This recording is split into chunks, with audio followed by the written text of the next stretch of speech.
Good evening, everybody. Wait, what? Oh my gosh. 1 second. That's an interesting visual glitch to have occurred. That is not what I'm wearing right now, by the way. That's amazing.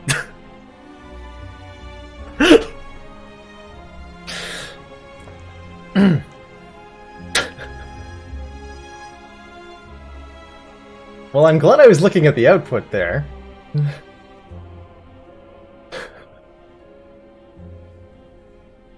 Okay. Let's get that resolved. Apparently I need a new webcam. I think that's a sign that a new webcam is required. Okay, here we are. Correctly positioned, correctly colored, correctly clothed, and all that.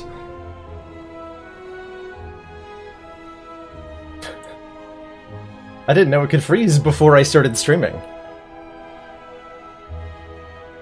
But now we know. Now we know. How's it going, everybody in chat? Good to see the Mazo. One of our most valued supporters. Chronometrics. Continued support of the XCOM Sirius. project. Landbow Simulator. Zizification, MTD Fanatic, and Rickon80. Thanks so much for those 7 months of council support. 2 weeks behind your sub date. I don't know how months even work in programming. They are strange and archaic things that have a duration somewhere between 10 days and 50 days, approximately. And beyond that, nobody knows. I just recently got to resub my Twitch Prime. I did a Twitch Prime free trial, and I got to resub for 2 months on that, even though I don't have Twitch Prime anymore. So I'm not even sure how that's working. But it's cool. But it's cool. Yeah, we got a new emote. The Baylor Grimace, which I'm wondering if we should... It's kind of hard to see the expression on. So I'm wondering if I should go the full face, like, square emote approach. That some more zoomed in emotes use. Yeah, what do I... Got a good example of that. Dolphin Chemist has one. Something like that, with the same expression from the emote. I'm wondering how that would look. I'll probably make it later and just post it on the Discord and see what people think.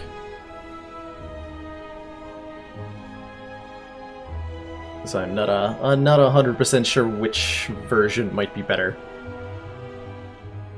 But I like it so far. Just animify myself. I could get an artist's interpretation of the expression. I could do that. I could indeed do that. I bet Chronometrics would be completely willing to do that.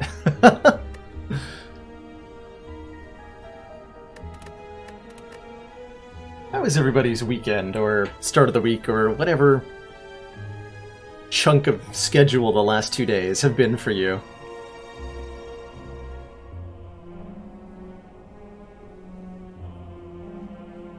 I got to hang out with some friends and binge watch the entirety of a Netflix show called Russian Doll, which I thought was really, really interesting.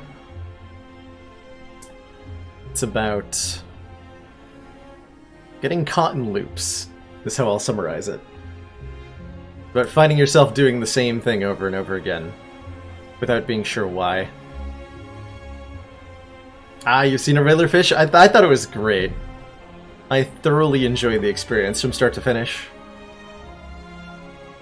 One of those shows that, like, with every episode you can feel another hook kind of sinking into you. And yourself getting pulled deeper into it. It was a great way to be. Yeah, I watched the entire thing in 2 evenings.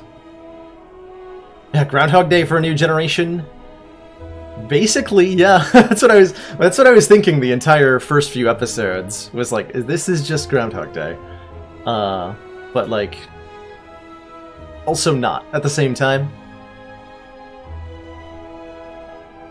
It felt a lot less like Groundhog Day the further in I got.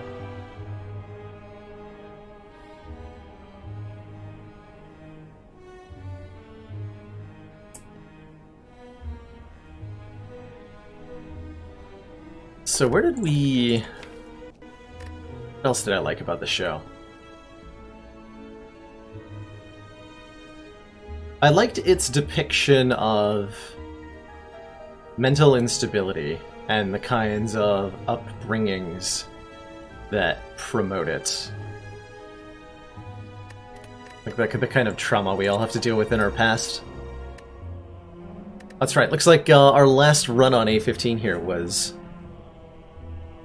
with the defect. The 12th consecutive defect Ascension 15 victory. A streak that is still ongoing and will continue to be ongoing as long as I continue to prolong playing it. Which I'm sure I can manage to do.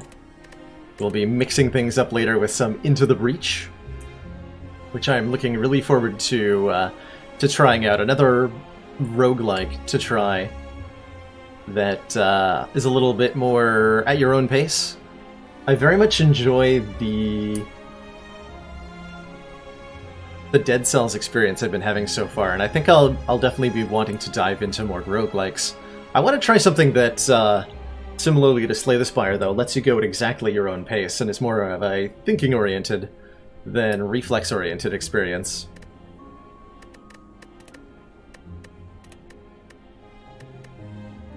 So I'm feeling like, yeah, thanks, Rickon. Yeah, the streak is 12-0 with boss relic swaps, which is just nuts. Times in a row against the A20 heart. Or, I'm sorry, against the A15 heart. God, I wish the A20. I'd be world famous by now. Yeah, let's give the Ironclad some love. Sword of the Stars The Pit is a game I've watched a little bit of from Tornis's stream. And that game seems very long, is mostly the impression I got. It is very, very long. I'm glad you loved it, Grindcore Joe. I was worried that...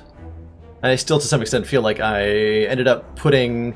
I started writing up a run summary. It was based on a previous popular post on the subreddit, where Markham explained how his 5-0 heart streak went. And when I'd started like looking at the format, my streak wasn't at 12-0. So using that format, I think I got into too much detail with each of the runs, because the post was just way too long at the end of it all. Way, way too long. And so I probably spent more time on that than I ought to have. And it was a little bit more verbose than it ought to have been, but I'm glad people enjoyed that in some way, shape, or form. And hopefully it'll drive some sort of new attention towards the content, which would be great. Let's see, I'm not sure why I'm faffing about here. We're trading our boss relic, and we're getting a coffee dripper. Did you know? I didn't know this until I made my Reddit post, but I broke down my wins and losses by boss relic, and I have never lost a coffee dripper start, which is a really cool thing to be able to say, and something that's about to be called into question. Can I win this coffee dripper start? It means I'm probably not taking the early elite I thought I was, and I'm going to go for maybe a more upgrade-heavy approach here. We're going to hit this store, we're going to get 3 upgrades, fight an elite with 3 upgrades, and then evaluate if we want to fight another one or if we just want to go to another store and get another strike removed. At the end of it all, we have to fight Hexaghost, so I'm probably going to be taking a couple of elites, because we want to be about 30 hit points going into the Hexaghost fight, which is probably where we will end up with a 4 energy Ironclad. At least that's my hope. Let's see what kind of early card pickups we can secure. Bash Strike Strike will kill one of these guys, but it's less hit points lost to defend, so... do that instead.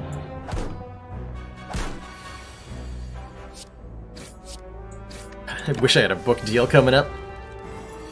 I've thought a couple times about writing a book in my life. And I've never been able to muster the consistent enough direction to make that happen. If I was gonna write like a book, like a book, I think I would have made it... I would have written a book on our tendency to mythologize figures in both our lives and the world around us.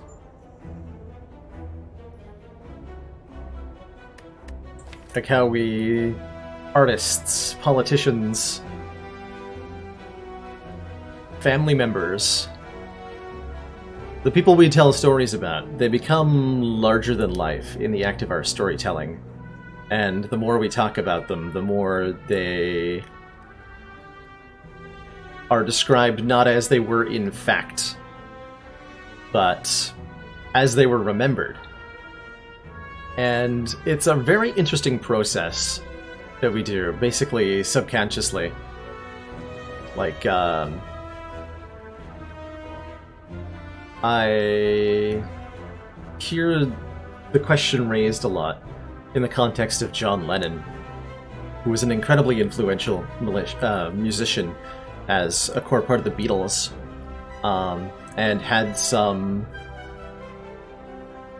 questionable interactions with women in his life, as far as we have evidence for. And the question is raised, like, does a person's personal life impact their legacy as a musician? And my response to that is, it's irrelevant what people like this do in the fact of the matter. And it's all about how they're remembered, because how they're remembered is how people will talk about them, and ultimately what people will be influenced by.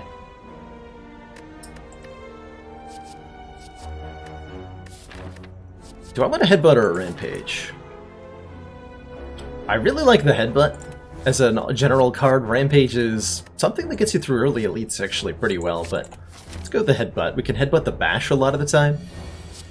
Or we can headbutt nothing some of the time, like this. Particular situations, a good headbutt nothing. Authorship theory, I am not familiar with.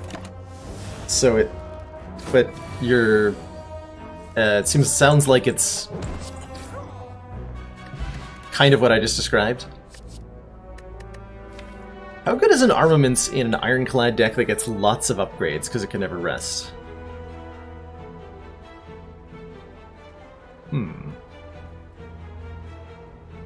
Actually, I have no idea. This could be a below average armaments. Like right at this exact moment it's pretty good because it says block and it upgrades a card, and we have extra mana, so we're almost guaranteed to be playing that card. Even if there's like 2 other upgraded cards in the hand. And Sword Boomerang is kind of crap. This is probably a take the armaments and don't upgrade it situation. That's what this feels like.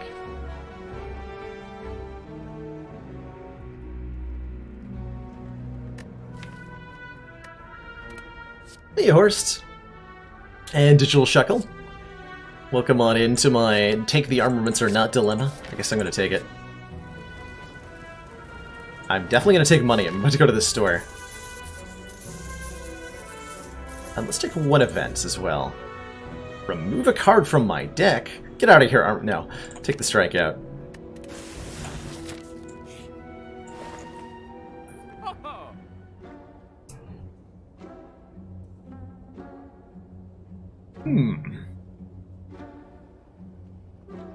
Bronze scale. Well, hold on. There's an immolate here. Yeah, I probably want that, don't I? I also want the Reaper. I can't afford both. Oh god. Hold on. Wait, the store. Oh my god.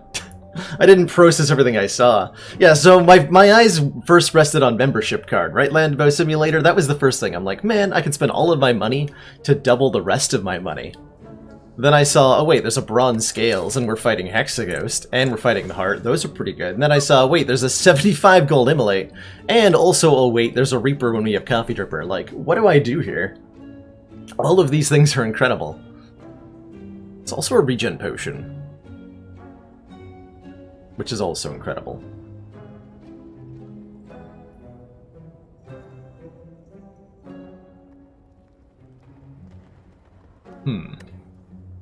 I want Immolate and Reaper, but I cannot do both.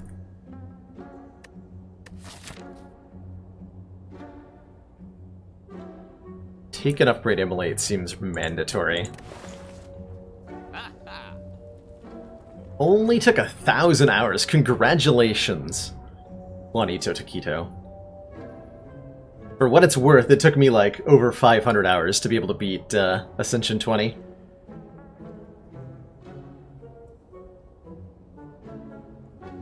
Takes a long time to get good at this game.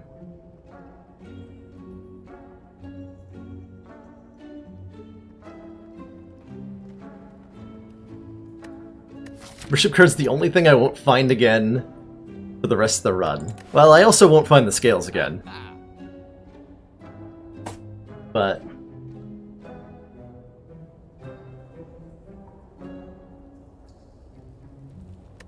I'm not sure I'm fond of that logic. I think what I want to do is take the value approach, which is that Immolate being on sale makes it just... it's a better gold to power up ratio. So we're going to take this along with a strike removal, and that's probably what we're going to do so that we can afford another strike removal at this store. Just do Immolate, get a strike out of here. And now I have Headbutt Immolate, which is going to be Headbutt Immolate Plus very shortly. And we're going to ruin everything. Wonder if I was meant to actually just fight that Burning Elite right away. Just take it out instantaneously with our incredibly strong Act 1 deck.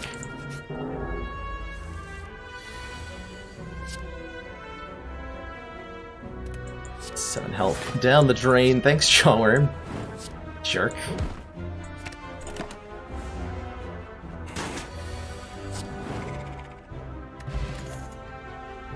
Shrug it off.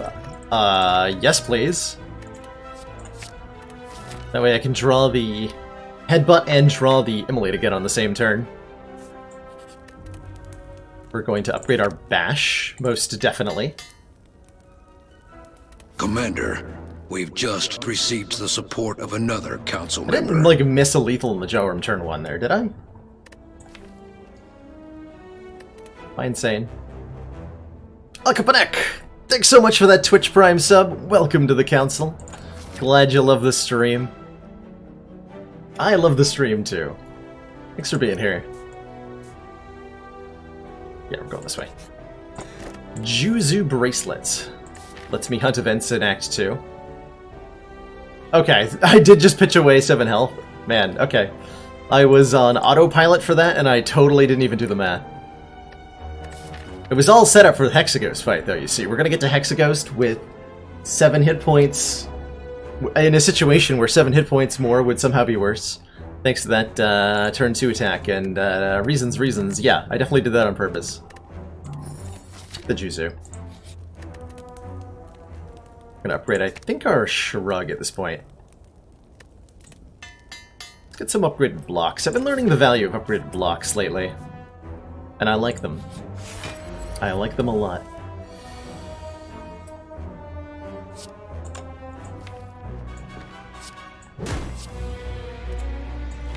It's a shame these upgraded blocks are all in my hand, though. Still on turn 1.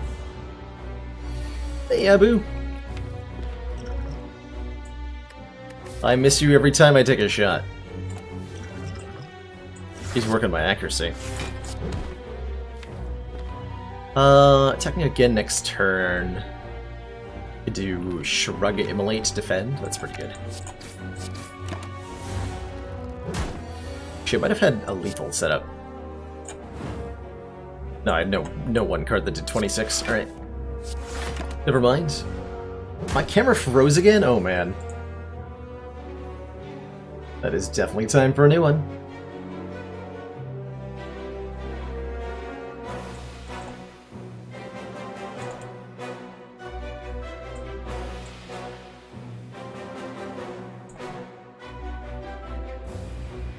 It is definitely time for a new one. Although at least the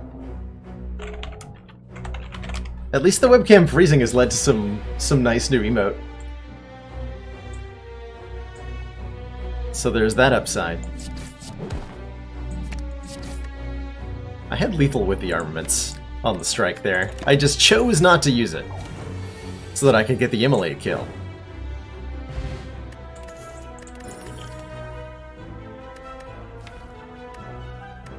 Finger is okay.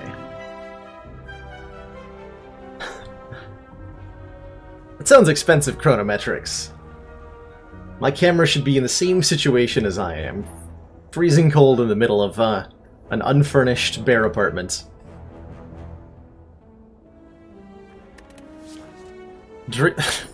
I just noticed that we picked up a dream catcher with our coffee dripper, by the way. Second Wind to purge burns. I like Second Wind as a card, actually. And it will do a good job against both Hexaghost and the burns from Immolate, so sure. I can get behind that, that line of thinking. Ooh, and a bonus relic to make up for our completely useless one. Or a Calcum. Hey, when we do not block, gain 6.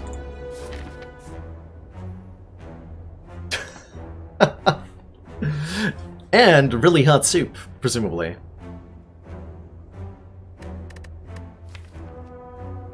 Look, it comes with just the bare necessities, alright? There's nothing more than that.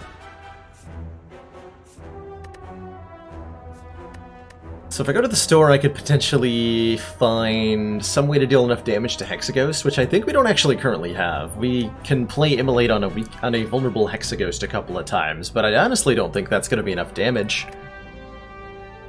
Thinking I maybe wanted the Rampage over the Headbutt. We could try to find that damage from these two encounters with a relic, or we could go to the store.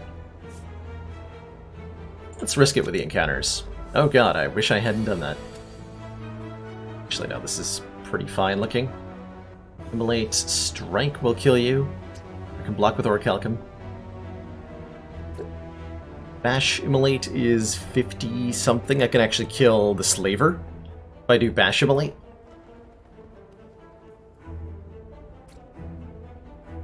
These puns are unbearable. 39, this is 42. Okay, yeah, so we can kill and we take 6, which is totally reasonable. Thanks, Orichalcum!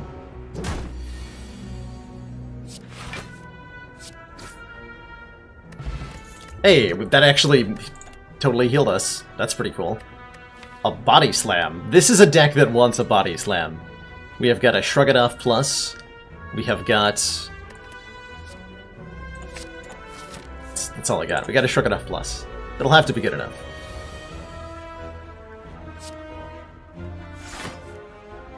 Cool, we can headbutt this Immolate. Nice. Yeah, that's an easy fight. He's just dead next turn if I draw Bash. Yep. Good fight, Gremlin Knob. Thanks for the Potion Belt. Thanks for the Flame Barrier, which is actually pretty good against Hexaghost. Cool. I'll take that too. And I'm going to upgrade the Flame Barrier. So I like upgraded block cards now.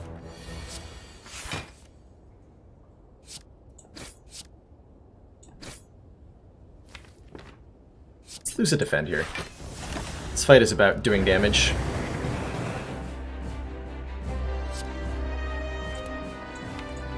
Which is why I'm probably going to play this Immolate.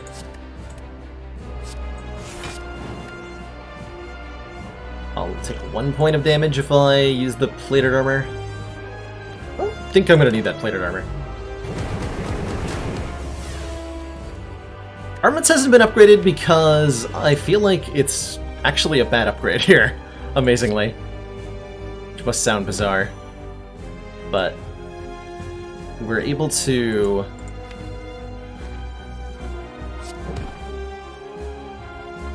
Let's actually bash again next turn.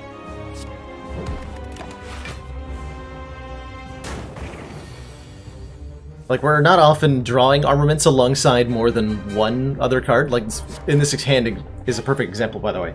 There's no difference in this hand between upgraded and unupgraded armaments. Let's see if it even auto-targets for me. Losing 2 burns is huge, by the way. Really good turn.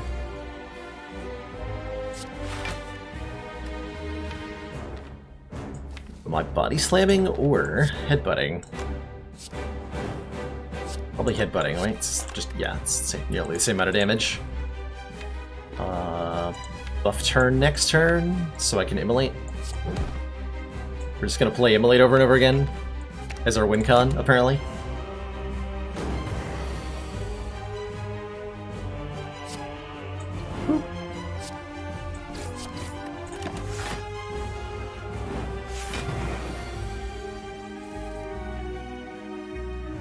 Here it would be relevant that I was upgraded.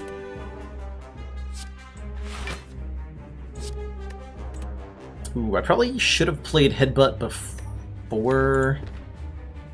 Oh well. I'll take the armaments, give it enough of that, it's upgraded. It's probably fine. Probably fine.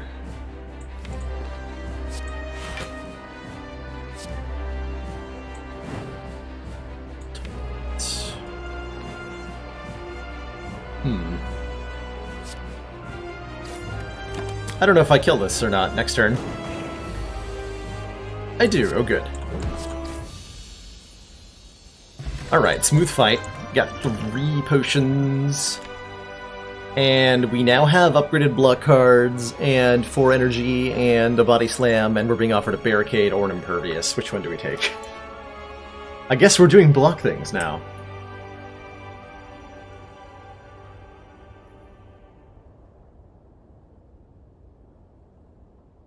I think I like the barricade more here.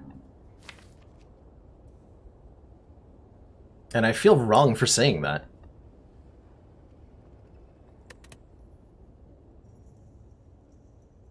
I feel very wrong for saying that. But then we just find an entrench and everything's amazing because we already have the headbutt. Oh man, yeah. Take a barricade here.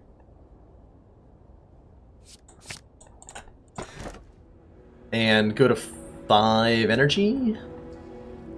Or take a tiny house, are our 2 choices. I think I like the 5 energy route a lot better. It sure makes barricade very playable when you have 5 energy. Right? Yeah, this deck could definitely use 5 energy. Look at our average card cost. Average card cost in this deck is approximately 4.7. So in order to be able to play at least 1 card per turn, we probably want to take either Curse Key or Ectoplasm, and I gotta say I like Curse Key a lot more than I like Ectoplasm.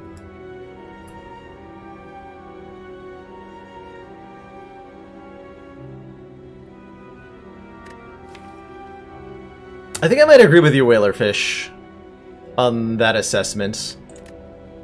On the difficulty we're on, I'm pretty sure this deck is going to be able to outblock most of the Act 2 encounters very consistently. Yeah, let's take a Curse Key. We'll have to crack open a chest somewhere to get our blue key, and that's fine. It's going to be a very low relic run, I can tell. I think we should probably fight this Burning Elite, because it allows access to the back half of Fire Shop Fire, whereas avoiding it really doesn't help that much. Which is kind of iffy. Nah, we'll beat 2 elites probably pretty well. Bunch of hallway fights is iffy, but we have lots of good potions and all that. Otherwise, our path would be similar but differently oriented, and then we have to worry about Act 3. Yeah, let's take out the elite now.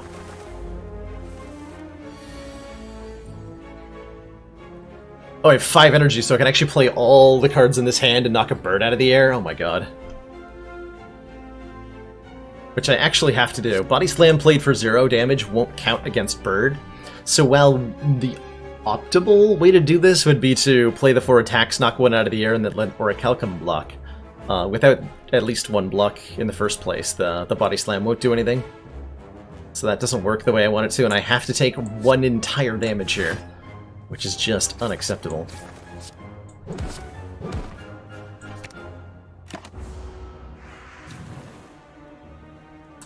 First fight's not always birds. Only always birds if you took, whatchamacallit.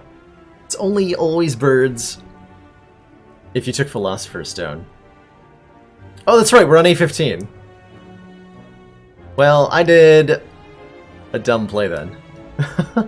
Or I took 1 unnecessary damage then. Whoops. Whoopsie daisy. How many hits are you actually going to survive here? 12. So you're going to die 2 hits in, so you're actually only doing 4, so I have a full block. Okay. Good like that. I was playing some Ascension 20 over the weekend, off stream, just to see if my defect play style could be adapted to the higher Ascension. The answer I learned was kind of. Hey, did you know Clothesline's really good when you have Barricade and really good when you have 5 energy? I did. Did you know making your enemies weak on turn 1 is good when you have Barricade? And did you know Immolate kills these guys really, really well?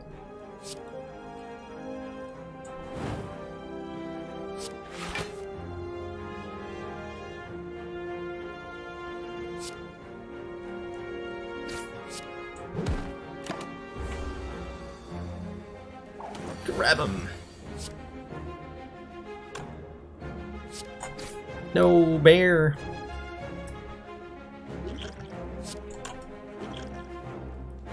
Okay, so we're looking at 12 damage. How much of this can I actually block? 9 of it? 9 of it. Take 3. 3 is reasonable. Might have been able to play that differently so that I took none. By, or took 1 rather, by killing Bear instead of, or killing Romeo instead of Bear. There we go, that's what I'm trying to say. How do I like another headbutt? Probably a lot. And now I would like some card draw. Some more shrugs or something.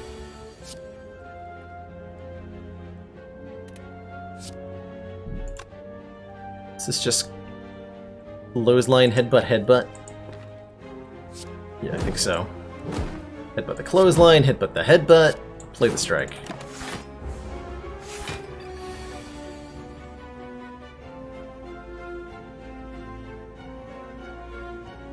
So it results in the Woman in Blue event, where you get slapped for not paying her. Which is just the rudest thing. Unacceptable. I should probably upgrade that armaments, huh? I guess I could convince myself to do that. Keep adding cards to the deck.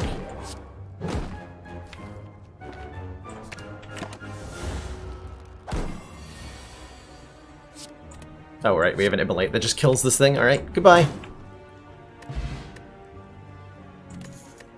Speed Potion in this deck. And a Searing Blow +1. Oh, man.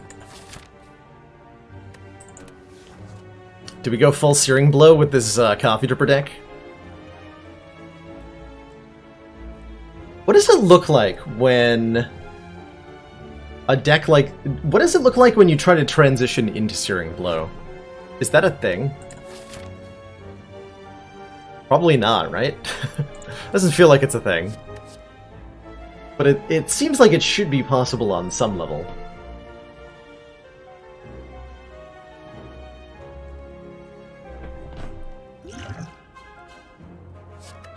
Speed Pass. We do take the Speed Potion, though. Especially with an Ancient Potion. Oh man, Speed Potion, Ancient Potion's a really big deal here. I think it's time to use that Regen Potion in the next fight so we can pick up more potions to carry it later on. into this run. Hey look, I win the fight. I guess I'm not using the potion then, because the fight's over on turn 2.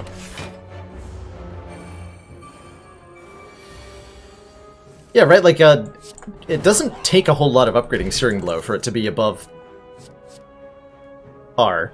Burning Pact is amazing, right? Yeah, Burning Pact's amazing. But I'm getting suspicious of the Searing Blow. I'm like, do I take this? Is there some world where that's the right choice?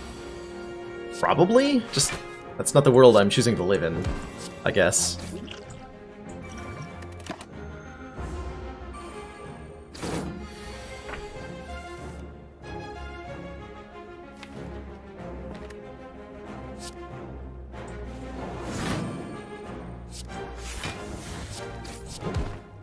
Having Flame Barrier up seems like a good idea.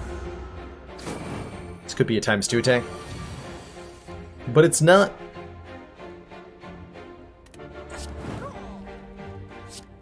It is, however, still something I want to play. And I would like to be able to draw it again.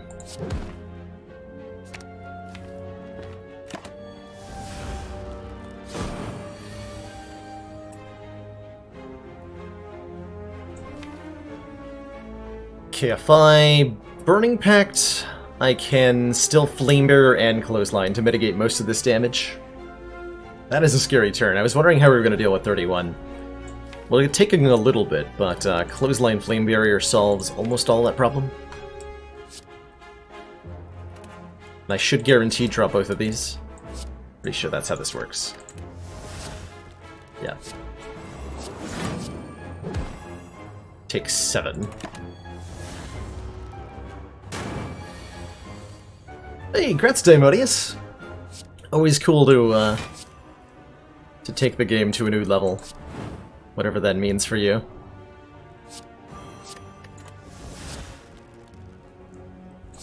I think I could have done this turn better. Ooh. Second barricade? I don't think we're at that point yet. We did have a double barricade win recently, right? Where we had redundant barricades. It doesn't seem necessary in a 20-card 5 energy deck, though. So let's grab another Shrug instead. Oh hey, another fight that Immolate just wins immediately. And I can even do Bash, Immolate, Headbutt the Immolate to play it again next turn. And then the fight's practically over already.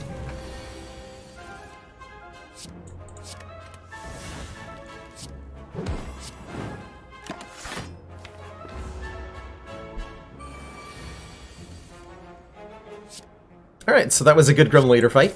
I'm glad everybody showed up to enjoy this tremendous amount of back and forth that we had. Yeah, now you see why I chose the Immolate. Yeah, it's a card that kind of just on its own takes you all the way through Act 2. The Red Needle's amazing. Or Plated Armor each combat. Means we can block up to 10, a minimum of 10 per turn with Orichalcum. Carnage is another beefy 2 energy cost attack, which we honestly at the moment don't need. We're gonna keep upgrading things, which I guess is now armaments. And then probably Burning Pact next for the card draw. Oh, you know what this deck would love is a...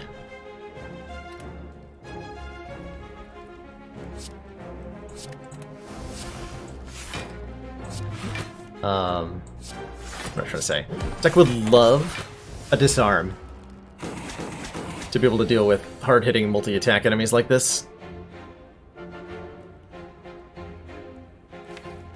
At least we got a Clothesline. Second Wind is actually worse than just letting Orichalcum block.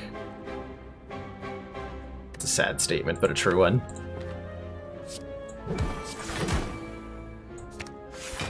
So we actively don't want to play any block cards.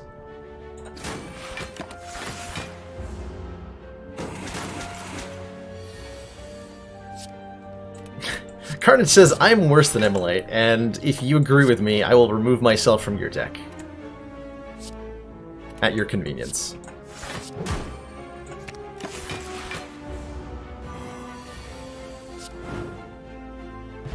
And really, it's not its fault, it's just that Immolate sets an unrealistic standard. I'm gonna take it a Metallicize. That lets us get to 14 block without actually playing any cards. Kinda down for that. That's a lot of block. No, I don't want to fight the Burning Elite with a curse in the deck, thank you. But I do want 50 gold, because this is not a deck that wants a Ritual Dagger. Well, kind of is, but also it's not. Mostly because we're too late in the act at this point. So I'm playing Immolate, as ever. What else am I playing?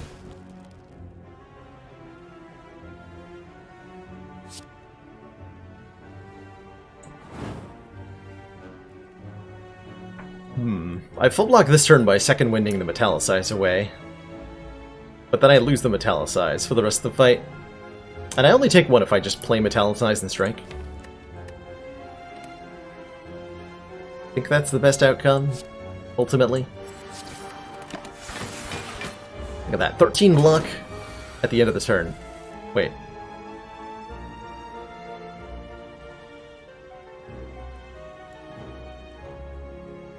Why didn't I take damage?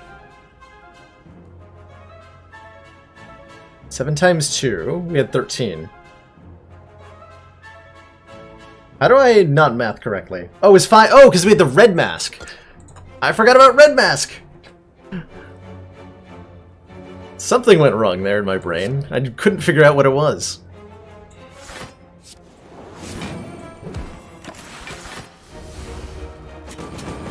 Yeah, we definitely need a Baylor math emote for moments like this and all the rest. There's so many moments like this one. Alright, we're being multi-attack next turn, so let's get our Flame Barrier. That juicy Flame Barrier, which I can then put back on top of the deck again, or I can play Barricade. But I'd rather put it back on top and play this Body Slam.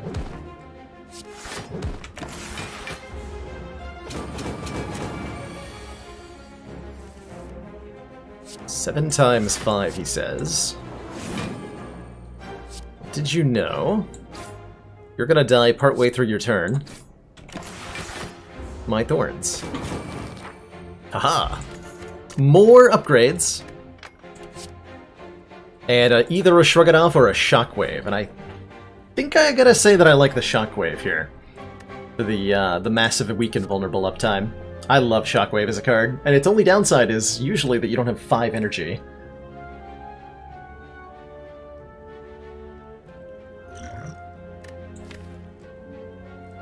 That's true, Chrono, but Body Slam starts being really important once the Barricade starts doing stuff, which is actually not until the boss, probably. I don't think we've had an excuse to play it. Alright, upgrade the Shockwave. I'll take it. I guess I'll take it anyway. These potions are all better, they are. Gonna upgrade. I guess this needs to be more playable. Because even on 5 energy, Commander, we've it's just hard to play a received 3 the energy card. support of another council member. Hearthgar! Thanks so much for that Twitch Prime sub. Welcome to the council.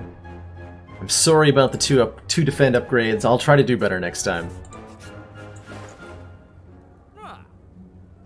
Oddly smooth stone. How does it get so smooth? No one knows. It's a mystery for all time. But it's certainly good in a Barricade deck. Removing a strike is pretty much a given. Is Exhume any good? Only hits the Shockwave, so probably not.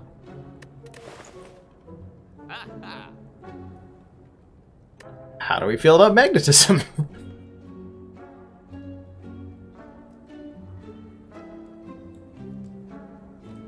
Starting your turn, add a random colorless card to your hand. It's kind of nice in a deck that has 5 energy, I'm not gonna lie. got meme value, and we can afford to have meme value in the deck. How smooth is oddly smooth? So smooth. Smoother than a baby's buttocks. You ever seen a baby butt chiseled out of stone? I have. That's a sight you can never unsee. Yeah, magnetism is good in the same way that Hello World is good. Infrequently.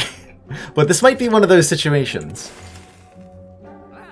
And I don't have anything else to spend this money on, and I'm sure I will definitely regret not having 170 additional gold next time I roll into a store. But, you know what? I'm feeling comfy. Let's buy it. I don't think I've ever bought magnetism for 170 gold before. Let's see what happens.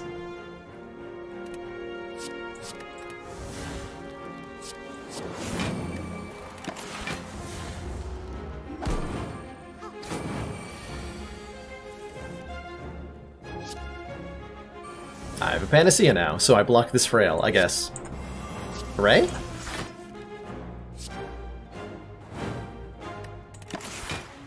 But then the fight's basically over. Oh, that's right. We can also farm the magnetism, which is something I didn't consider. We can farm magnetism. We cannot farm magnetism for cards that gain us life, but we can farm magnetism for Hand of Greed. So if we really want to, we can wait in fights as long as we want to until Hand of Greed shows up, and then gain 25 gold per enemy.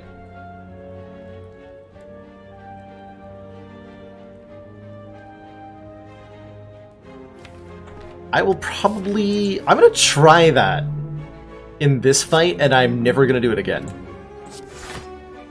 Probably. Unless it's like way easier than expected somehow. So we're gonna avoid killing a Centurion here. Gain 25 gold, lose 25 viewers. Now, if the viewers could be convinced to give me gold, maybe we could reach some sort of mutual understanding.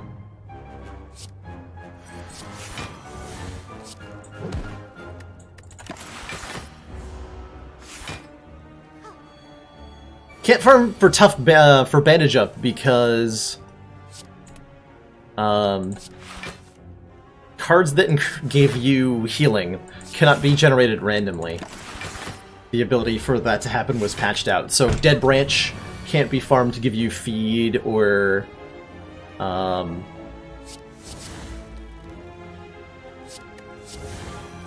Reaper or anything like that. Or Alchemize, or Self-Repair. Creative AI can't give you Self-Repair.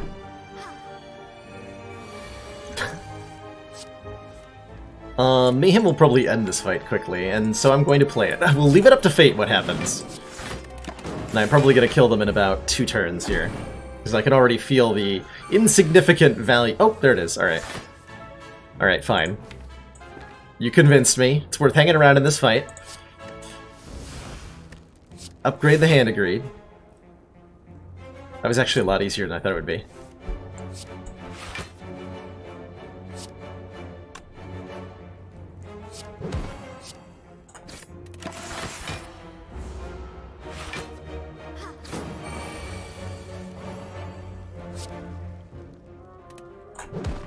Hand of Greed on top. Think about it. Play it. 25 gold. I just do that one more time, and we pay for 100, and we pay for 50 out of the 120 that the Hand of Greed cost in the first place, or not the Hand of Greed, the magnetism, which is kind of significant, actually. Right? It costs us 170 gold. Already have 20 of that back. I respect that. Can make this 1 cost? Sure. I will upgrade the magnetism.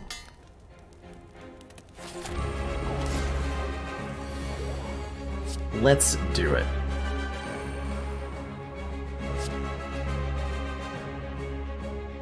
Do Barricade on turn 1. It's pretty cool, actually.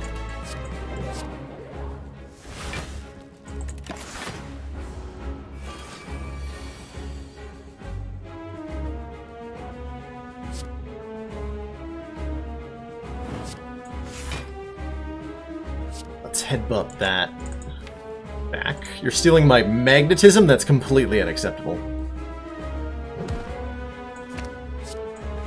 Unacceptable. Yeah, Henry doesn't exhaust. Wait. What did I could have taken the immolate because I put it back on top. I didn't think about that. Did not think about that. You're gonna give me... You don't have anything yet. Alright. Fair enough. Put the... burn on top so I can second wind it. I guess.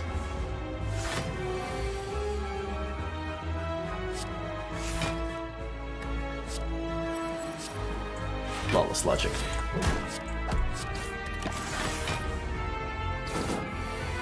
Get another magnetism into play? Sure, why not?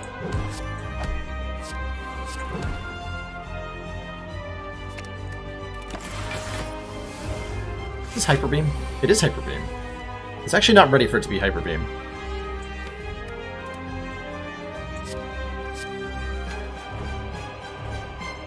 Let's see.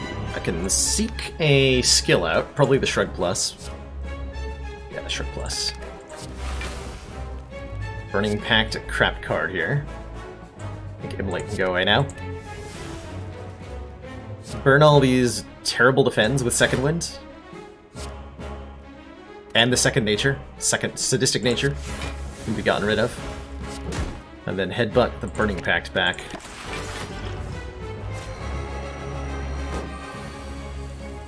Enlightenment. I mean, I guess that makes Flame Barrier cheaper. Why not? And I can make that a semi-permanent effect too.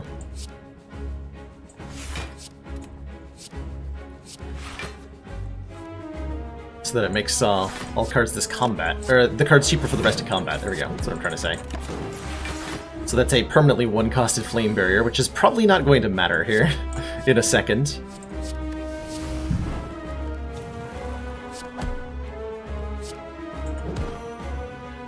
Three random attacks. I don't think that can be anything that I want it to be. Like in terms of something that helps me permanently, like a feed. Alright, we are not going to stall this fight for Hand of Greed, because that's ridiculous. Let's not do that.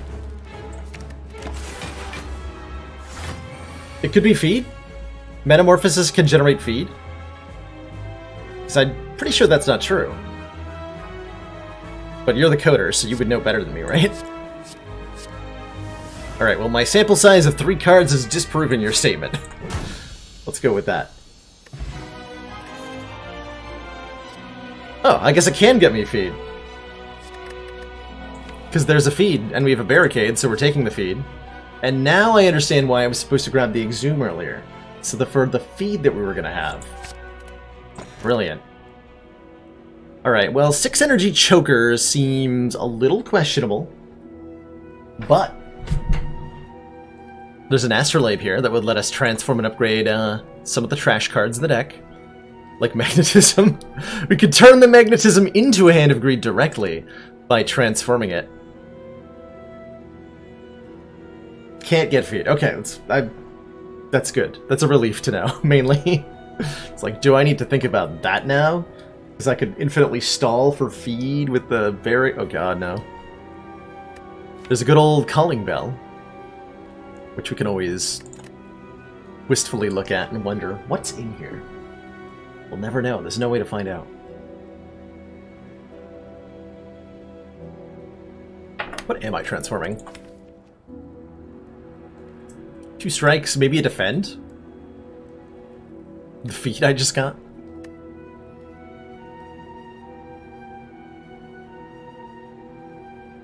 I'm kind of down to transform and defend, actually. Let's see what we get. Whoa, those got better. Iron Wave Plus, so we stapled the attack and the defend together into one delicious sandwich. We have an Offering Plus, which kind of speaks for itself. And True Grit Plus, which is also amazing. That's an upgrade. That is an upgrade. And here's the part where we get to, like, here's where we get to the part where I'm pretty convinced by these boss relic starts, because we now have 3 good boss relics, and that's very powerful. Like, I don't even feel like I've skilled my way into this one. We just got 3 really good boss relics. And now we're very, very strong, and I'm just gonna fight, like, 5 elites, and we're gonna have a great time.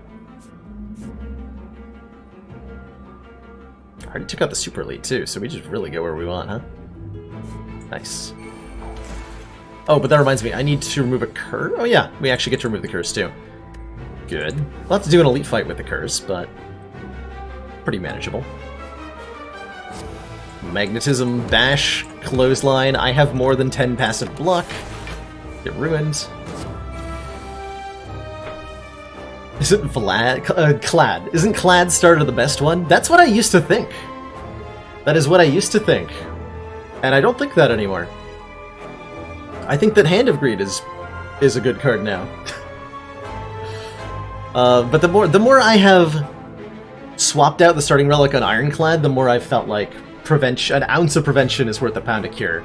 6 health of healing at the end of every fight is not worth the additional resources you get from a good boss relic or even a decent boss relic. It'll be my first playthrough. Yeah, it'll be my first time booting up into the Breach. I in fact forgot to set up a scene for it, so we'll have to do live camera finagling on Twitch. So that should be fun. Let's draw some cards. We are going to be a little bit inconvenienced by our offering, I think. A lot of the time.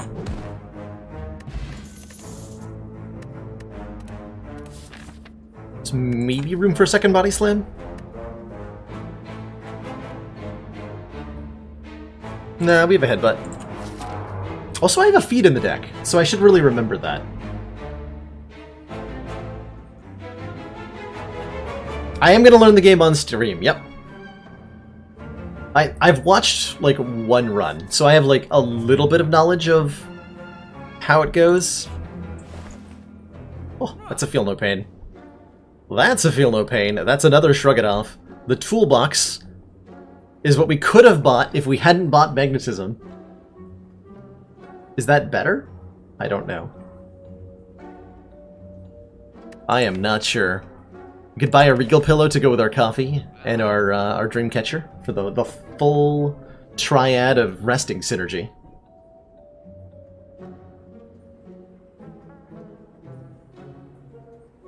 I always forget something and it ruins your turns. Yeah, there's like a reset turn button, which is pretty cool. So this is definitely being purchased. And I'm definitely, well, if I remove a card here, I won't be able to afford the card removal here probably. So we just take the Shrug It Off, which is a 9 freaking block card. That's a lot of block. That's a lot of block. And we take events just for funsies, mostly. Oh, for colorless cards, of course. We wanted another copy of Magnetism, didn't we? Yeah, I'm pretty sure we wanted another copy of Magnetism. That's exactly what we wanted. And a Thinking Ahead, which is like an upgraded Warcry. And that's all we wanted.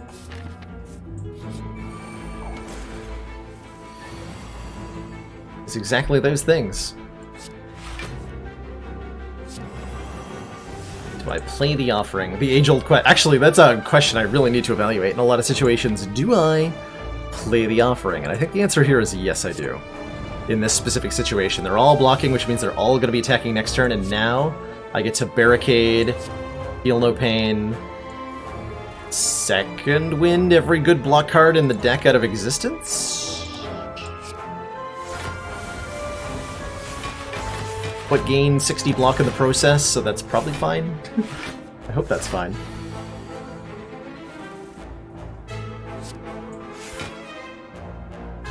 Did I lose my... No, I didn't lose the armaments. Okay, good. And I can play 2 copies of Magnetism this turn. Oh boy. Now we're going. What will happen from here? No one knows. But it'll probably be funny. Yeah, it'll probably be funny.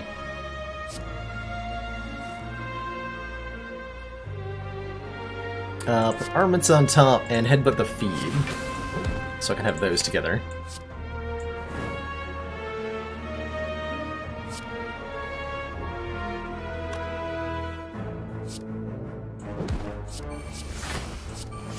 Okay, don't want to play that because I just set up a play. And I don't want to ruin it with nonsense. Avoid the bomb.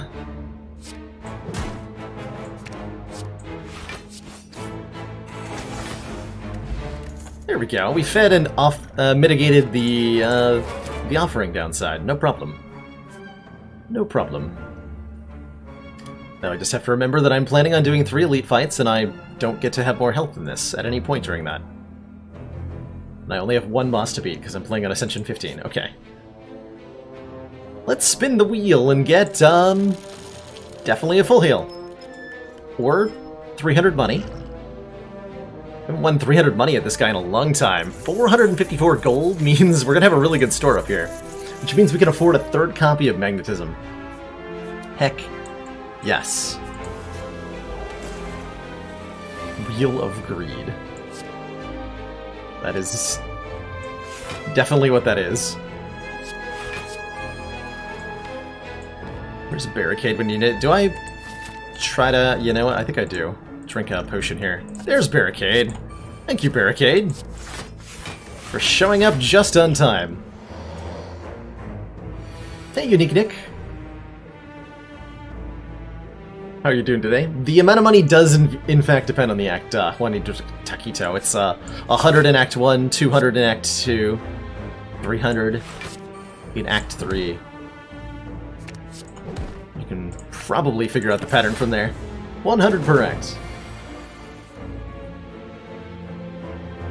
I see the news about Phoenix Point being Epic Store exclusive, and it doesn't change anything about the prospect of me playing that game. No, not at all.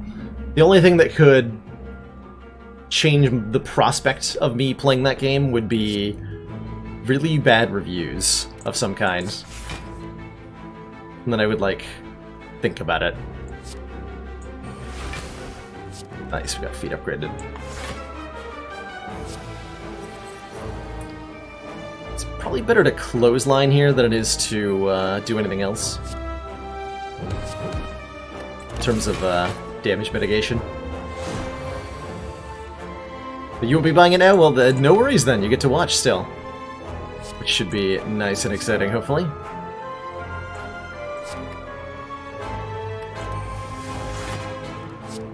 Sadistic nature shockwave? Heck yeah. Get ruined. Oh, that's a really good second wind, actually. Let's keep that magnetism nice and safe and purge the cards I don't want to play here.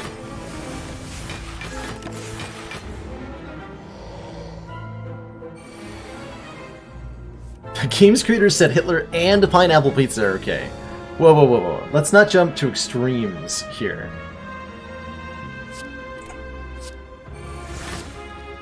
Pineapple on pizza? I mean, really?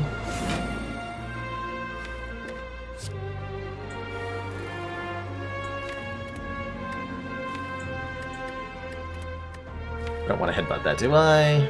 Yes, I do. Alright. Back on my deck. And now begins the very slow process of trying to eat the Nemesis.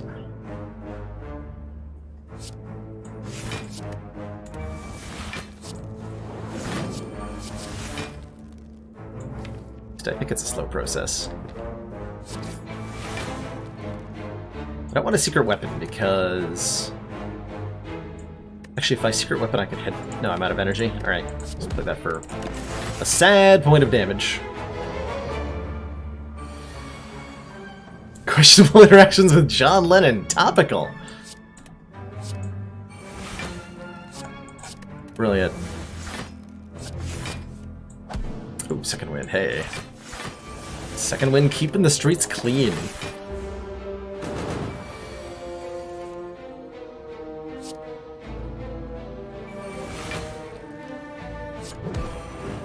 I do not want to mayhem in this fight. Just putting that out there right now.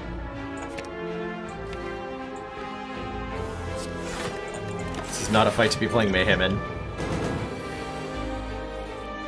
I will lose my feed and be very sad.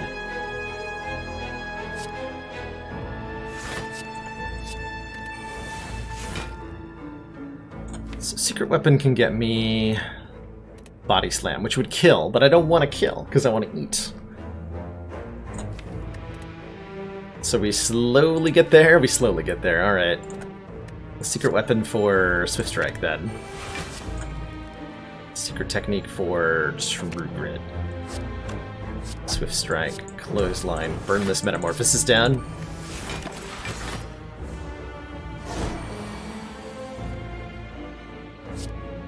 Headbutt the Clothesline. No, headbutt the Burning Pact so I can keep removing wounds here. Or burns here. Keep the deck pure of all its impurities.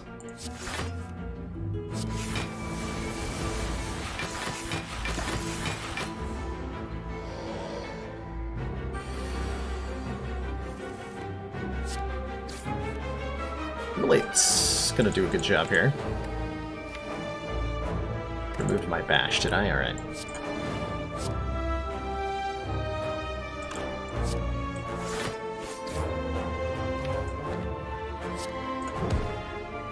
Just 21 health, a little bit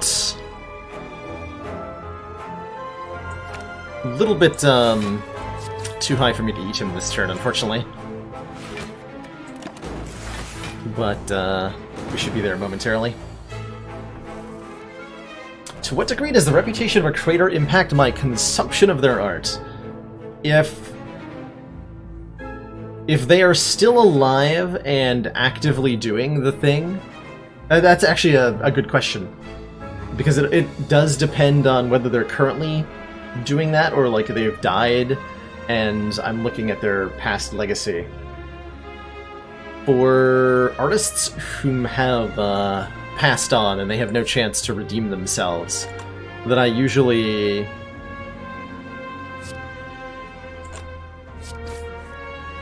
doesn't affect my engagement with what they've created whatsoever.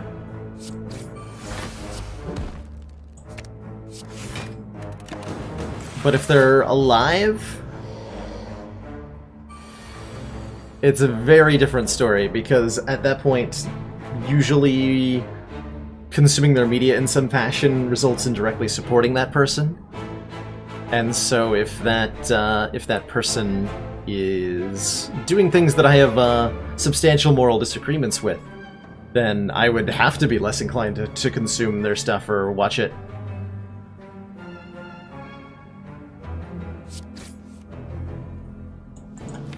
What am I looking for here?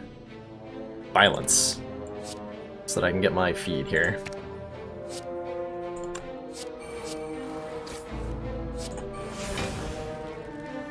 Someday.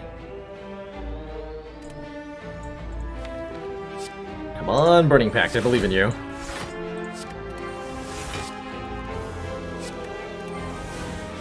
No! Probably gonna draw it on an intangible turn here. American Beauty is not a movie I am familiar with.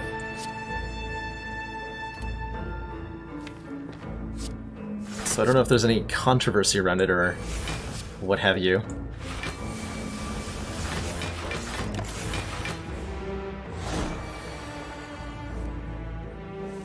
We have the... Oh, there it is. Okay, I was gonna say we have Hand of Greed as a consolation prize. No, we get our feed. Alright, we successfully ate Nemesis after fighting him for way too long. We're offered a Corruption here to go with our Barricade, Feel No Pain, /5 energy. Do I need the Corruption? Corruption mostly makes things exhaust, right? It's not about the freeness. I could take the other Flame Barrier, which is really good against the heart. It's kind of nice with Magnetism, that's true. Yeah, alright. That's a good enough reason to take. Are we bottling... Offering? Shockwave is a pretty good bottle. Shockwave is an extremely good bottle? Yeah, Shockwave's a good bottle. I think that's our pick here. If we're gonna bottle something, it'd be Shockwave. Although on the later fights of the game, I will want this bottled.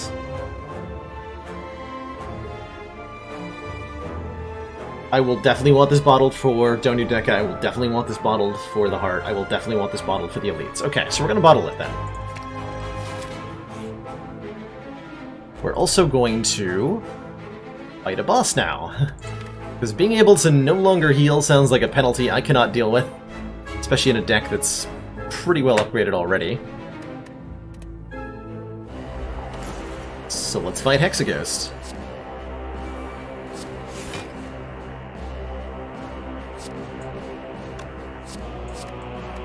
Don't need no stinking offering.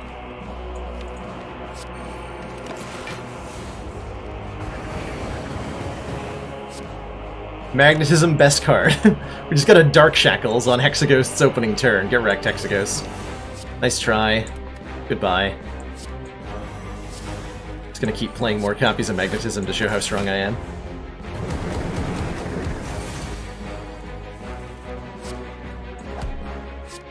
So yeah, there's the the artist reputations that you don't even know about. Like, is there a reason to not watch Pulp Fiction over and over again? I'm not aware of one. So, like, I don't know, how much do you make a habit of putting in research to media before you watch it? Which, if you're trying to avoid spoilers, seems very difficult, right? Do you try to actively avoid particular media? Sounds like a difficult thing to do.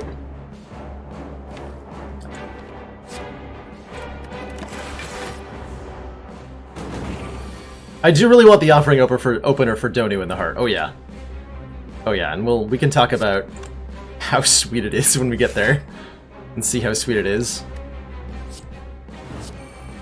I'm gonna get Hexaghost low on health here.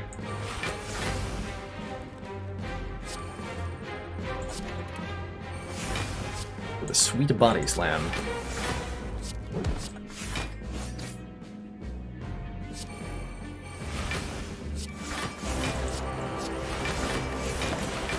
And then become invincible.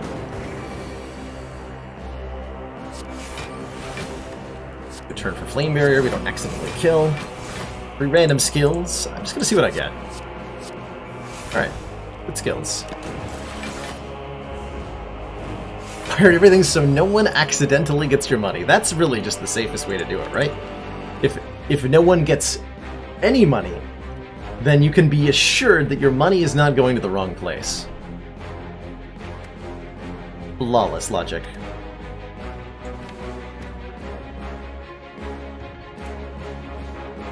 Is Armaments gone? Where's Armaments? There it is, okay. Armaments is still here. Just gonna get rid of everything.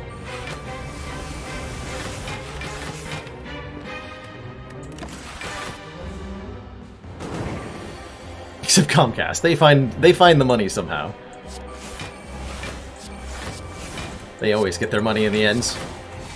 Alright, 1 successfully eaten ghost, 1 source of healing acquired in Bird-Faced Urn, which we can farm infinitely with magnetism if we really want to.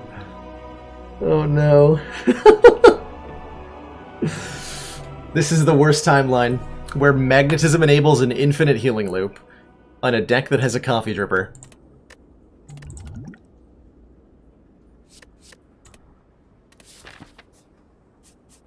What has my life become?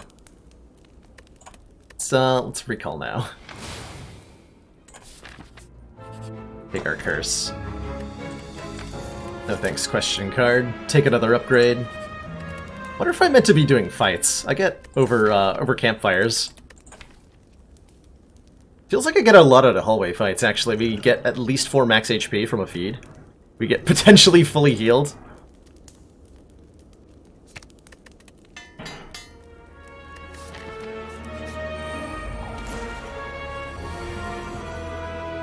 This seems like a really good time to have an offering.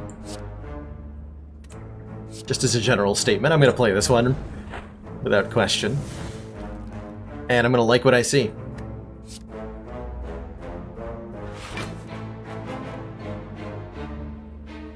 Immolate Headbutt. Do I Corruption?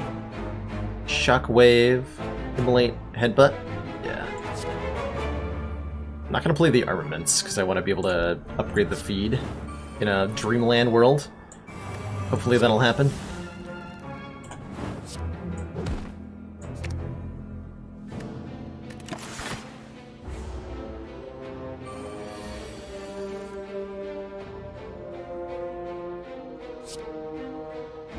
Ow. I'd be more upset about this if I didn't have a way to infinitely heal.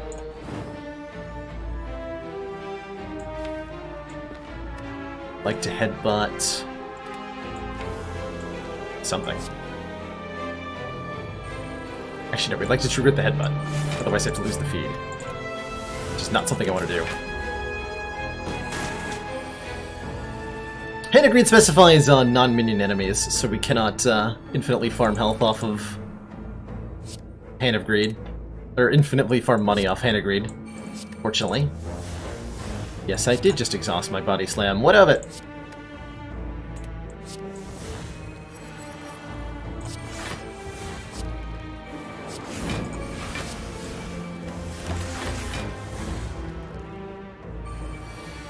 We're thinning out the deck in a directed manner.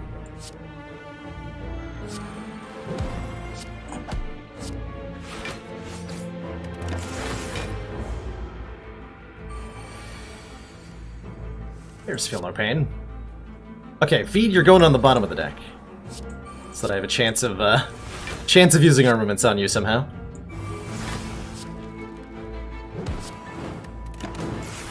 Keeps putting all these burns in my deck. We're getting polluted here. This is unacceptable. There's armaments, so we can secret weapon the feed. Only possible thanks to magnetism.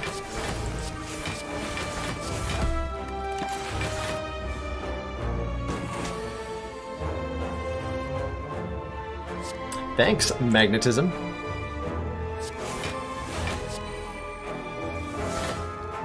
Thanks, Second Wind. For purging all this crap from the deck.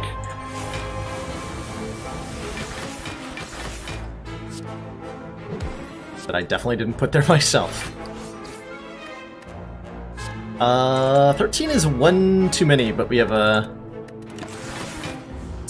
Swift Strike Plus that'll chip her down enough. So we get here. Beam Fire, Sword Boomerang, Bludgeon. Just kind of curious what I would get. The boot! And a Spot Weakness Plus, actually. Kind of tempting. Now, we're kind of committed to Body Slam as our game-winning solution, aren't we? So we really don't want Spot Weakness. Although Fiend Fire, now that's a card that I could get behind. That's a way to just purge whatever's in the hand.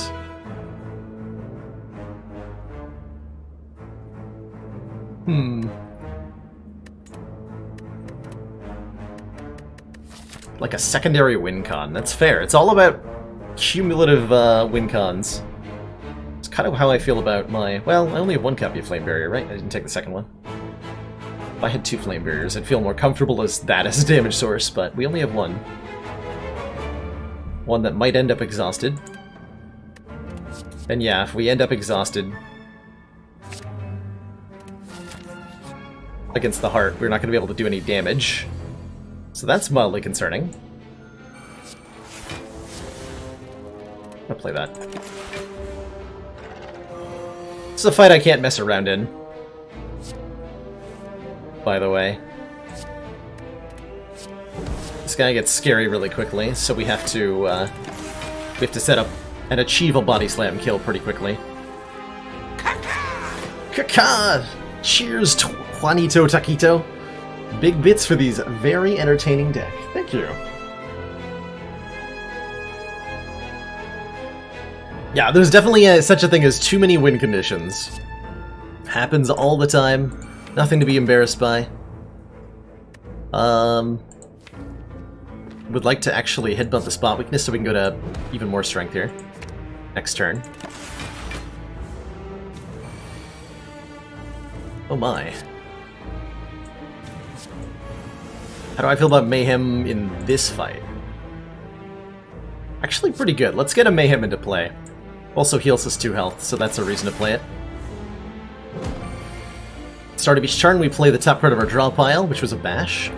I'm gonna Mayhem again, and we're gonna do that twice every fight, or every turn, excuse me. Gonna headbutt my spot weakness back, because it's another attack turn next turn, and we're going to, get some block up. Hey, Tom Gather Icon.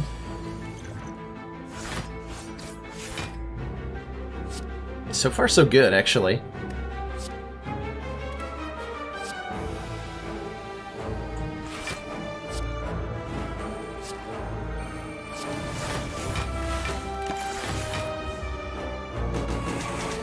We got Donu and Deka as our bosses. Not Fun Eater, fortunately.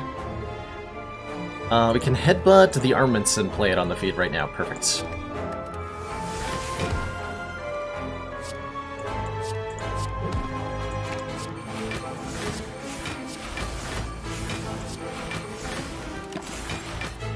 Yeah, it's ought to be nice. Well, unless we accidentally kill. That could make this not nice and easy. Get rid of the bomb? Question mark?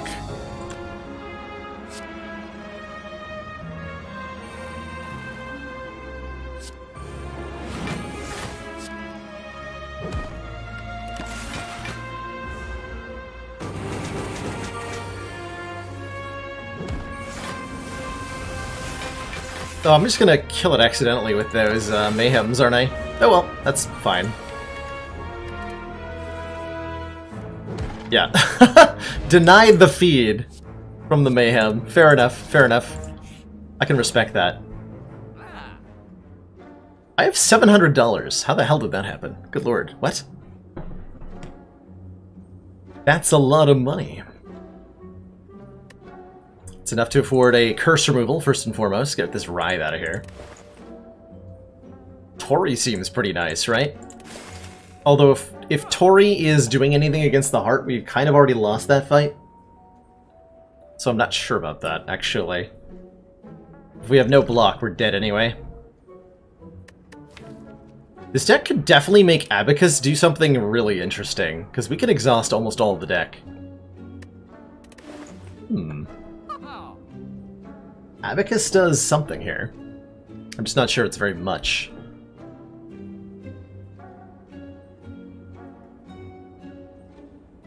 Probably not more than 6 block a turn. Have another shrug.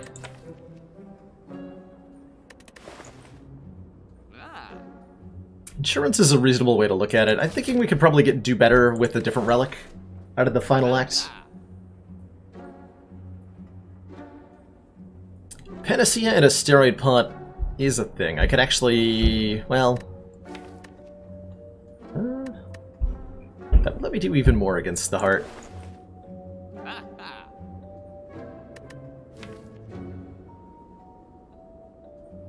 If I had 2 sources of artifact.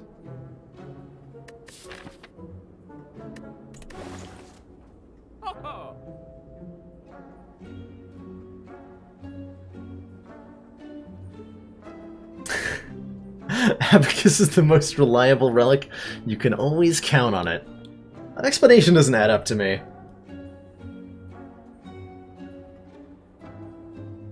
I can think of many minuses to having it as our purchase here.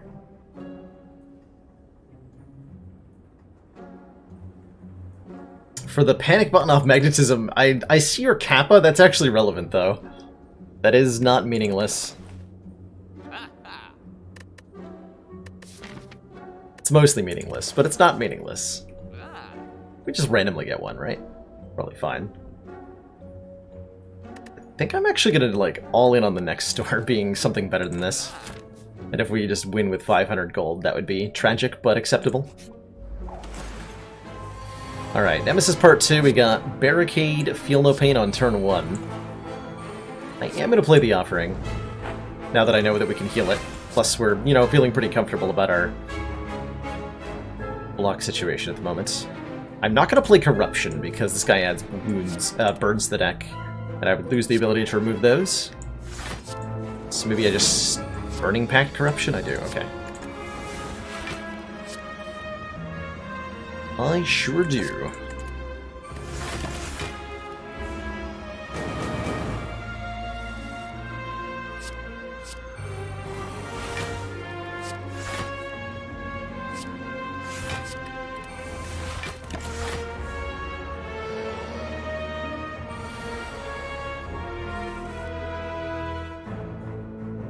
Lots of sweet armaments.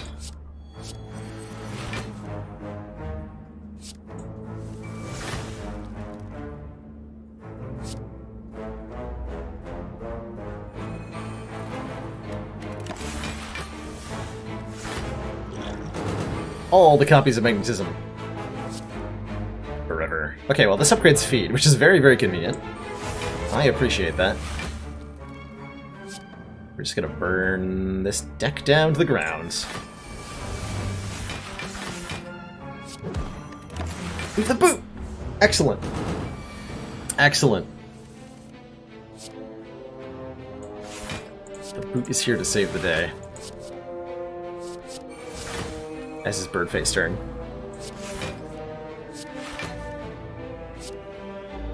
That's actually almost a perfect amount of damage. Nice.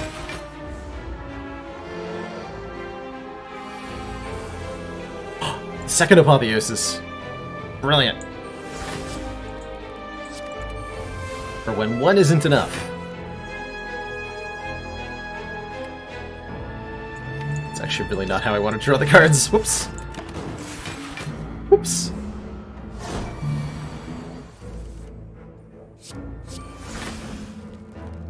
We don't want to play this, though.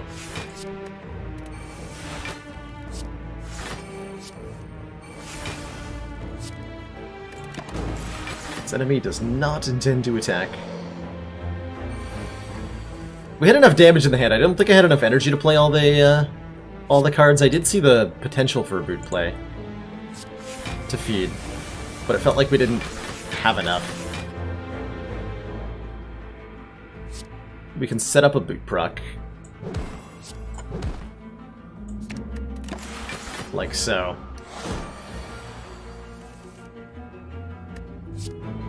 Well, I guess we're not going to find out the answer to what happens if Eat 'em Well Intangible, but I'm pretty sure Eating 'em Well Intangible with the boot just works normally. Calipers is here. Hey, there's this disarm I was talking about like a long time ago, which I'm going to upgrade immediately. Enemy loses 3 strong exhaust.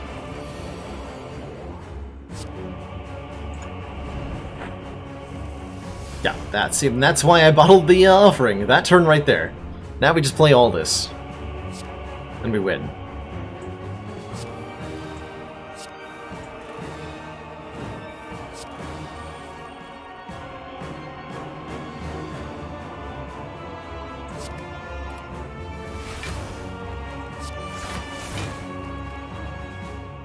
So we can Deca here. Wanted to play the Magnetism, but getting Deca weakened seemed more relevant.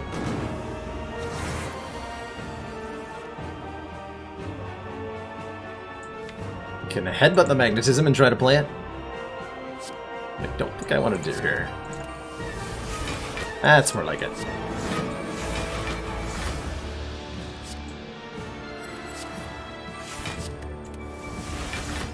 Whoop.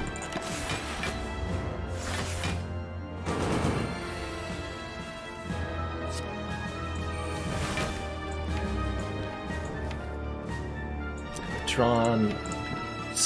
Put Magnetism in play. Can't do silly things if I don't play it.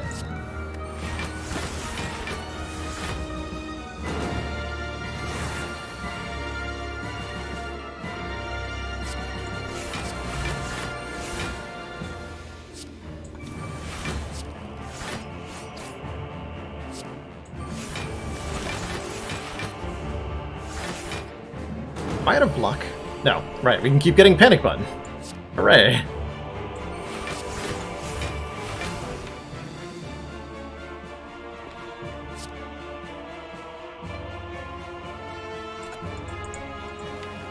Bash and Body Slam. I'm not going to play the Immolate. I don't want to draw the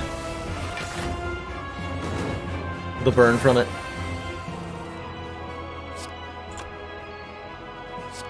So do we set up a feed kill here on Donu? Oh, I can literally set up a feed kill? Okay, that's pretty easy then. 125 plus 13 is 138.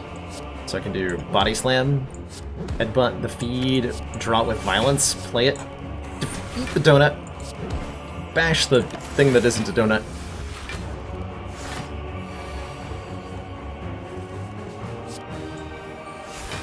Have a good time.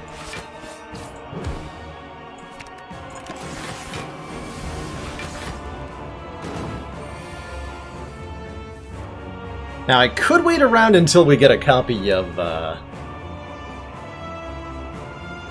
Hand of Greed, if I really wanted to be optimal here. Which I don't think I do. I'm happy to just kill Dekka. And leave this fight with 600 gold and 99 max hit points. Which seems like numbers that are as appropriate as they can get. GG, Donu and Dekka. Man, this fight, this run has really felt very smooth so far as boss relic swaps go. Just a complete breeze the entire way. Let's upgrade Shockwave. That's going to be really relevant. The extra turns against the heart. Alright, store. What have you got in store? Haha, for me. Oh, you've got another speed potion. You shouldn't have. You absolutely, literally should not have. That's just too powerful. That is far too powerful. Well, now I don't need a backup plan against the heart, because I have 10 dexterity. So we just discard, purchase. Double dex potion is GG. Remove something useless, whatever that might be. Still want Immolate for the elite fight. We should probably remove the unupgraded defend. Pretty bad. Remove corruption. I think corruption's probably just fine. We're definitely going to be using corruption against the elites, to be clear. It's a very important part of our ability to beat them. Replace with Flame Barrier. Add a Discovery, mostly for funsies. Or I can take a Kunai, because we don't have enough dexterity yet. Spot Weakness is actually not a bad idea. As far as removal goes, we clearly don't need it now. I'm just like never playing 3 attacks in a turn. Ever, really. I'm going to take the Kunai... Actually, no, I'm going to take the Prismatic Shard, so that if we get an off-color card from the elites, we can take it. And have just like one wrongly colored card for seemingly no reason. I think that'd be exciting.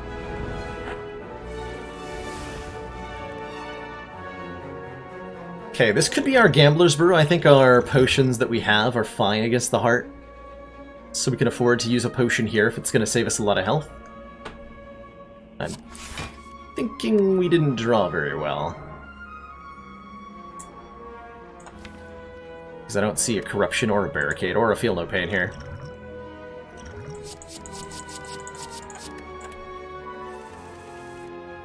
And I still don't.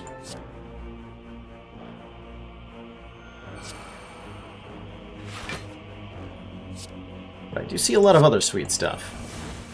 There's the Corruption.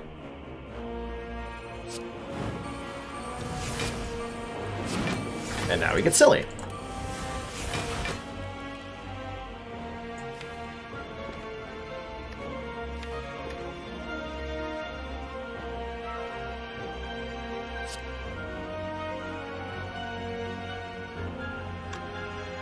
I'm gonna try to kill the shield immediately. Let's see, I have like no block cards coming up next turn, so we want to headbutt, shrug it off, probably.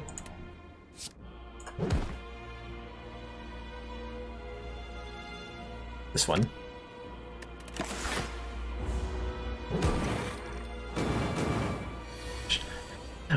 Hey, the secret benefit of the prismatic shard is that it means we can lose focus to the Spire shield. Nice. Victory achieved.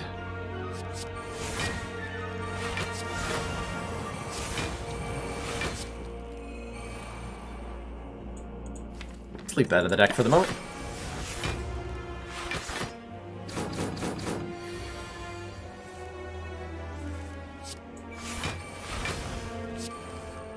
Here's Body Slam.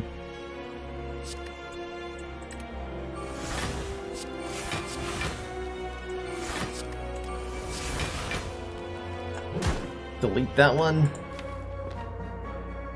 Don't actually want to headbutt bodies. Yes, I do, actually. What I'm talking about. Absolutely want to headbutt Body Slam.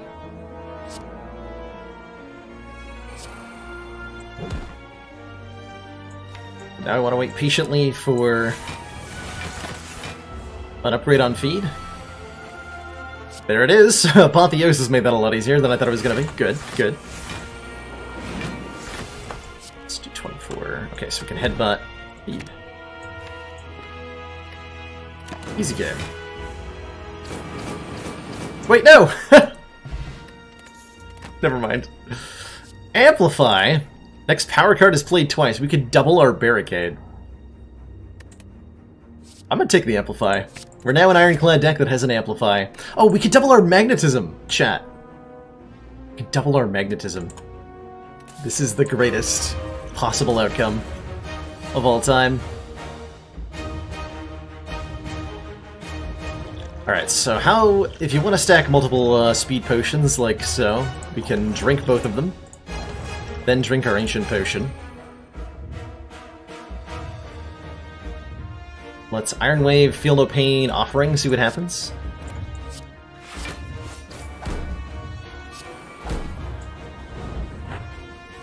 There's a Barricade.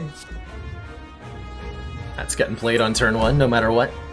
Do I play the Corruption now? Should have bought the Fire Breathing so we could double it. That's truth.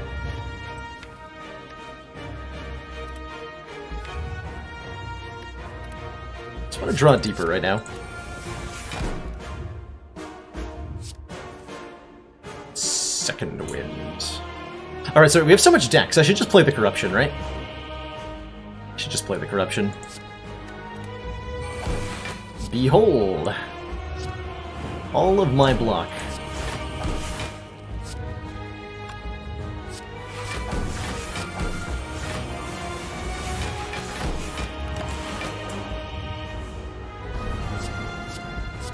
We can sell Magnetism, we get a backup copy that we can amplify.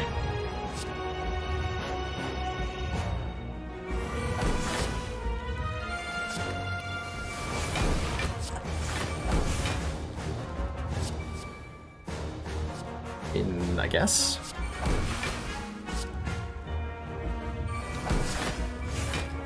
Alright, we'll Body Slam for a casual 240 damage.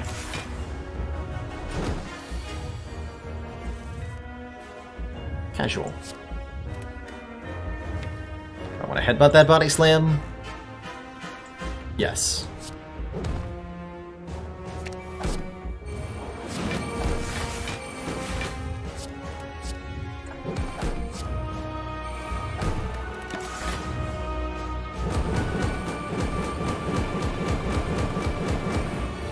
Alright, it's turn 4 and the heart has 200 health left.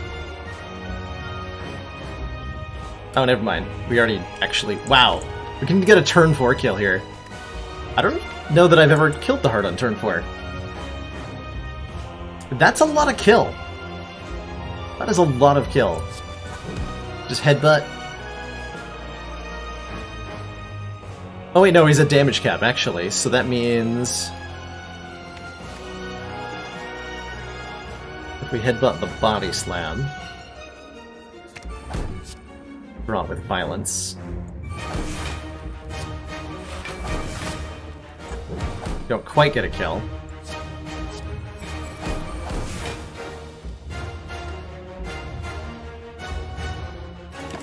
And now we can eat it. Which is all we've ever wanted, really, right? We can also amplify magnetism! Haha!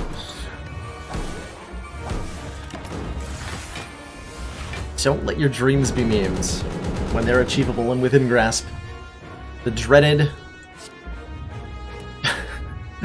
doubled magnetism into Apotheosis upgrading your feed for you, so that you can get the most maximum hit points out of eating the heart. Just ever. GG. GG.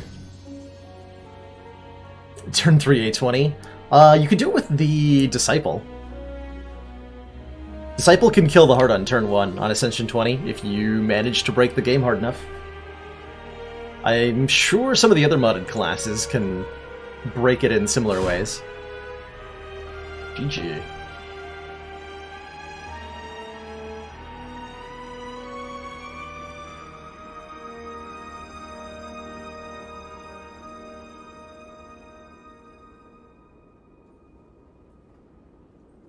Victory! Pattern Shift does not reset the damage cap, but the card Pendulum from Disciple removes it entirely for the Excellent for the duration. work, Commander. This council is pleased to see our continued support of this project has been worthwhile. Core for the win! Thanks so much for those 3 months of council support. Enjoy that blue defect chat badge, and I'm glad you enjoyed the magnetic victory that we just had. How did that deck work? Magic. Cannot possibly be explained how that deck operated.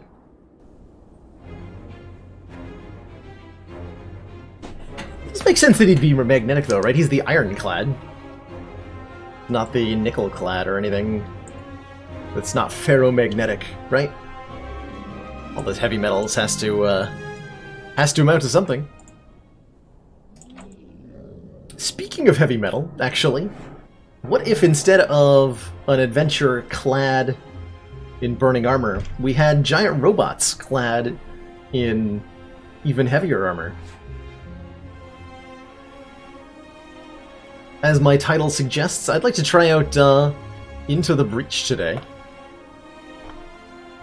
And it seems like an excellent time to hop on into that. So why don't we try out some Into the Breach? At long last. I doubted taking the Barricade. I mean, like, it's an Impervious, right? Impervious was a pretty good pickup. But Barricade definitely became a crutch there. So how is this supposed to work? Right, so I exit Slay the Spire, work on updating my title, and go from there.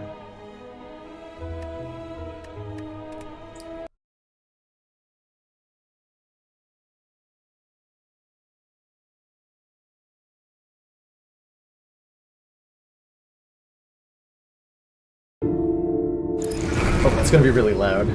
Just adjust that real quick.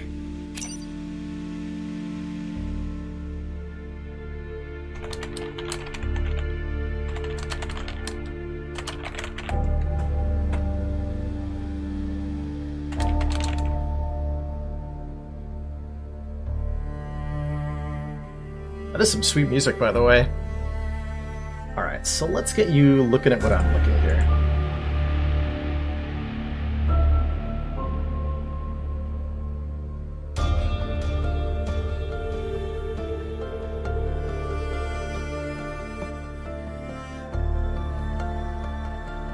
Hopefully this is a appropriate place for my face to be.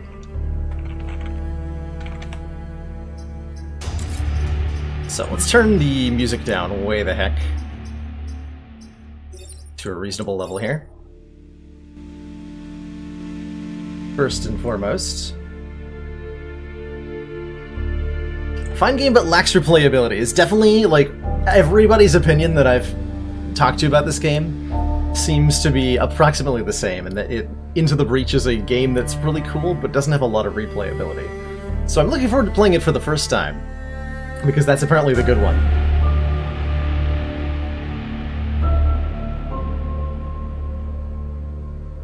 I would say no worries about backseating. I'm probably going to go pretty slowly through my first playthrough here. Let's see, intern confirm is good. And just like coordinates to the board, probably not. Helpful for speedrunning, but why? Seems like a kind of game that would be very strange to speedrun. So I've actually not booted up this game before. It is my first time into the Breach, yes, one-man army. This is actually my first time booting it up. So I'm just getting the options settled here, and then we're gonna click a new game and see what happens. So as far as I'm aware, this is a turn-based sort of puzzle roguelike, is how you could call it. Where we're trying to save Earth from rampaging giant bugs called the Vec. With giant robots that takes place on an 8x8 or so puzzle grid. Let's hop right on into it. Humanity destroyed. Vec threat unstoppable. Mission failed. Open a breach. Time to go back and try again.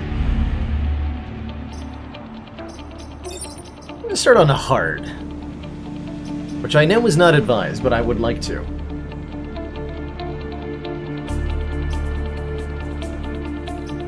And I guess I have a starting loadout. It starts with one combat mech that has a punch.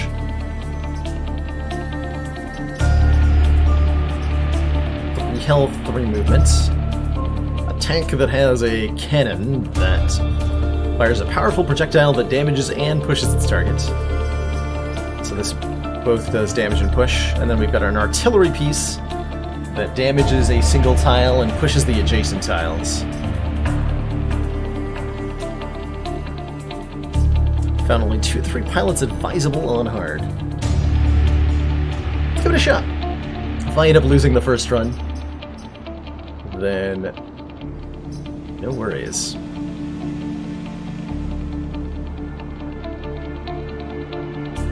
Is there an easy, by the way? There is an easy. What does it actually say here? Increase spawn rates and more alpha vec.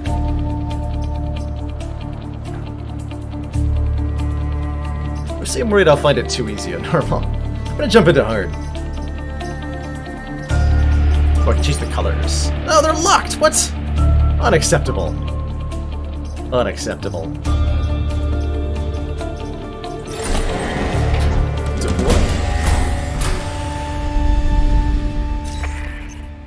No way in hell I'm letting the Vec take the islands this time. So I'm only given one choice to start. Archive Inked. Archive Incorporated. This museum island recreates old Earth as it was before the oceans rose and nearly wiped out humanity. Temperate environments. And it shows me stuff on the threat scanner that I don't have enough knowledge to make proper information out of. So let's just jump right on into it. Showed up in the nick of time. The Vec are overrunning our island archive. The old Earth relics here still have some fight in them. They could help us. There's a combat simulation available to get new commanders up to speed with mechanized combat. Would you like to launch the stimulation? Stimulation? I would love to launch the stimulation. My body is ready. I feel like I know enough about this game to understand the basics of combat without doing the simulation, but I also feel like most of our viewers have not seen this game. And so it probably behooved me to actually do this to get everybody up to speed on what the core game mechanics are. So we'll use this as a group tutorial then. So we've got some interface elements available to me. I also see that my positioning is probably not very convenient right now in terms of face cam. So why don't I move over here so that I'm not blocking that text box that's right there. Because when I mouse over things, it tells you stuff in that part of the screen, and I imagine people would like to be able to read that. So, here I am now. So, Our power grid is this bar at the top. That's our overall health. I believe this carries over from battle to battle. And if we lose it all, we lose. Enemies on the board, like this giant bug, every turn they indicate their attack and what they're doing. I think it tells you the damage. Yes, 1 damage. And here's our mech. On every turn, your units have the ability to move and then take an action. Looks like my starting mech has 3 base movement. Wants me to move it here. So I will. And I might have 1 or more weapons on any given mech. I currently don't have anything with multiple guns, but I think you can get them later. And I've got a move that both damages and pushes the enemy. So hitting him causes him to take damage and then move away, which means that the path of his attack is changed. And a lot of the core mechanics of Into the Breach revolve around manipulating your enemies such that their attacks are misdirected into things that don't damage you or even into each other, causing them to take each other out. And then we can end our turn. So I imagine we're going to have more units dropping in on both sides here shortly. Usually you have 3 of your own units deployed on any given moment. There's my cannon mech. Shoots a projectile and travels in a straight line until it hits another object. So I could, for example, move here and then fire. I could indeed. And then I can punch this bug because it's low on health. Take it out. I'm not sure why we don't have music, by the way. Is that just for the tutorial? Might be. It might be.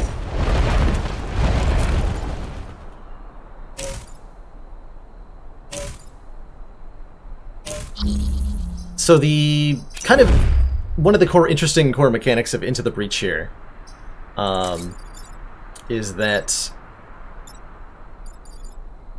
your health bar isn't based on your units, the units that you're controlling, my 3 mechs here, but rather health depletion comes from the enemies attacking stationary buildings on the maps.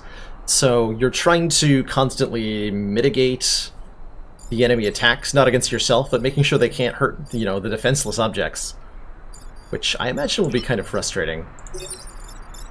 So it's given me the perfect setup here to highlight that pushing Vec into water kills them instantly. So we can use our artillery piece to knock 2 into the water there. And then punch. And I guess we're going on for a few more turns in this fight.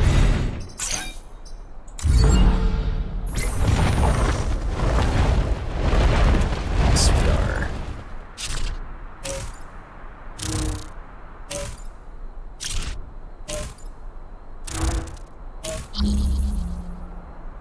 Turns remain.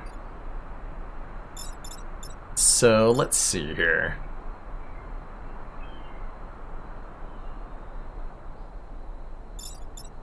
Two health. Trying to figure out the intended solution here is to be able to prevent all the incoming damage against both my mechs and the Vec, and then kill as many of the Vec as possible. We don't need to always kill all of the enemies on screen to win. It's all about surviving long enough. And sometimes there's bonus objectives, which in this case is kill all the enemies before they go away. So we'll try to do that. I've got a lot of options here, and no music. Just verify that that's correct. It's kind of eerie to do the tutorial here without anything. Let's see. So our artillery piece could knock this guy into the water, potentially. We can just move with our punch mech. Okay, so that would work. We can just ignore this flyer at the moment, because it's not actually threatening me. My mech can just move out of the way, and its attack will whiff completely. So that would let me punch this guy, and then I can shoot this guy out of the way. there a better way that I want to do this? I could also sacrifice 1 hit point on my own mech to get a kill on this bug, which I think I will do.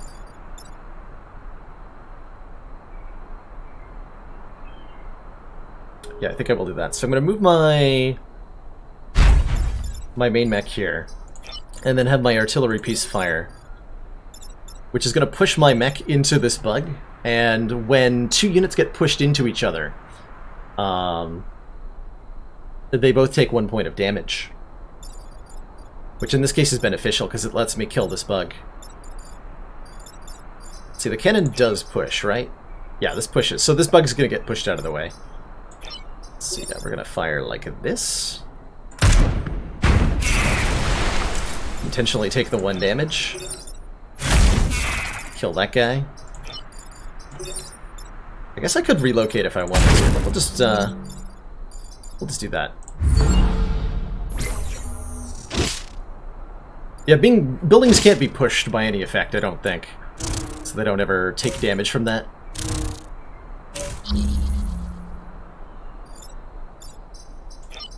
So this has 1 health, we can just kill it with just about anything. This one has 2 health, and I can kill it too. It's 1 damage if I directly hit this, right? Yeah. Move it. Then our tank can finish it off with a shot. And Punch Boy can punch. Oh, which did 1 damage to me. That's something to note. That's something to note. Something still gets pushed if it dies, which I actually did not know. Good to know. I think I can reset the turn. No? Not currently. Alright. We did win the Ironclad run, yes. We completely did. And we just won our first, like, tutorialized combat mission of Into the Breach. Which our reward for beating is having ambient music, once again. Which might actually still be a little bit loud.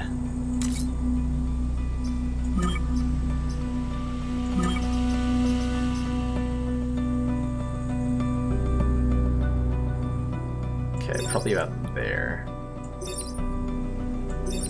So my voice should be clearly audible about over the game audio. Oh god, yeah, no, I would dare say that order in this game matters even more than it does in Slay the Spire. So there's going to be a lot of like slowing down to think about, hey, what's the correct order of operations here? All right, we have a damaged power grid because we were forced to have it from that mission or something. Power grid connects every corporate island. Any damage it takes in missions will persist.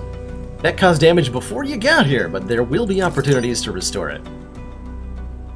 Every mission has different potential rewards for completing bonus objectives. You won't be able to do every mission on the island, so choose carefully.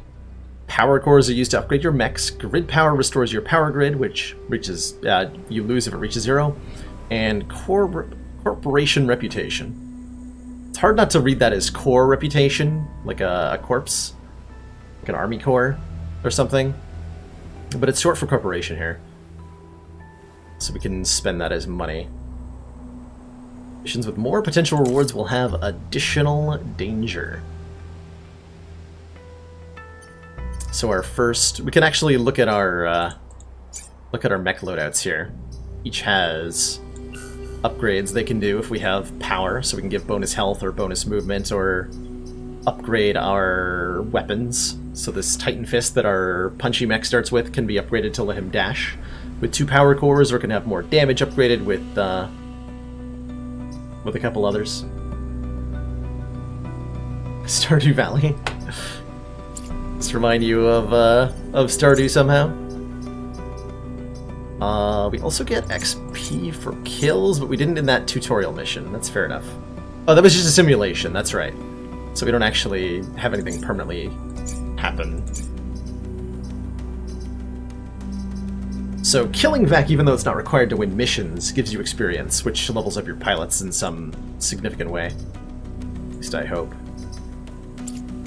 I can test mech. It's the virtual simulator. So we always have simulations available.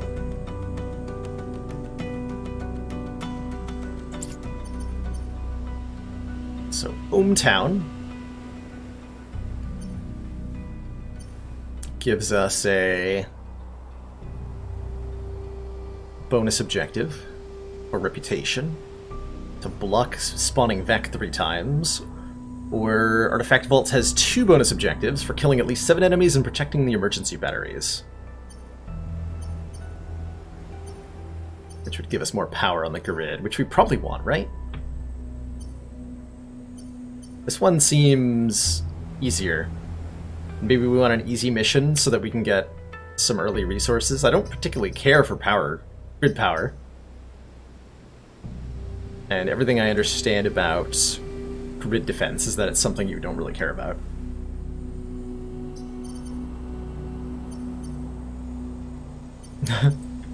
Does like Dead Cells where I can expect to die often, or more like Darkest Dungeon? I would call it more on the not quite as quickly as dying in Dead Cells, so I wouldn't die like multiple times in a few minutes, but it's more like FTL or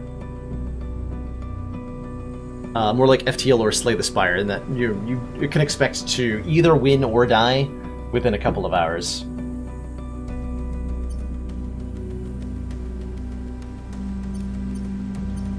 I'm gonna go for the easy one. I've got a feeling. Recently got a few old Earth jets in the air. My people aren't the most skilled pilots yet, but they're getting the hang of it. Start mission.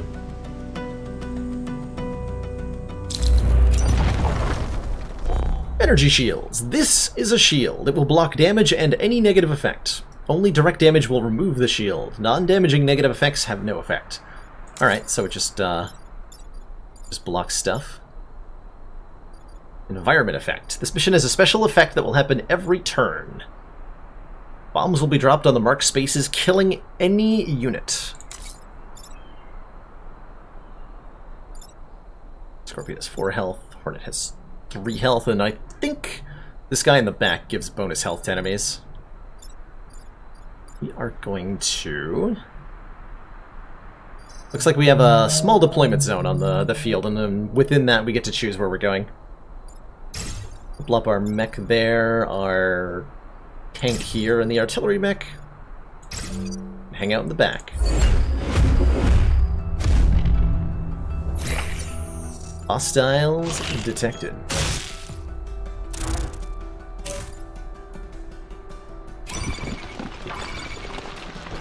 Alright. So we've got a couple enemies coming in. Enemy units pop out of the ground on their turn. And if there's a Vec over them, then they will fail to spawn and deal damage to whatever's blocking them. You can temporarily block enemies from spawning, but it will damage the blocking unit, which just means that instead of blocking them with your own mechs, you should block them with the enemies. This enemy Scion provides a passive bonus to all other Vec. Killing it removes the bonus, which is if you hold left control while hovering over the Scion, we can see what it does. Got 2 movement, it's flying, and it gives all other Vec +1 hit point. Oh, it tells us all about what all the enemies do. This is some really, really well-designed UI, I have to say. It makes it really, really easy to feel like I have all the information available to me that I need in order to be able to play. Which is super cool. Alright. So we've got bombs coming down on here, which looks like is not going to be relevant. Cannot get over to punch the Scion. But I can punch this guy. If I punch him into the building, I will destroy it. Because buildings can't endure damage. But I can punch him in such a way that the attack of this thing hits the shield. Actually, what's the order? Enemies emerge last. Okay. That's another really cool button. There's an attack order button up here in the corner that shows us the exact order all of the effects are going to happen on each turn. So there's never any question of like, how does this resolve? Because we know, like, specifically the Scorpion attacks first, and then this guy attacks, and that this thing comes in. So we're gonna probably punch this guy. We're going to not be able to move the tank, but we can shoot the Scorpion, which will move it back, and therefore its attack will be broken. disarm? Why would you disarm? Oh, that's what it means by disarm. Disarm means exit targeting mode. Fair enough. I probably want to fire my artillery in such a way that I cause this thing to block one of the spawning vac, which counts towards our bonus objective and does damage to it. Alright, so let's execute on that plan. I don't know if that's the best plan I could have, but I sure like it. Punch this guy, setting the attack into the shields here. We just break free the Scorpion for the moment. And we cause this nerd to block a Vec. I also lit this forest on fire. Forest on the fire on the tile took damage, turning it into fire! Capital letters, fire. Unit stands on fire, it will ignite and take damage every turn. Alright, end turn.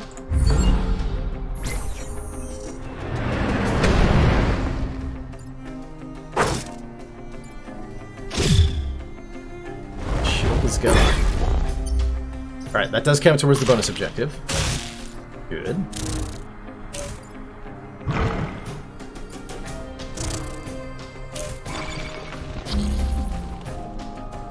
Okay, still 2 emerging Vec coming out. I can simplify this problem a little bit. If I kill the Soldier Scion, then the Hornet should die, because it'll have 1 less health. So I can get a 2-for-1 there. Forest does not provide defensive bonus, no. Oh yeah, Chet can absolutely volunteer to become our pilots. I can name these after people, right? I don't think I can do that right now, but I can definitely rename these soldiers. And I will definitely take some volunteers after this mission. So tank can kill you. Victory in 3 turns. I need to block 2 more spawns somehow. I don't have an easy way to do that this turn. So we can kill...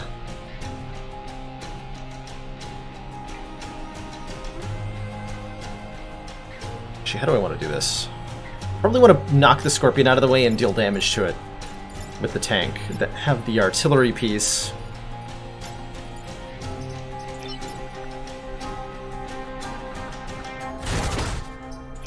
See, okay, I can move through friendly units, good. But I can't shoot through friendly units. So I can undo that move. And the correct order is have the tank move here, fire, and then have the artillery piece move, kill this thing, which kills this thing, we can punch that guy. Alright. Shows me being in the forest. Doesn't say anything about being a defensive bonus on forest tiles, though.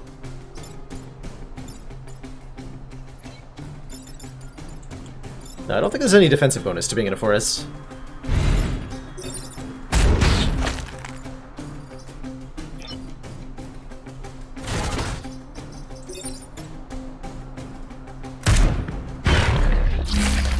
Okay, so that died and experience points were given.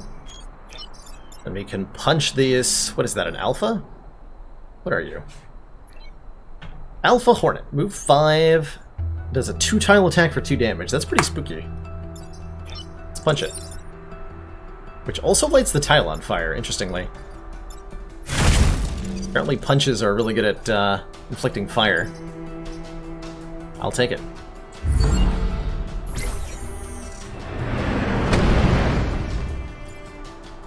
That's some hella fire support if it just levels mountains, huh?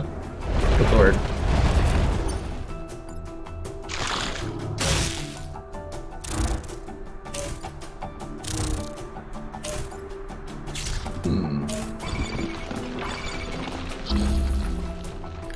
Well, that looks problematic. If you freeze a fire, it will turn back into a forest. I guess that makes sense, right?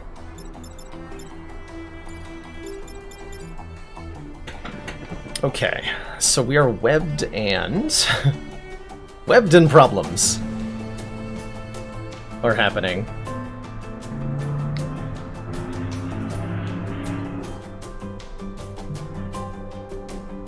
How the heck do I deal with this? So I can't even punch this guy, because I'll I'll punch him into the building, and that's bad. I don't think I can prevent all the damage incoming on this turn. This looks ugly. Let's think about all of our options here. What can my artillery piece actually accomplish here? Can't artillery yourself, can't artillery any of the tiles next to you. That's good to know.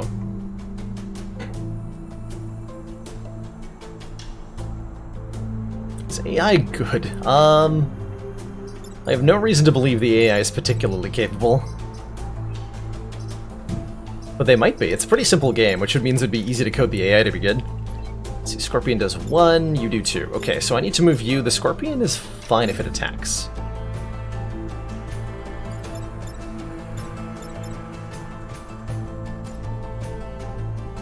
Okay, so I've got a plan formulating in my head now. Kind of. Although I can't actually free myself from that web, can I?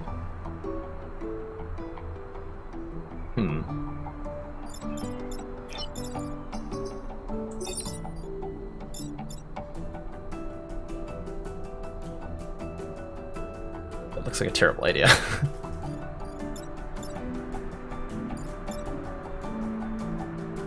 There's some world where hitting myself with artillery is the correct play here. I'm just not sure what world what world that is.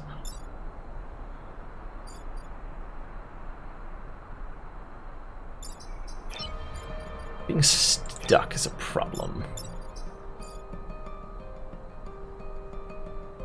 And I also have to block a spawn this turn if I want the bonus. Which seems unlikely, right? 1 damage. So I think I have to let the grid take a hit here. Probably. Can you move after firing? Actually, that's a really important question to answer, isn't it? Let's find out. I can always... There's a reset turn button.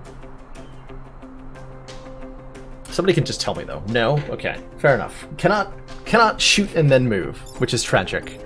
Because that would really help right about now.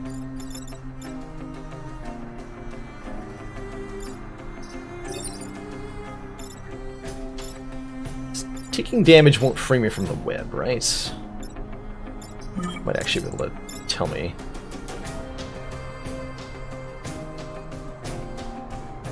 Nope, doesn't tell me.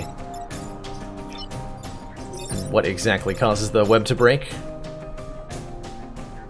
That would be a kill, but then I would lose this. It's a better question. How do I save my artillery mech, period?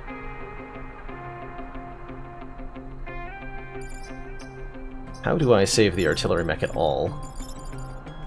This movement block.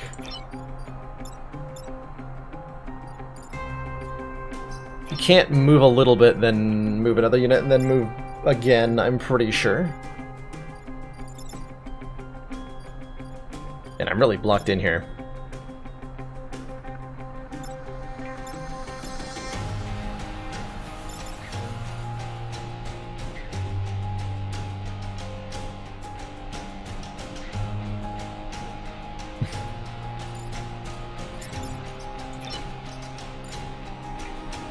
Starting the combat over. Yeah, that's, if that was a button, I might be clicking it right about now.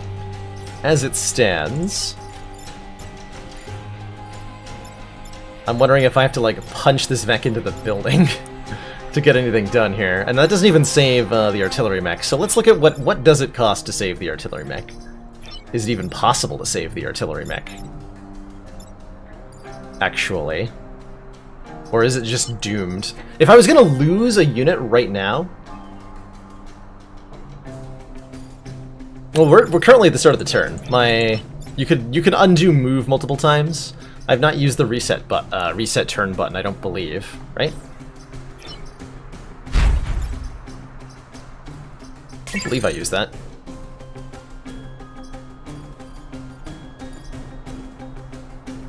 I just haven't taken it. It's disabled because I haven't taken an action yet.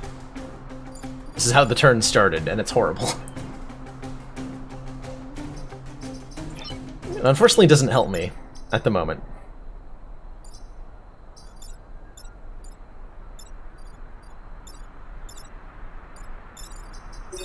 So I have no way to... I might have a way. Might have like a really weird way. I think I should just let my artillery mech die, honestly. Which is fine, right? We get a replacement immediately, I hope. And the only thing I lose is the pilot. And that's not a downside right now, is it? Yeah, I could see thinking a couple turns ahead would be a good thing to be doing. Especially if I know the enemy movement ranges. So let's treat my mech as dead then. How do I play out the turn? I kill this thing by shooting it. I kill my own mech. And this guy by shooting them. Then you're rendered mostly harmless. Actually, no, I can kill you too. But then this is a problem. That I can solve by pushing him into... That'd be fine too, actually. We can artillery this guy. I have no way to block a spawn, so that's not happening. Oh, show the attack order. That is relevant, right? Actually, why is that relevant? I am sure I want to play this on hard with that experience, yes. Got a robot pilot that's worse. Well, we'll see what that does. Can't deal with the penalty if you don't know what it is, right?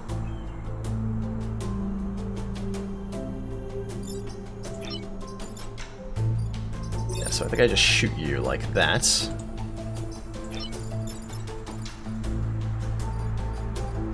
And then we're free to punch and kill.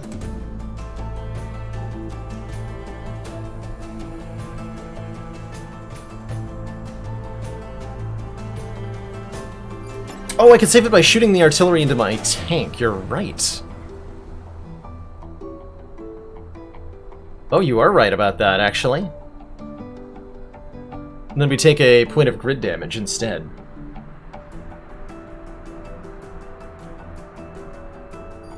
Well, potentially 2 points. We can save this one, right?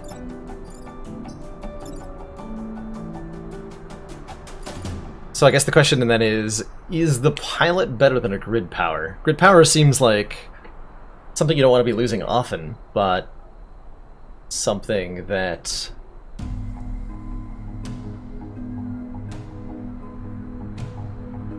something that's very helpful. And because I don't fully understand the pilot dying significance, better to lose the pilot. Okay. I'm down with that. Although, hold on. Actually, it might be the same grid power, right? We're not actually sacrificing a point of grid defense for this, because my alternative does not involve rescuing this building from this attack. And we get it back anyway, so it's not a question of, are we trading a grid power for the pilot? It's just better, right? Both plays are losing one defense. One causes the pilot to die, one does not.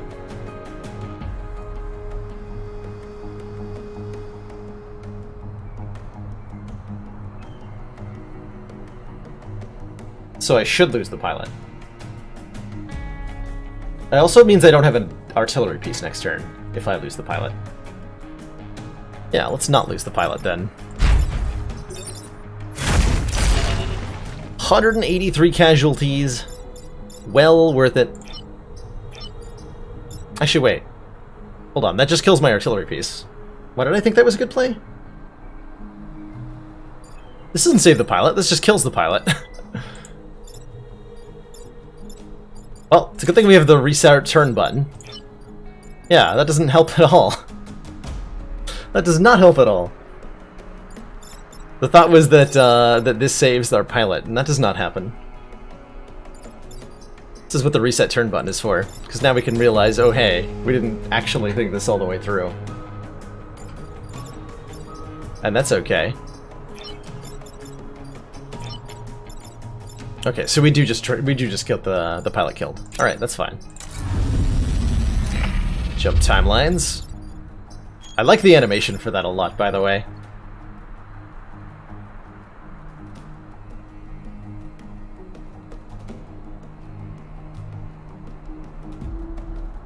Should shoot the building again? Is there an achievement for that?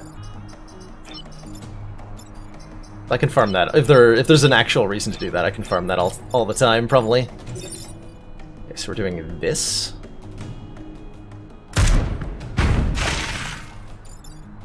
Getting the XP before you die.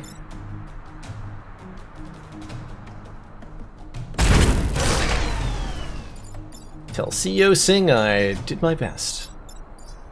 Mech was disabled, its pilot was killed, and will not be able to act for the rest of the... Oh, wait, he stays... Didn't think about that, actually. But he stays where he is, and I can't occupy the square. That was also part of my plan. Oh well, we'll move over here. And that's apparently my turn.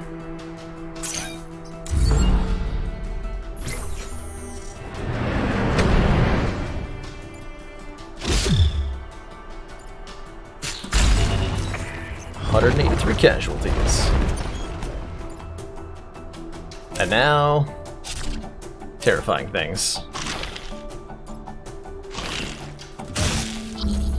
Alright, so it looks like I can't prevent this point of grid from being lost either. So we're starting out our first mission on a pretty bad foot here. It's almost as if playing on the hardest difficulty your first time is a slightly less than optimal decision. But why might that be?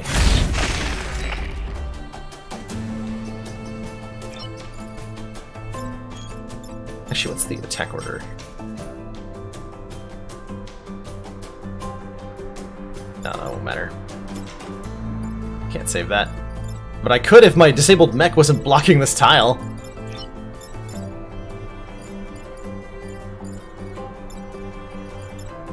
Rude.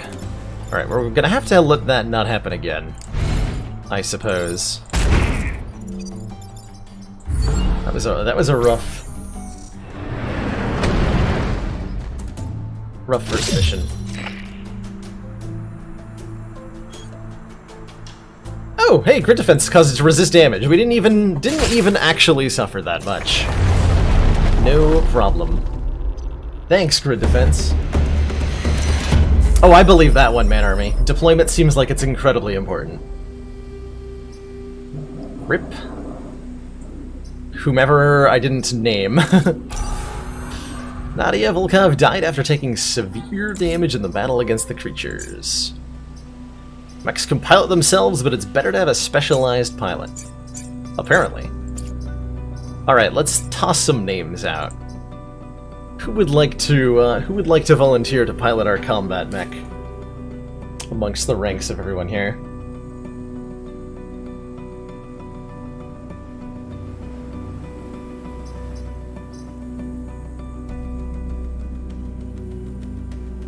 I could definitely see plus move being good, especially for the situations like that where we just had like units blocking each other. Having the option to go around would be a huge deal.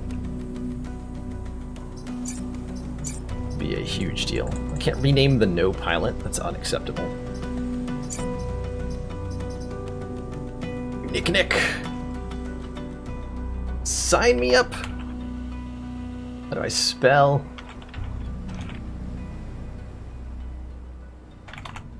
I'm glad that fits. You Nick, welcome. Welcome to the squad. I could also name the mech. Oh my god, I can. Alright, Unique Nick will be piloting Falcon 1343. We're gonna name the artillery mech the Metal Coffin, because that's what it's proven to be so far. And the cannon mech can be piloted by a Ralph Troll. Climb inside me, says Dolphin Chemist. And indeed we shall. Ralph Troll has climbed inside Dolphin Chemist and is now piloting it. How's it going, DC? I am learning how to breach, and not doing a very good job so far. Destroy the dam, take less than 3 grid damage? It seems like that'd be pretty easy to achieve, because if I took 3, I would probably be losing at this point. So that's kind of a free objective, right? Defend the tanks. 2 stars. Should I be going for power grids or stars? I have no idea. No idea. Let's go here. I want to go here. Destroy the dam. Destroy the TAM. Take less than 3 grid damage. Let's go. Start mission. Alright, we got a shooter, we got a hornet, we got a alpha firefly with 6 freaking health. And 3 damage. Wow. Hopefully we can use that against...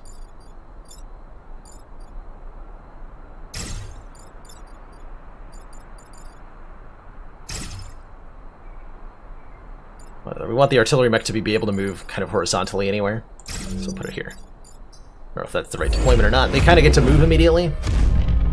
Let's go. Stars are better than lightning bolts and spheres are best.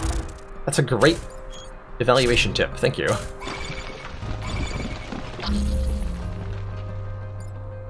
Okay, so we want to destroy the old Earth Dam. For some reason. I guess I don't have a lot of opportunity to do that. So I'm going to have to devote resources to that. Fair enough. This guy in the back's difficult to deal with. What, a 1 damage shot? I should just be, like, body blocking shots a little more often, I think, than I currently am.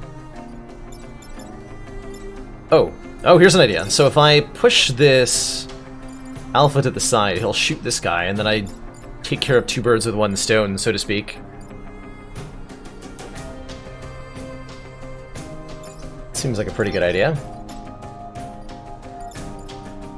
Which means my tank was improperly deployed.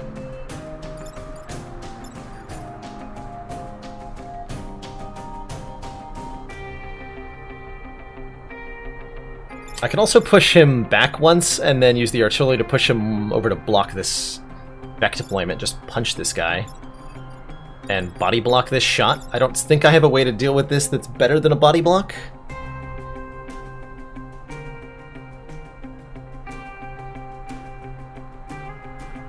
Creates water in a straight line.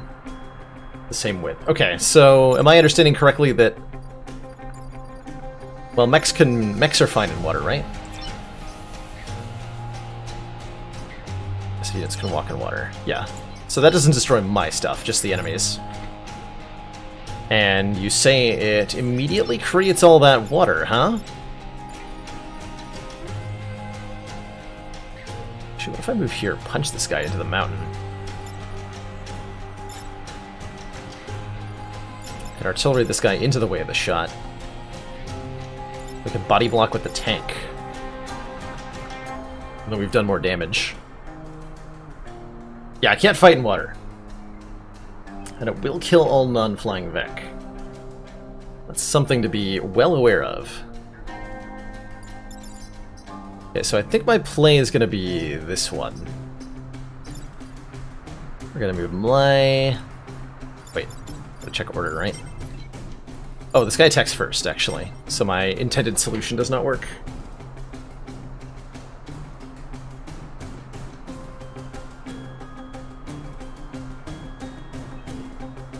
Okay, so we're gonna go the other way then. But I can't actually do the move I thought I could. That's also a problem. Well, now hold on a minute. This has just gotten all wrong.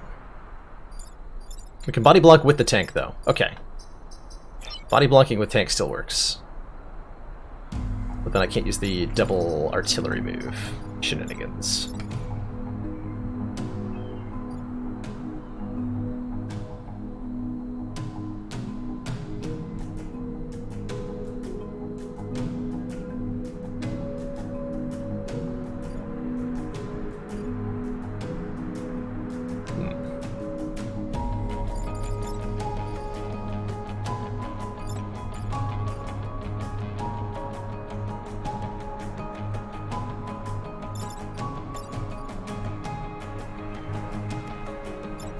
I kind of want my mech over here so I can punch the dam.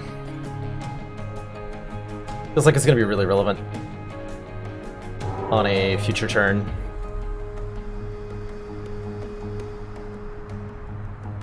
But if I do that, I can't prevent this from hitting something, right? I have no way to target. Oh, I can also do this shot. Oh, that's kind of important. That also kills the flyer in a new way. And lets my punch mech kind of move through where it was.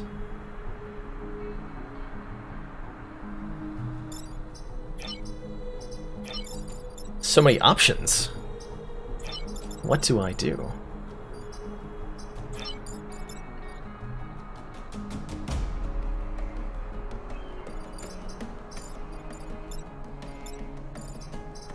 I think we go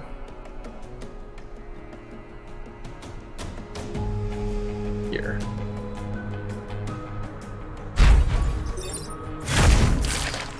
Kill that thing. Tank blocks. Might as well fire. Artillery piece has some options. I think shooting at the dam is a good option to be taking. Because I can get here, shoot the dam. And then I can kill the dam easily next turn. If that's helpful. Which it might not be. It might get like stuck and webbed over here. That'll actually be fine. Okay. Go with that.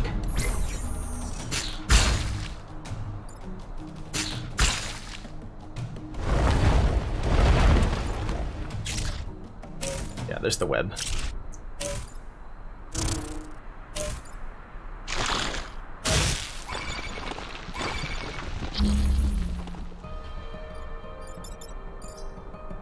Okay, so I can indeed shoot the dam, but unfortunately this will result in the unit dying again. Although it's already an AI unit, so is that really a bad thing? If it dies again, is there any penalty at all?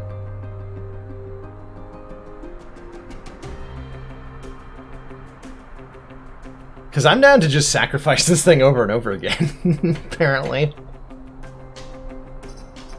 No further penalties. Well, then might as well, right? Might as well. And that's a 3-vec with 1 stone sort of situation. Well, yeah, more, yeah. 1, 2, those spawning ones should be destroyed as well. Pretty exciting. I'm gonna do that.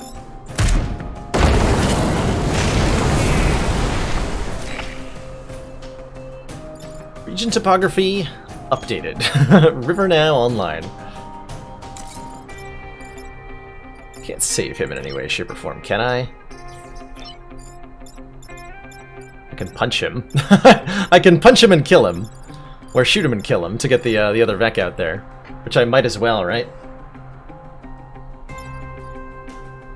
Might as well.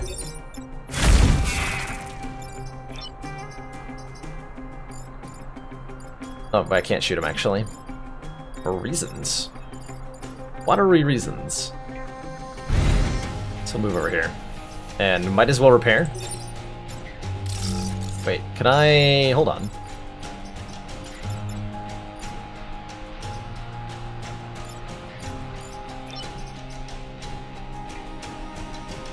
Units repair each other.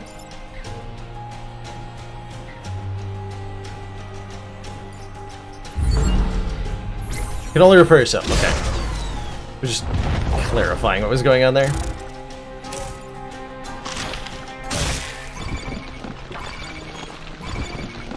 That's a lot of Vec. I punch you. Okay, going off the map doesn't seem to do anything. How unfortunate. How do I shoot this guy? And then punch it. Put him on 1 health. Seems reasonable, right?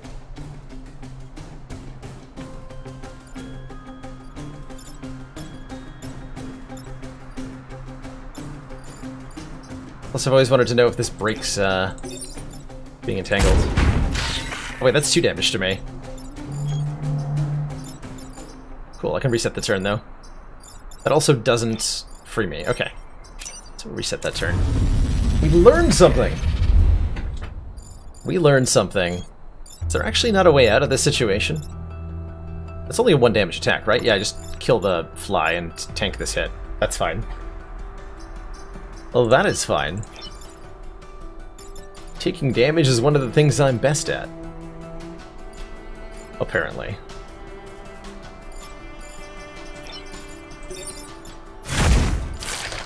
So we just punch that one.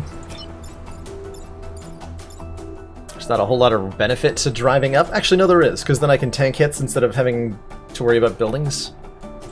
So we do want to drive over here.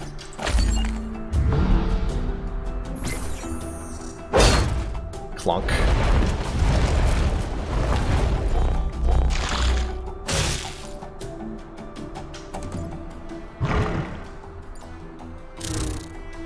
No. Bad Vec. For some reason this one didn't take a turn. I'm not 100% sure why.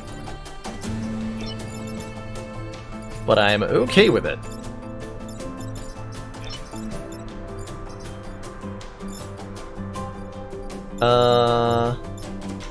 So we want to knock this out of the way so I can punch this thing? Wait, I'm not going to be able to punch it, am I?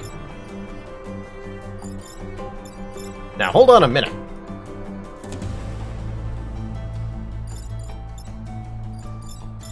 This river is very inconvenient.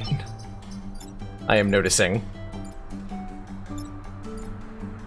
Yeah, I can't sideways attack in the way that I need to be able to here. Which means I don't know that I have a way to prevent this grid damage.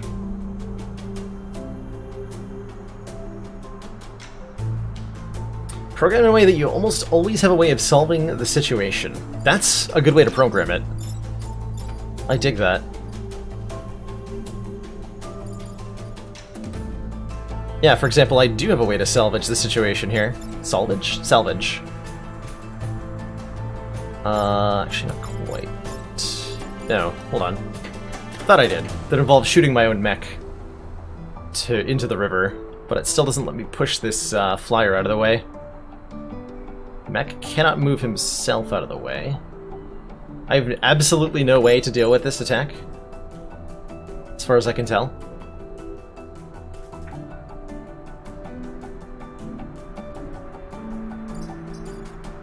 I don't believe that I do.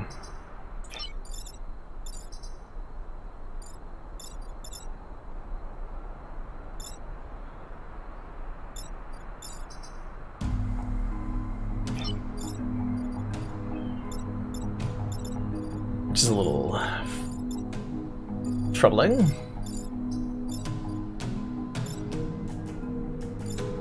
Punch it into the building and kill it. That'll give me experience points at least.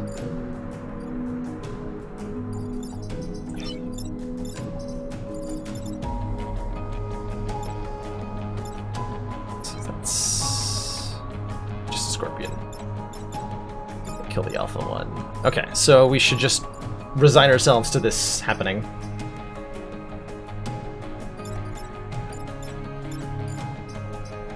What's the attack order? Fire damage first, okay. So we can kill 2 of them here. That's gonna be what we do.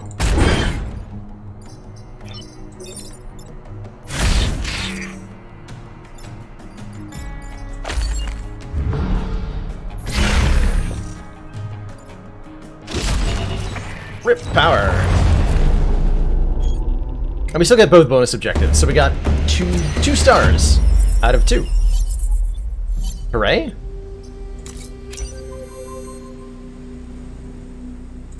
Okay, I should maybe be trying to get a little bit of power. Tidal waves. Let's try this tidal waves area. Kill at least 7 enemies, protect the coal plant. Let's give it a shot. See if I can maybe net a power here.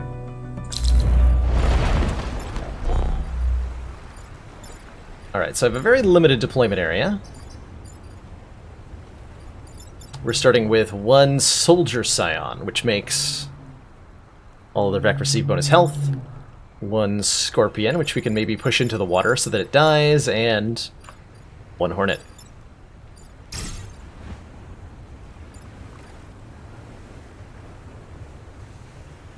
I'm gonna start looking at that for deployment. I have, again, no idea if that's correct or not, but it's what we're doing. Stars equal to 1 lightning bolt plus option value. Okay, that's good to know. So I really only want the lightning bolts if I feel like I have immediate need for them. That seems pretty reasonable.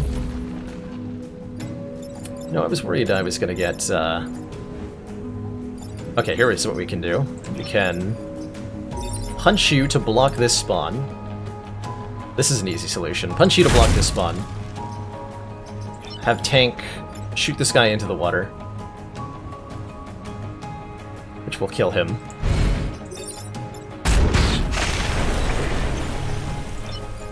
Move this guy to... I can move my tank while I'm doing this, but fire artillery to block this spawn as well. Let me do 2 damage and block 2 spawns. My understanding of this mechanic is now complete. I have a feeling like I'm going to be hearing that a lot throughout this playthrough, Chrono.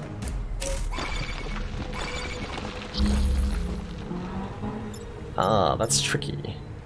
Alpha Hornet. Tricky, tricky. That's a lot of incoming Vec. Although one of them is actually going to be lost to the tide, I guess. Which just seems like cheating, if you ask me. And we can prevent that spawn too. Do I get kill credit if I prevent the spawn? Entirely? I probably don't, do I? Experimenting with your body. That's how you gotta experiment sometimes. It's just the way of things. So we can push the Alpha Vec in a couple directions here.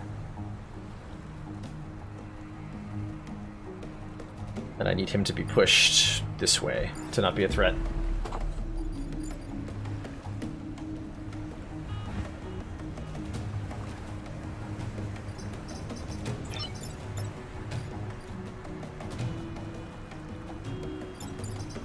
So I move back here. That's a pretty limited place to go with the artillery in terms of what it can target.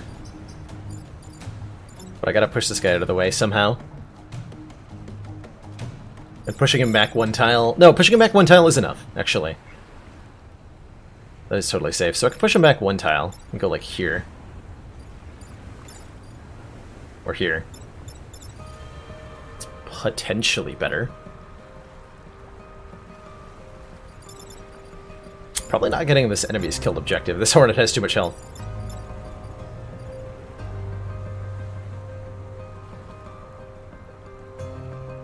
And I don't particularly want to try to...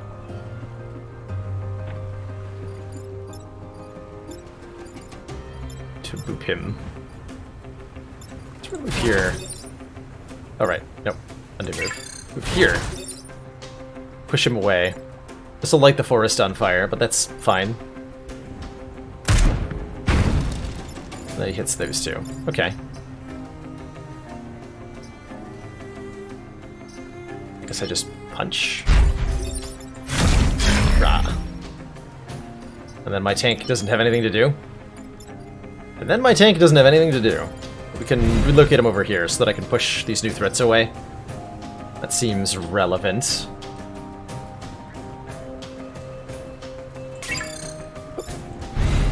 There's the insert button.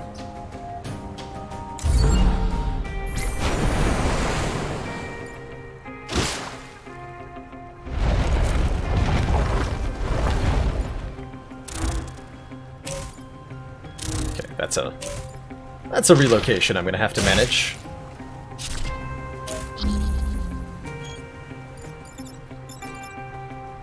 That's not good. Well, that is not good. Or is it? so attack order is environment first.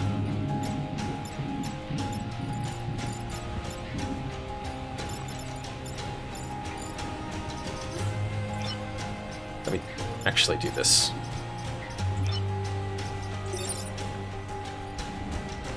So this guy needs to be pushed to the side, which we can do pretty easily.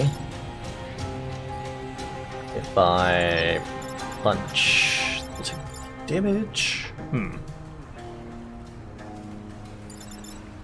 It's fine to get hit by this. That is fine to get hit by this. The tide doesn't...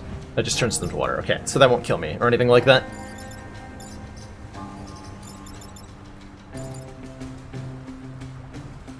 So how do I deal with this is the main issue. Actually, wait, what's the attack order? Oh, no, that is easy. Okay. Haha! Alright, that is much easier than I thought at first.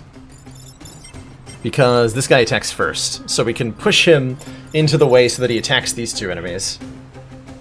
And that is the solution that we're looking for. That one right there.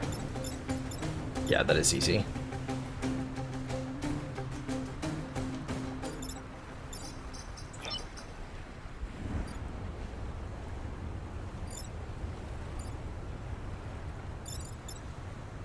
And I think we want to do that because that lets me...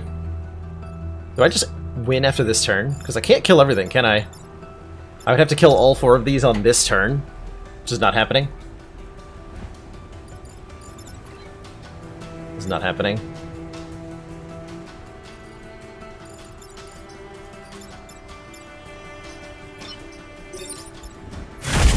So if we punch like that, tank can shoot to make sure they die.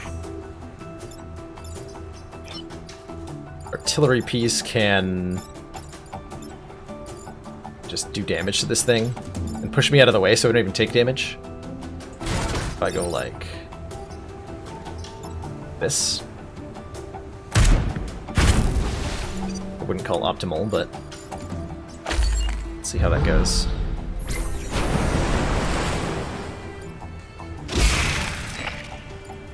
Two Vecthets removed. And then they leave. Okay, so we failed the kill all the Vec option, and that's partially because we prevented one from spawning. But we did protect the coal plant, so we get a power back. And I unlocked a new skill, +2 mech hit points, which is just equipped. Well, that's really nice. Okay, that lets me tank a lot of body blows. With 5 hit points on the Prime. I believe this is our last mission before we go to the headquarters. You do, what, 3 or 4? Slightly more than half the missions available on the map, and then proceed to the final one. So I'm only getting 1 more here on this first island. Do I defend the train or the tanks? Is, I suppose, the important question.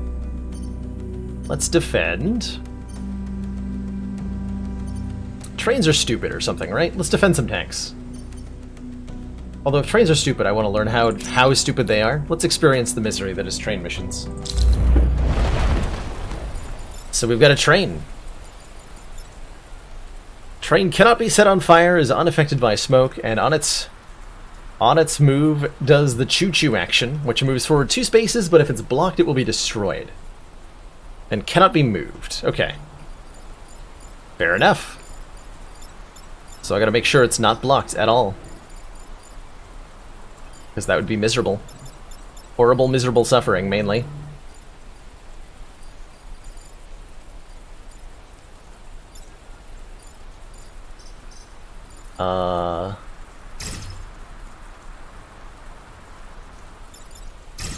Let's go something like...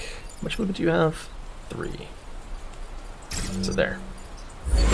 Try that as our deployment. Yeah, XCOM flashbacks commencing. As long as there's not thin men here. Oh, there's a pod. Pod contains equipment from the future. Just collect it with your mech. Or just defend it until the end of the battle. Okay. Oh, that was a rude amount of movement, actually. Do I just, like, immediately fail the mission because of that? No, I can artillery him out of the way in a helpful way. Good.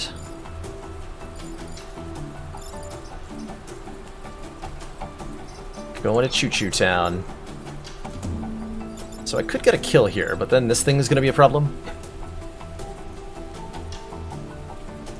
I don't have an easy way to fix this other than having the artillery push this away from the building. Pods are important. Everything I've heard about them indicates that. So I think we just artillery this. This is the only way to save, this building from being destroyed, I believe. Prime can punch, and then tank can...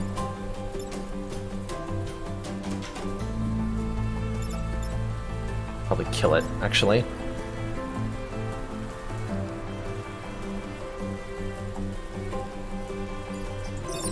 Don't know if that's the correct play. Push it that way.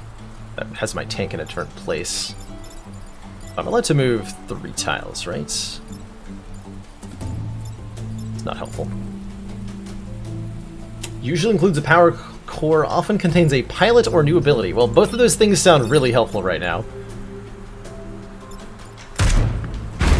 Wait. Oh, right, that's not how that works. Hold on. Let's reset the turn. Right, the shot is not harmless. Which means I don't have a way to save that building, do I?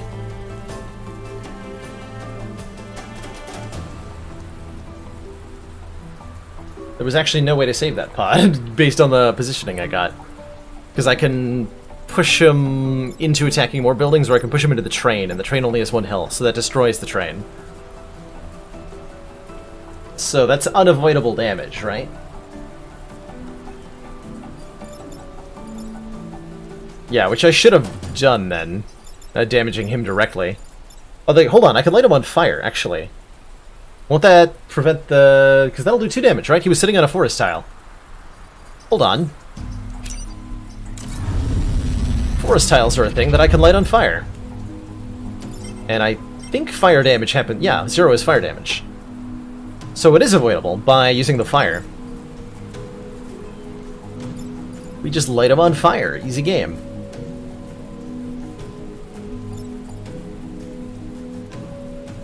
And I can stand on the ice if I want to. Not sure if I want to. I will give careful consideration. Yeah, so this is the way to prevent the damage. Yeah, because now he's on fire.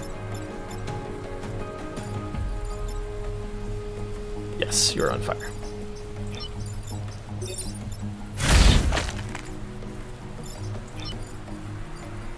Tank can push this one, or can finish this one.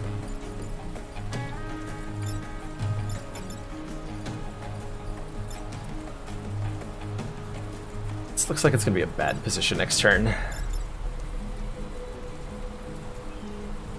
Being in the way of the choo-choo might also be a bad position next turn. That's definitely possible. Well, we're going to do it. This is definitely not a terrible idea.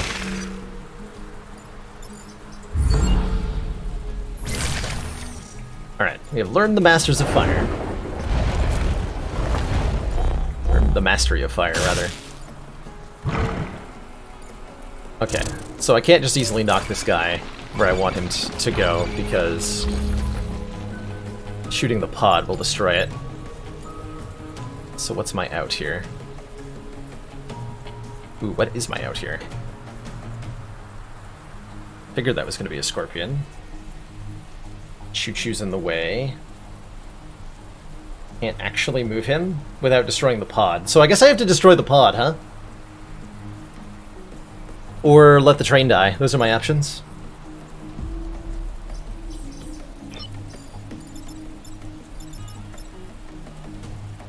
It seems.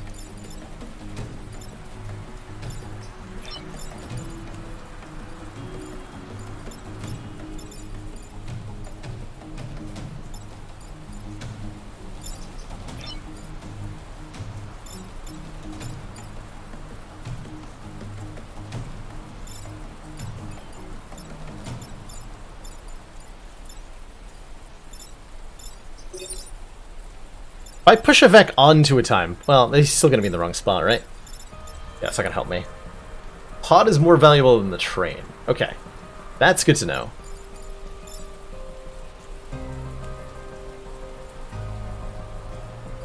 That's extremely good to know.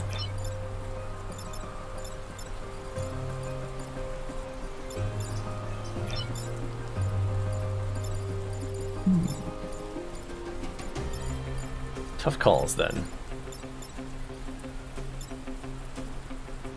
What's the order here? Okay, train moves after the enemy destroys it. At least a core, which is worth 3 stars. Okay, so defend the pod more than the train.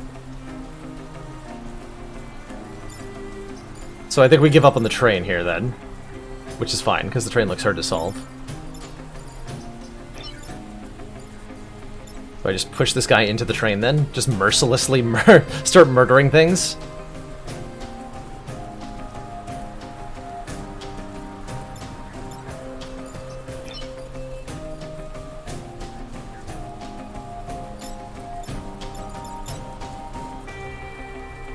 Let's move out of here, shoot you. Push things. So I can make a move like this, for example. Which will destroy the train. Which is allegedly fine. Then I can maybe push him into the fire, even, that I'm about to create.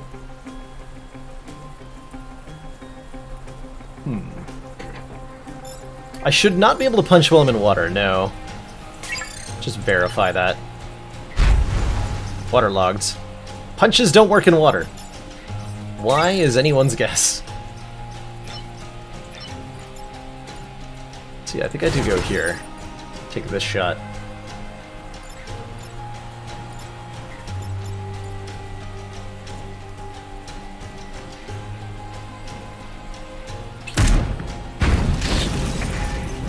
Oh, that's right, the train is gonna keep occupying those tiles. Which is actually a good thing, I'm pretty sure. Right?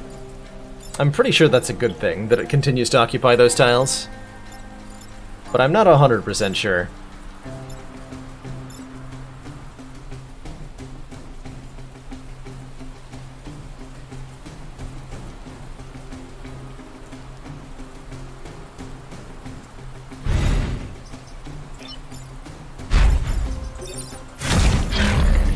Take that thing out, and I guess shoot you. Not that I'm likely to kill it, but...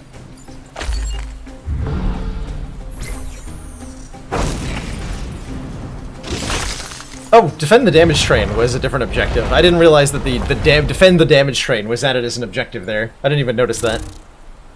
Well, rip, apparently.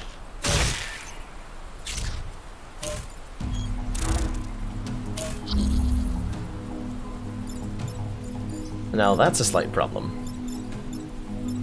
And by slight problem, I mean... No, that is a slight problem. Because I don't think I can prevent all this grid damage from happening. Wait, that's not true. I can block this shot. I have no way to prevent this one, though, right?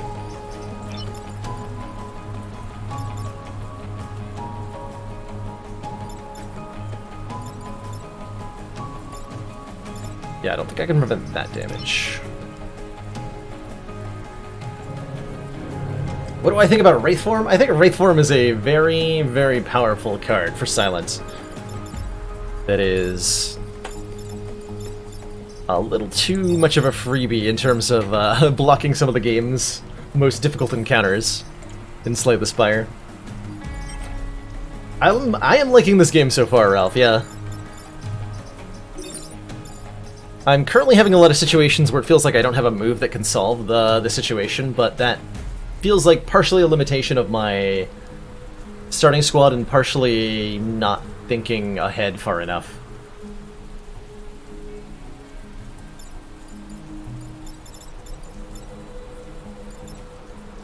Let's see. Oh, I can artillery my punch mech. That's true. Can't save this regardless, though, right?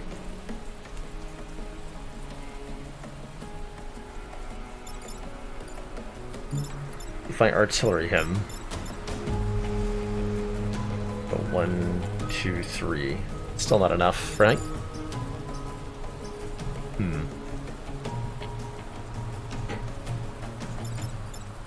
Hornets have 2 health, and the tank does 1 shot. It would push the Hornet into the building, and then the building would take a damage, and the Hornet would die. So that kind of achieves what I want. It gets me experience points, so it's better than just letting it hit the building. I can't push the Hornet to the left, or I can't push the Hornet in any direction and have it go well. I can push it away from the building, but that requires shooting the building directly.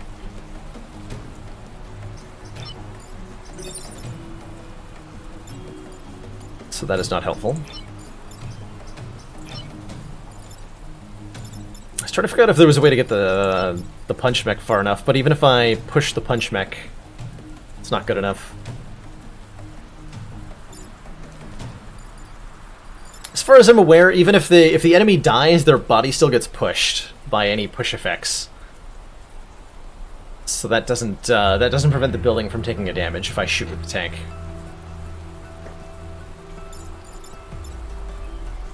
Also, the units? No, I can shoot both. Yeah, I can get a kill that way, but it still causes the building to take a damage. Negative dex on Wraith form is a bit of a problem. The idea usually is that Wraith form works a lot better if you can retain it or if you can multiply it somehow. So if you have a well-laid plans, you keep the Wraith form in your hand until you're 3 turns away from the end of the fight, and then play it to be invincible for those 3 turns. Is usually how it goes, which in hallway fights is basically as soon as you draw it, and in boss fights is something that comes a bit more with experience.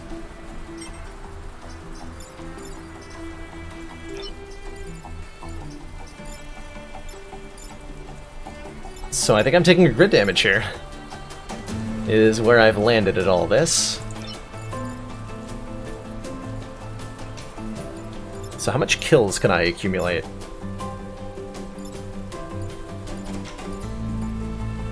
Just ignore this entirely? Yeah. So we can kill this thing, or we can kill this thing. Can I get both of them? I can kill the alpha. That might actually be better. If I just kill this thing. It's probably more experience than a regular Vec, right?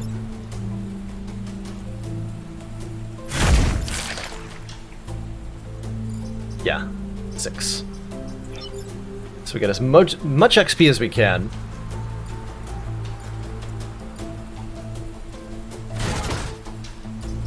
We lock that shot. We can push this guy, but it doesn't help me. Take that shot. Okay, so there's nothing... Wait, I can kill this guy too. Didn't even think about that one.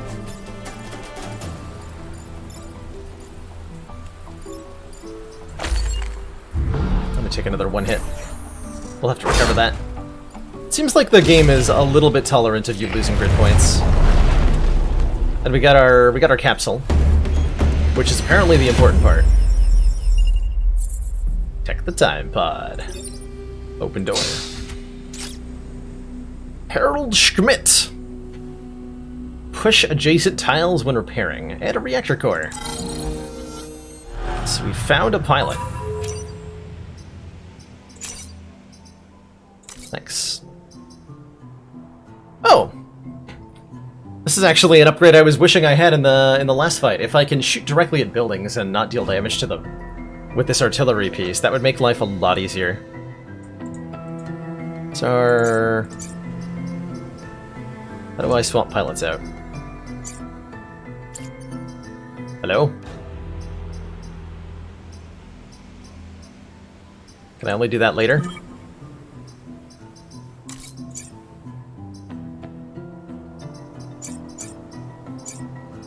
Seems like I can only do that later.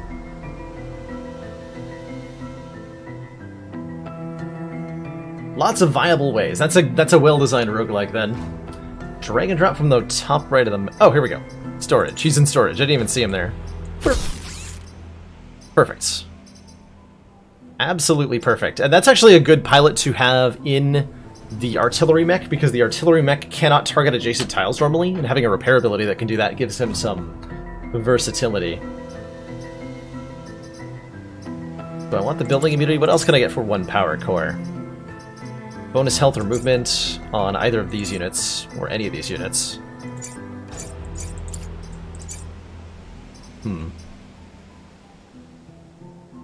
Movement's pretty good. I'm gonna take the building immunity, though. Let's grab that.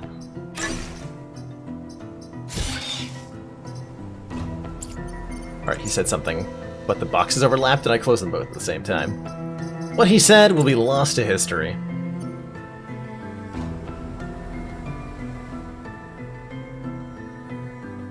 +2 damage does sound amazing, right? That requires 3 power cores. Which is a lot. That is a lot. Guess we're going to Corporate HQ. Destroy the Hornet Leader, protect the Corporate Tower are our 2 objectives.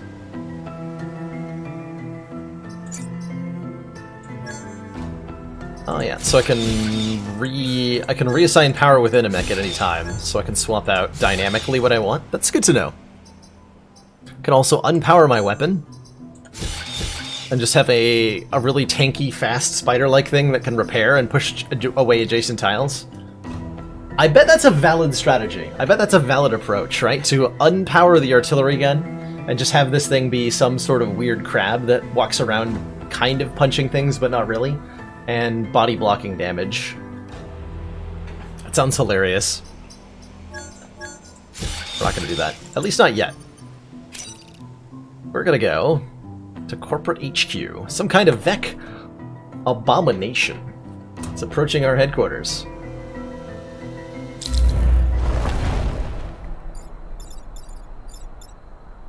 Hornet Leader has... I have to count those? Is that 6 or 7? Counting! Unacceptable. Absolutely unacceptable.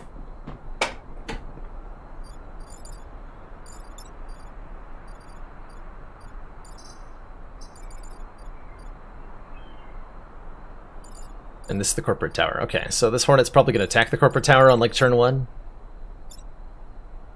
Thing's not going to be able to reach anybody. If I go here, it will be able to. So I actually don't want to deploy in a way that this thing's going to be able to reach me. I'm learning how to deploy! So we put you there. You here. And you here. And then the Scorpion can't do anything on turn 1. What is attack pattern? Oh, that's a long attack pattern.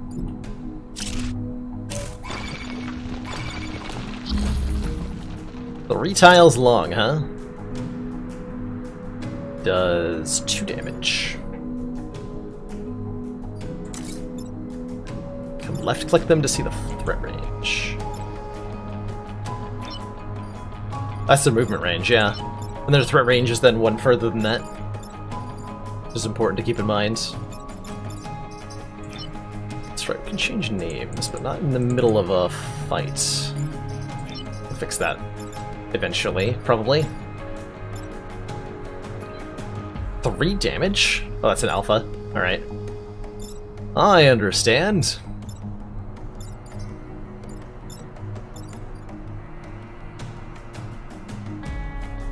So what are my options for dealing with this alpha here?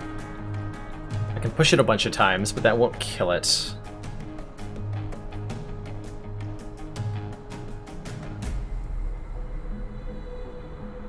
Not the way that I want it to.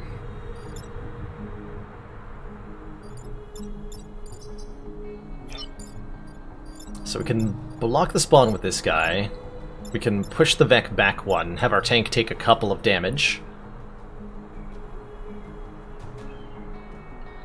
And then I can robot punch this guy.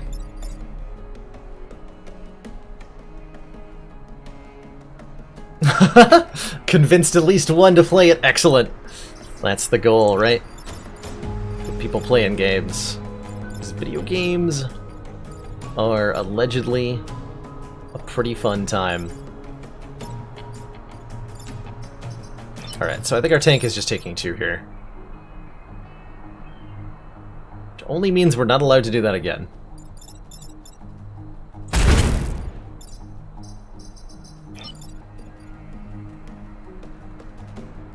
which is fine, right? We don't want to be up against the wall.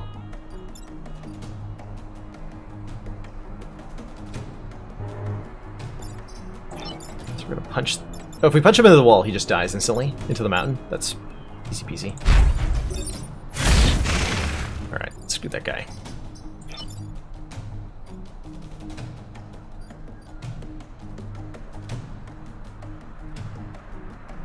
And this Hornet's gonna do something horribly annoying next turn.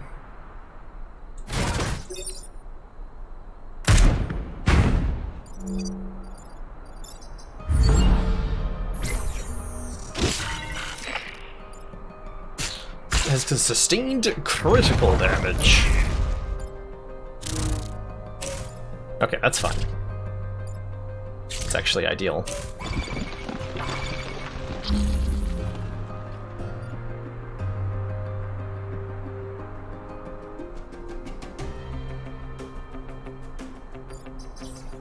Can't tell if I had a way to actually prevent this hit or not. Might have had a way. Can we block that again? We can. I might do that. And it'll even do a damage to the alpha to do so.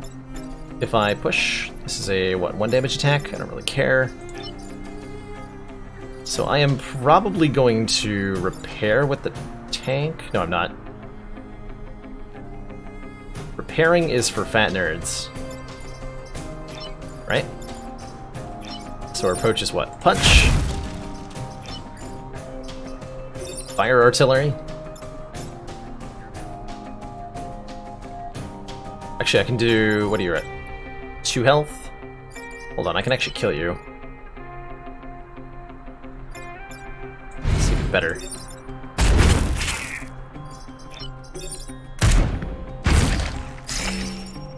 Cool.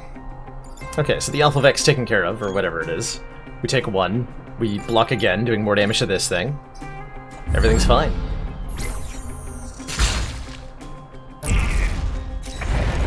I did have a way to take no damage, but wouldn't have gotten a kill.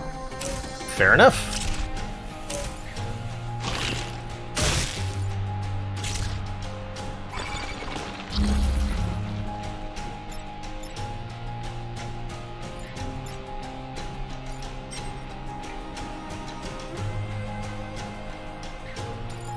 Fair enough. So I can kill that thing easily enough. And free you. Then you can...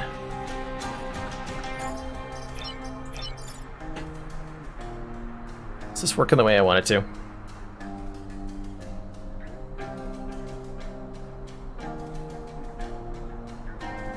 Doesn't look like it does.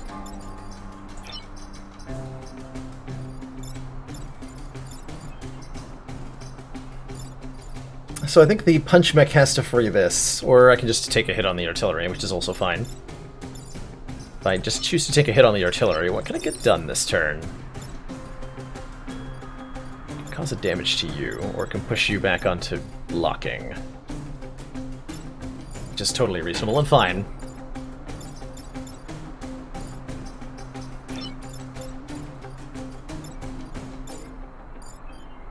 Okay, so I think we're gonna do that. We're just gonna take this hit and be okay with it. Oh, that's right. That does push the Scorpion, right? Yes, because we did actually do have that. I thought that was something I didn't have for some reason, but I totally do have that. So yes, we can push the Scorpion away if I don't want to take a damage here. But maybe I do want to take a damage. What then? What then? Bet you didn't think about that, huh? Those of us who enjoy the damage-taking process.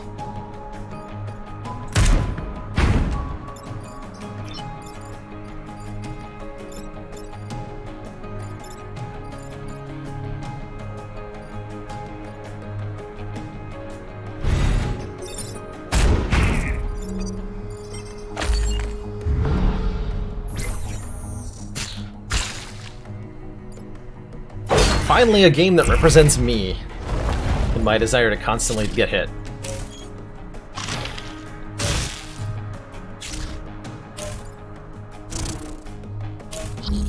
Okay, beautiful. They're basically all not attacking important people. Unfortunately, Punch Mech can't do anything of importance. How do I save both of these? Artillery Mech can prevent this guy from hitting me. Can't do that to this guy. Problems! I kill it? Not help me. If only I had more movement, this would actually work, maybe. Yeah, I don't mind backseating much in this context. So if you've got... That doesn't mean that I'll, like, listen to any backseating that's put out there, but you're more than welcome if you've got tips, advice, solutions. It is fun to watch me screw up, though. That is a very valid point by Chrono. I can't screw up if everyone's helping me. Wait, I can repair to move you out of the way. That still doesn't fix this problem, though. So I think the problem here is that my artillery mech can solve either of these problems, but not both of them. Unless... No, if my mech had one more move, I could actually make this work.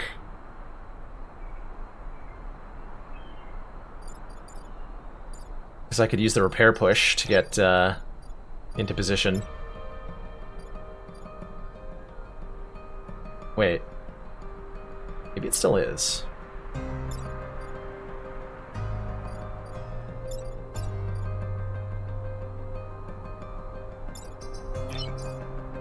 No.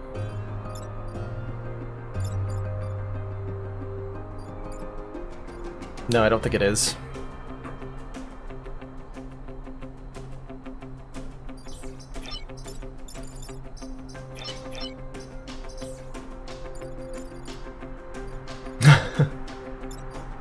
Every time you construct a pyramid, you can criticize him.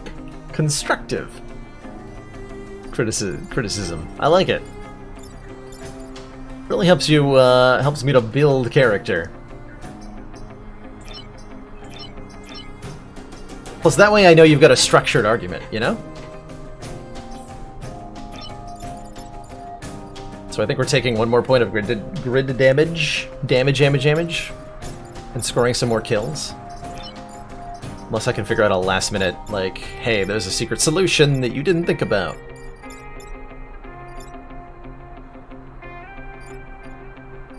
Which I don't believe there is, right?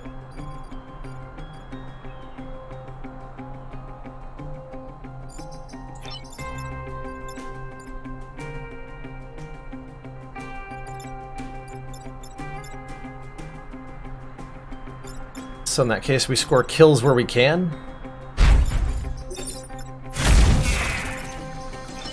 Look at that juicy XP.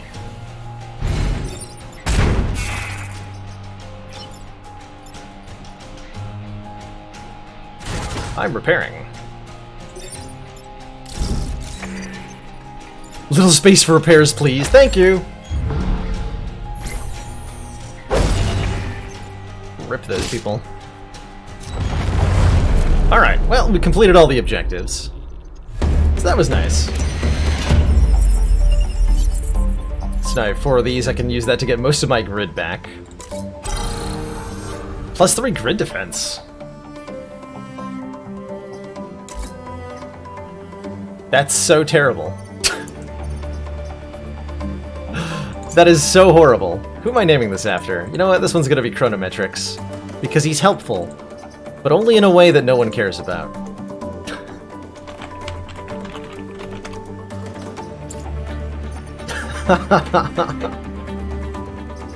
That was savage. Unjustifiedly so. Spend reputation. I'm sorry, what? Deploy a small tank to help in combat? I love that. You just like pop a tank out of your tank.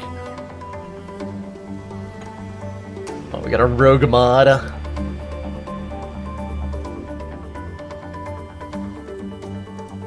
So what is this? Any class weapon? Any class weapon. Just deploy tank.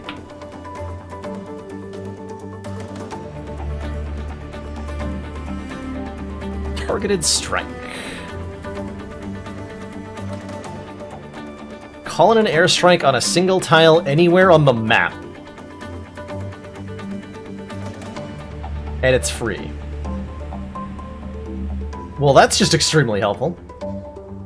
Oh, Croto's on a rampage. I'm sure you all deserved it.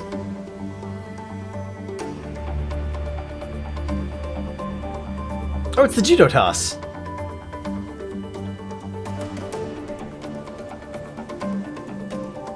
Launch 2 missiles, damaging and pushing 2 targets? Wow. I'm sorry, what? Are they always in those exact 2 tiles? I guess is the question. Because that's not clear as to what I'm allowed to target with that, but that's an insane ability.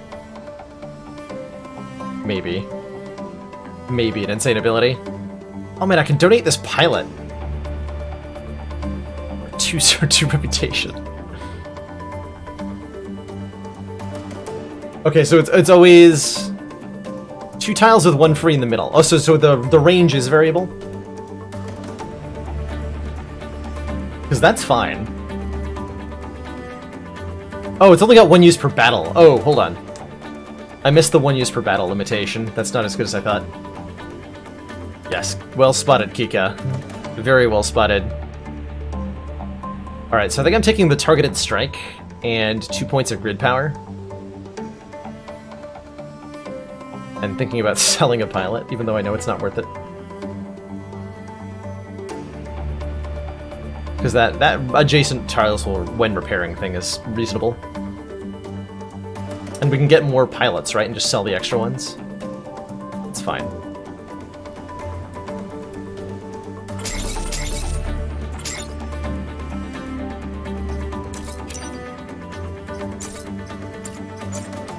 So anybody can have that equipped. Probably best on the Punch Mech, right? Because he has, he's had the issue, he's most frequently in the unenviable position of being unable to hit anything near him. So if we give him this once per battle, do anything on the map, that'll mitigate that significantly. I know, not buying a core does feel bad there. I have a better idea of what I'm getting out of missions and how to get better at the game now. By completing 1 island, you've unlocked RST Corporation. In future games, you can visit the unlocked islands in any order, but we're going to the RST, the desert land. RST turned the environment against the Vec and nearly destroyed their island in the process. RST was divided on asking you for help. It was viewed as weakness, but the choice is stark. We either ally with you, or we lose the island. High threat detected.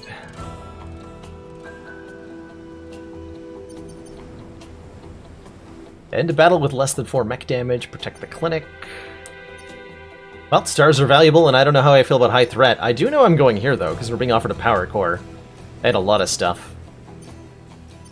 You may not bank currency. Yeah, I figured that was the case, right? It's reputation with the current corporation, and then we're moving to the next corporation.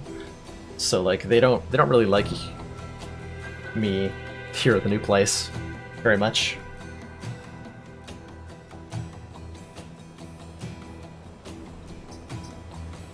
We're definitely going for the core, though. Lightning Storm. Dangerous lightning will threaten the map, killing anything it strikes. How come our robots aren't lightning-proof? Seems like something that you would be able to easily make happen, right? You can buy an item on sale and sell it on the next island. Probably just for the price you paid for it, right? Let's see, Blast Scion. All other Vec will explode on death, dealing 1 damage to all adjacent tiles.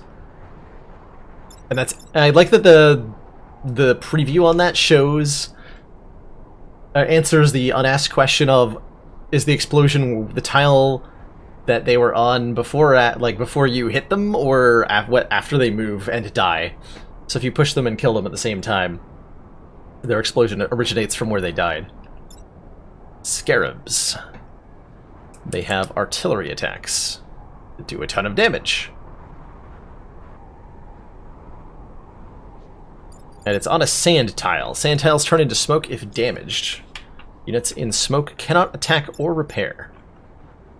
And that's just a stupid hornet.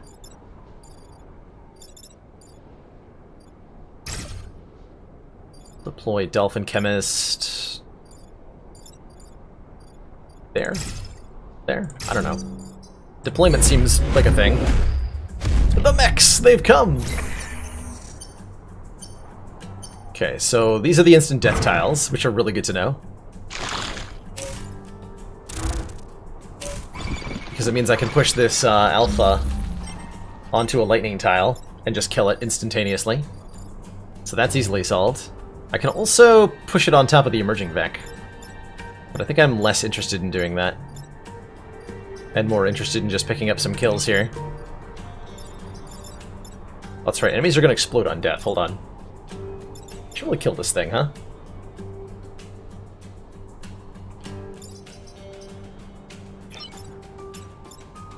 Yeah, let's kill the exploding guy first, because I currently can't take advantage of that in a way that helps me.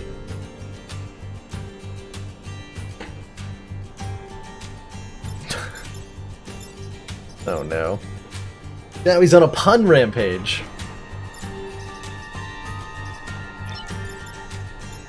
Somehow this is even worse than before. So we're like... punch her, you know?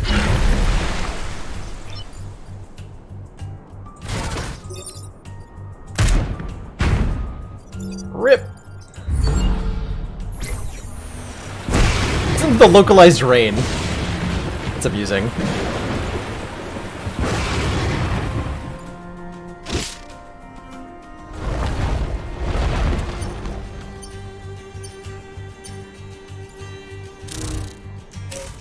How convenient that you spawned on a tile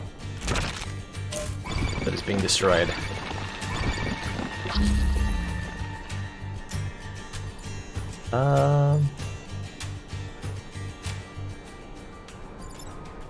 More health. So I could do a combination move to kill this thing if I wanted to.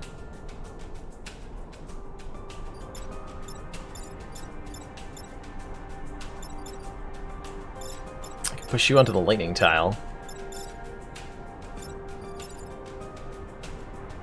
Actually a really good idea.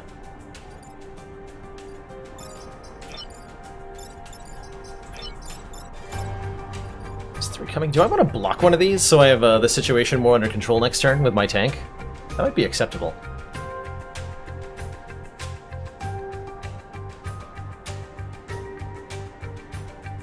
I do have buildings. Oh, I have buildings immune. You're right. I did take that.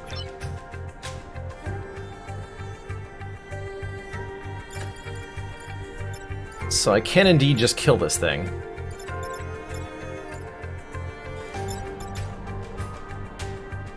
How am I dealing with this then? I just pushing it out of the way?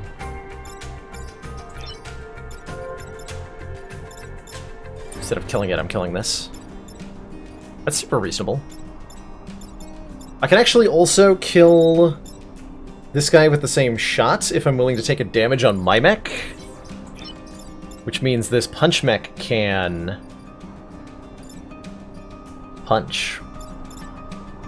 Which means I can get more damage in on this Hornet, actually. So I want to do that, then. I can get a 2-for-1 here. Which I think I want to be here for. So we fire this artillery shot. We get 2 birds, 1 stone.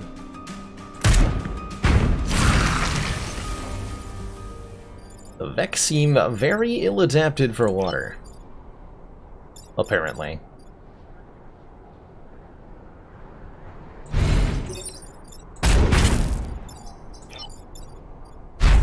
Punch!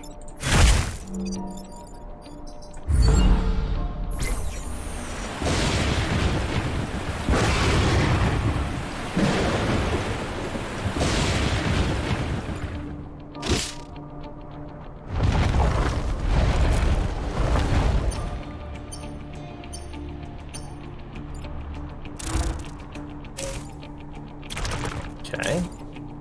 Oh, that's a long-range attack thing. Why, hello there.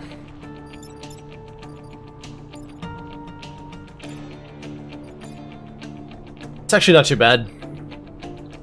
Looked worse than it was at first. We can push this guy into the smoke. You're on a death tile, actually, so you're actually not threatening anything, because you're gonna die. You're standing on a lightning tile, so this guy might as well not even exist. Well, that makes this a lot simpler to deal with, doesn't it?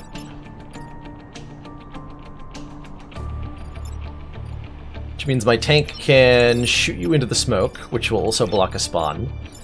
Artillery piece can just kill this, and the mech can kill this. So we just, like, kill everything, and everything's fine.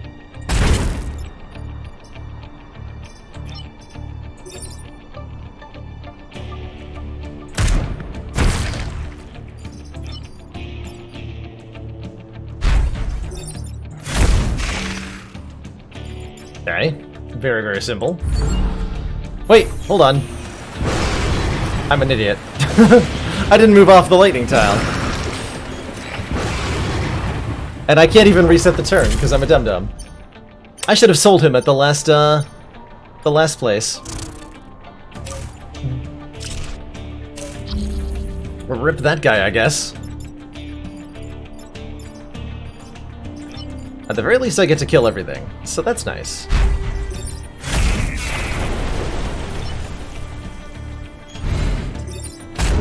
But mistakes have been made.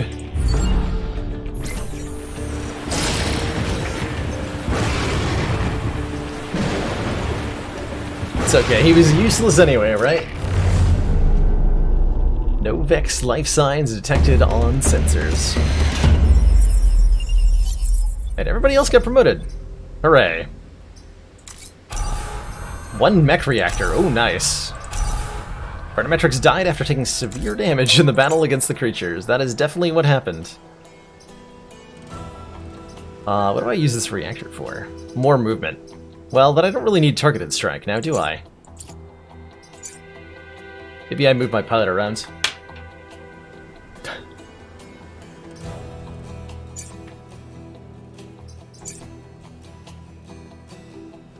Having this more movement on the tank would be nice, huh?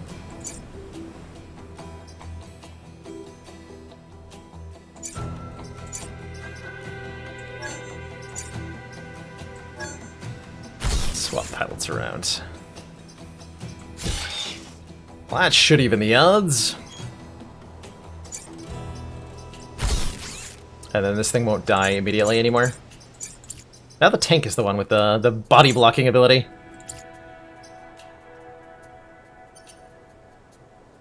I know, rip our +3 grid defense. Protect the robotics lab, defend both solar farms, take less than 3 grid damage. We do that later.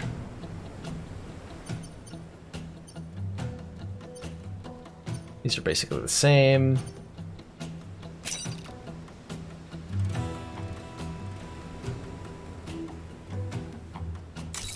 What's this mission look like? For the terraformer.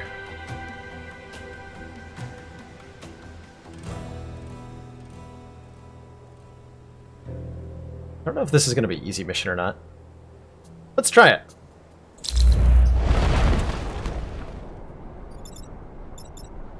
Looking like currently no.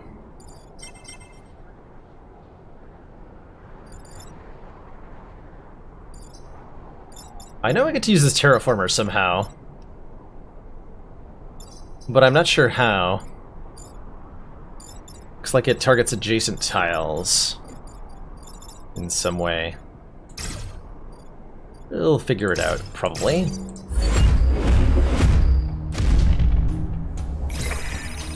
Oh, we got a pod. Perfect.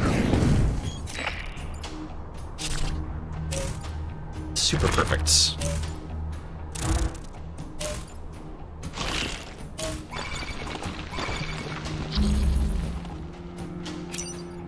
Terraformer unit is under your control during this mission. Use it to turn grass tiles into sand tiles. And I believe that kills the thing. Yeah, eradicate all life in front of the terraformer. Oh my, so just like completely obliterates everything in a direction. I'm down for that. That sounds pretty good. Let's target all 4 directions one time. Okay, so we're carefully choosing our directionality here. Looks like a pretty good direction to target at the moment. And push this guy out of the way. Or even actually pull him into the way. He's attacking first and does 3 damage, so we can get him to kill this thing. So what is my tank even doing then?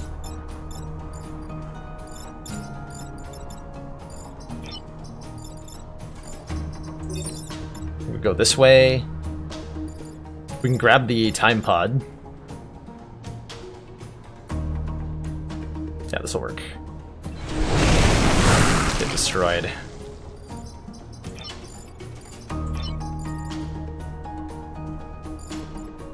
I can block this, which I probably don't want to do with a 3 hit point unit. Just grab the time pod.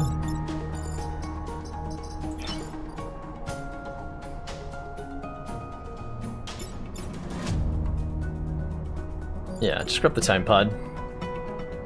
And kill everything this turn if I'm careful. Everything? I didn't have a plan to kill everything. I only had a plan to kill most things. Oh, it could have been, the flying thing's gonna die anyway. But what I could have done was push the... No, I couldn't have. This is fine. Probably. So now flying thing will die to that guy. And we want to be out of the way so that we can terraform in a different direction next turn.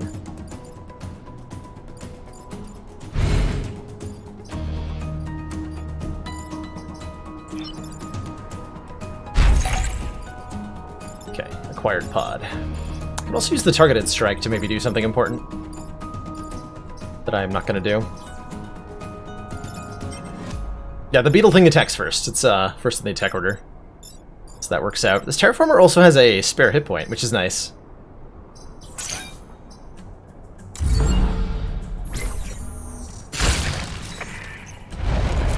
Sometimes the Vec might as well be on our side.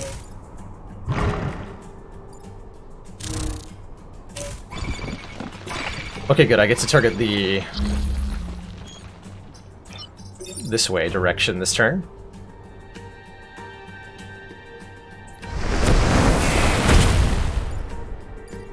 Oh, and things explode. I forgot about. This is a Blast Scion. Or a Blast Poseidon, if you were. If you will, excuse me.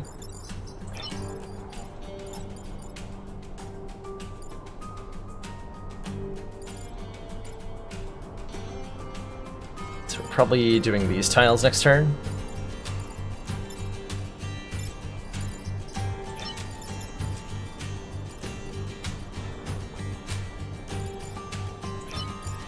To go.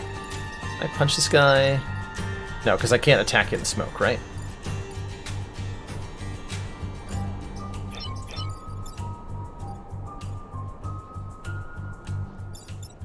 Actually, no, I can kill it. But then it'll explode if I kill it. So I need to kill this thing first. Which I can accomplish. I'm pretty sure.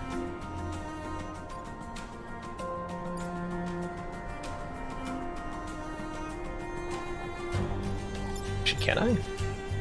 Smoke's in the way. Stupid smoke.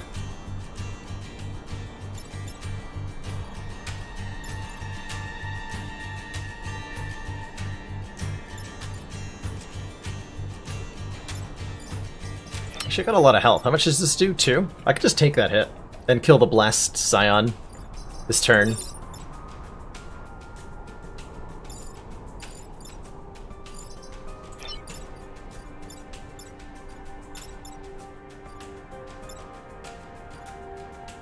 Or I can kill that thing and take a bunch of damage. Which is kind of reasonable. No, because then my tank will be in the way. Can't kill it. Thought I could kill it, but I cannot. Actually, no, I can. I push the Scion down, then onto the spawn. No, because both of my units have to sit on the same tile to make that happen. Is the big problem. But I can actually push the Scion in this direction. And then have my artillery piece still not manage to... Actually, then I can push it back onto the fire, and that'll kill it. That works.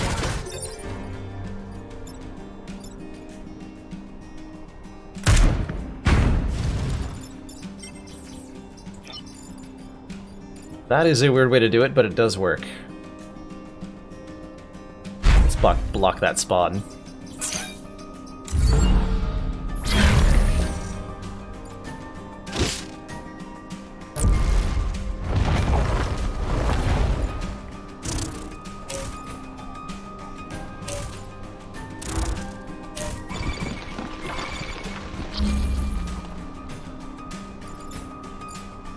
Okay, so Terraformer's probably going to want to hit this direction this turn. I could kill... Mostly because I think I'm going to want to go in the other direction next turn. So I probably want to waste it this turn, metaphorically speaking. That's actually a slight problem. I stand still...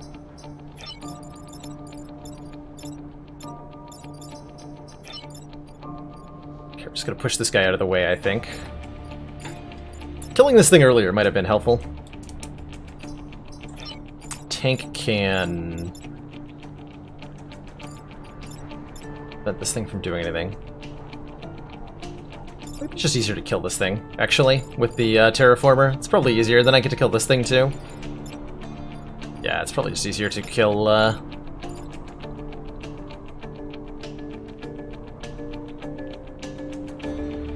to kill this bug.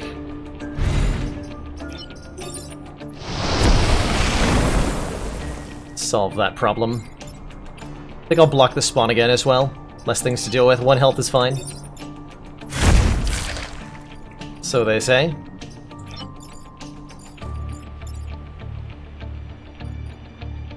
I could push this guy back and then away with the tank. Yeah, I can. Is that something I want to do? I'm not sure, but it's something I'm going to do.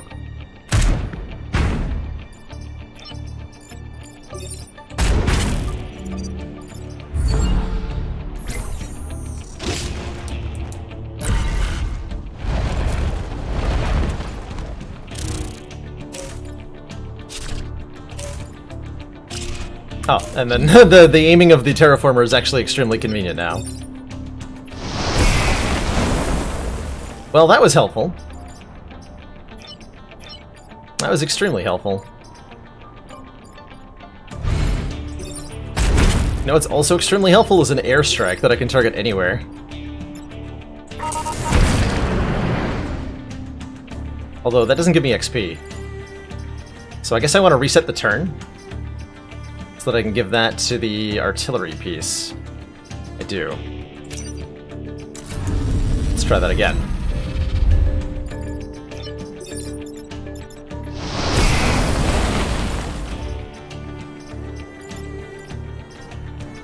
Let's do that in a different order this time.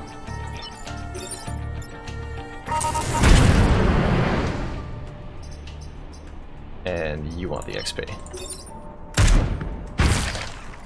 There we go.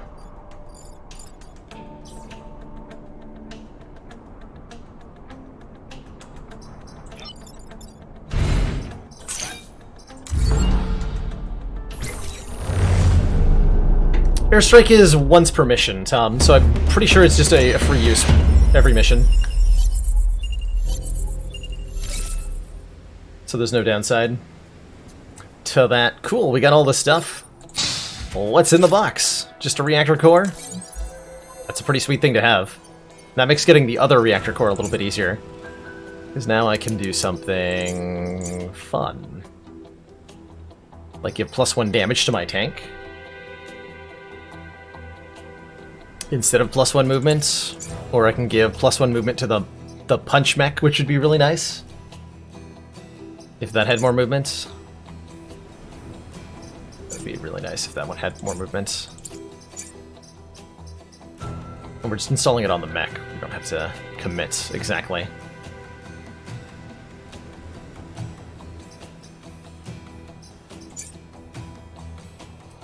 Tough calls.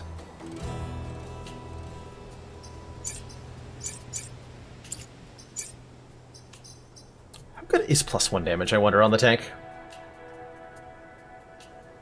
Use this energy as an effigy to mourn the death of poor Chrono, who did definitely not a single thing wrong, right? At no point did that ever happen. Install it on this mech, and we'll go for the bonus movement for now. Shall we take on Sheer County? Let's. High threat detected. And both solar farms take less than 3 grid damage and protect the Robo Lab. Let's do it. No scorpions here, just hornets. Alpha Firefly, Alpha Beetle. It's probably fine, right? Probably fine.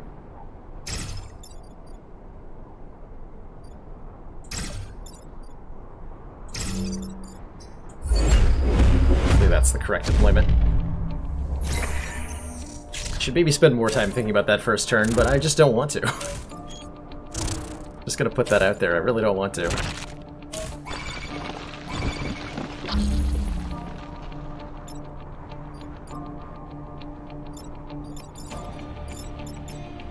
Okay, you're doing 3 damage? That's a lot of damage.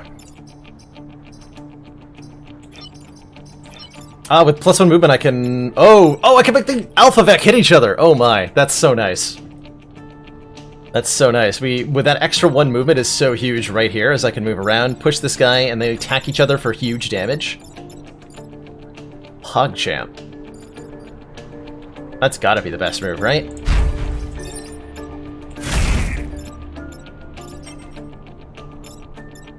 Yeah, that's 5 additional damage dealt. Yeah, extra move feels pretty good right now. Can shoot this guy out of the way. You can just... Okay, that does go all the way. So does he charge all the way into the water if I change his pathing? Time to find out.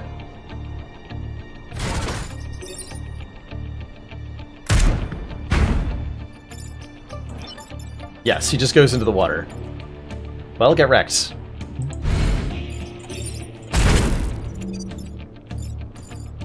See you later.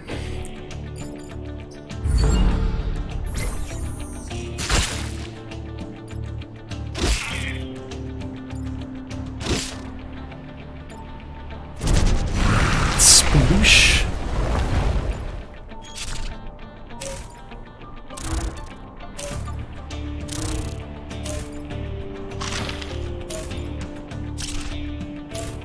Okay, that's a problem. They're all doing stuff. All of them.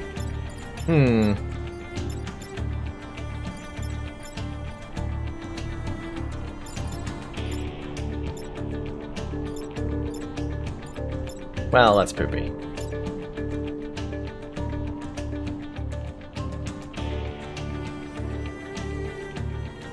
Is there any way I can solve multiple problems with one?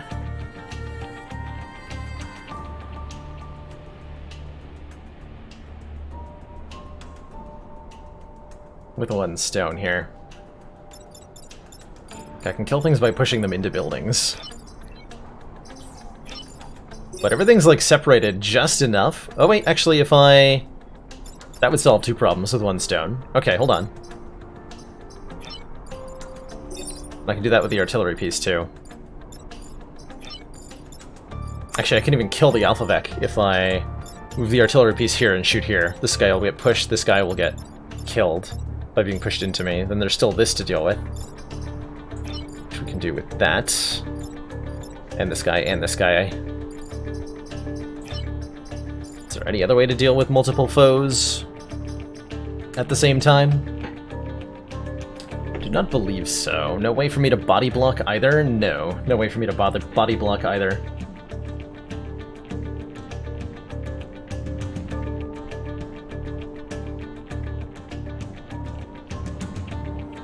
So we're just letting this get hit. We lose this point of grid defense, and that's fine, because we're gonna get 2 more from the mission anyway. Yeah, I've seen at least one AI enemy just do nothing so far. I was kind of baffled by it, right? Like, why not do?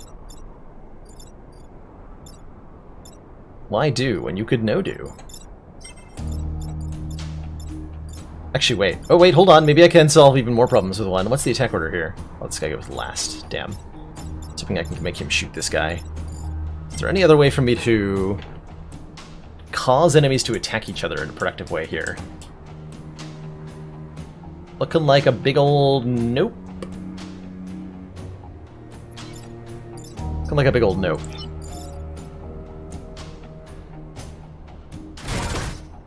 So I'm pretty sure we're doing this. It's squished. And this mountain takes a pounding. We don't want either of the solar grids to be hit, so we protect those at all costs.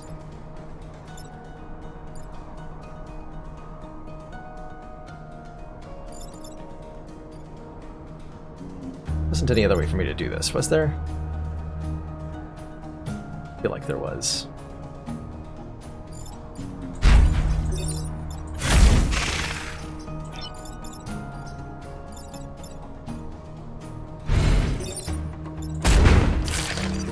Okay. At 1 point. Ha! Never punished. Easiest game I've ever played. And all that.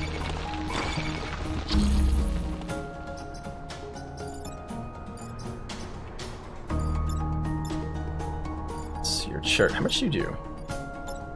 1. Okay, 1 is fine. Can make this guy block his friend, which I think I would like to do.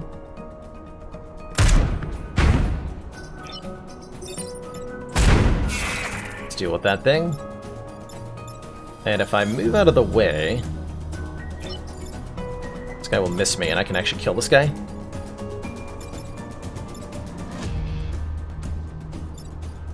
Oh, but you're blocking a spawn, so I don't want you to die just yet.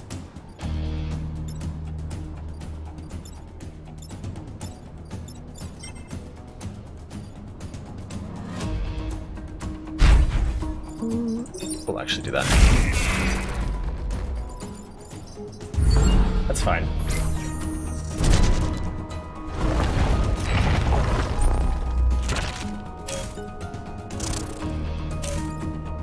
I'll give a star. Explosive decay. Oh, that's another blast scion. Alright, fair enough. We can just punch the scion, take this hit, kill this thing. That's pretty easy. Another not having to think too hard turn. I'll take it. We're gonna body block you, yeah.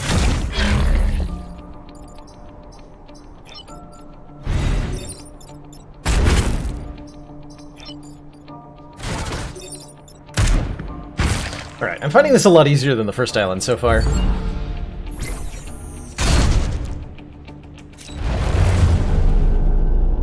Three cheers for the Riftwalkers! And we got all the stuff. We're at maximum grid health. We have a reactor core. Let's freaking go. I guess we want 2 stars now, so we take Storm Summit. What am I spending this reactor core on, is a better question.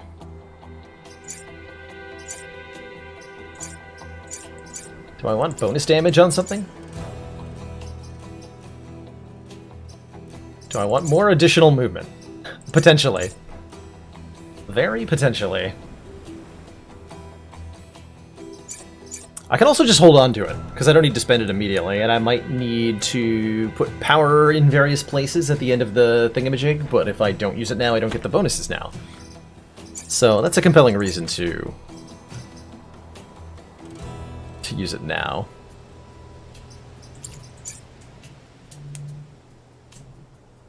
I could take dash instead of the +1 move, is that better?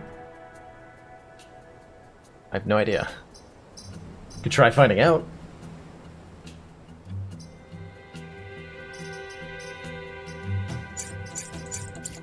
Put more hit points on the punch mech, which would certainly appreciate at the moment, given that it has only 3. Sure. To the Storm Summit. So we've got a Rhino, an artillery piece. These look easy. I like easy. It suits me in all the best ways. Dad, look! Giant bugs are fighting giant robots outside.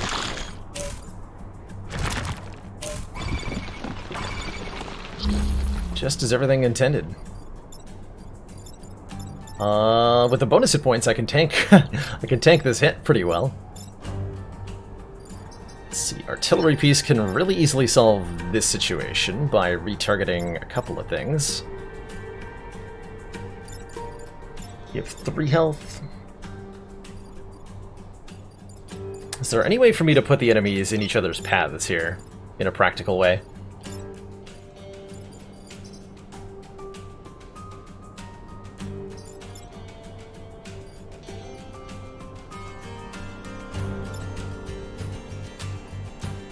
Block that, shoot you. Artillery.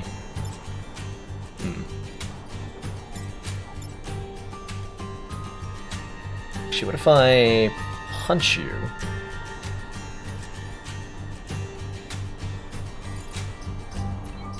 And kill this guy if I punch him here and then shoot this with artillery, which will move this out of the way and kill him. And then our tank can body block this guy.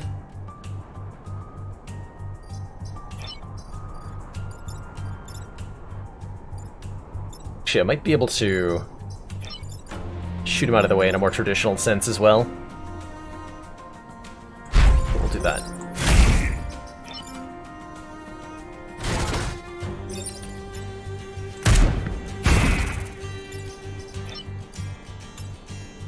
Yeah, we can shoot him out of the way in the more traditional sense now, so I don't have to body block the damage. But then he's in a different location, and I didn't block the Vex spawn. Let's block the Vex spawn. Oh, I can also do, yeah, I can do bonus damage if I also do that, because then I get to take this shot. Yeah, that was worth it. That was probably worth it anyway. We just use our 5 health as a resource here. I'm down for... Right. I was gonna get pushed. Okay, I didn't think about that, but 15% chance. 15% chance. Saved my bacon. It's better to be lucky than good. Did you guys know that? Alright, important lesson. Chargers push things. Yes, and push the target. The chat reactions. Oh, chat, when will you ever learn?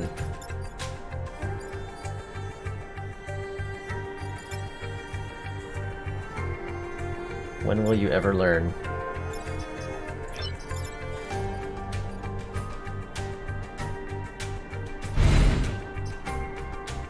You're going all the way to the end, hold on.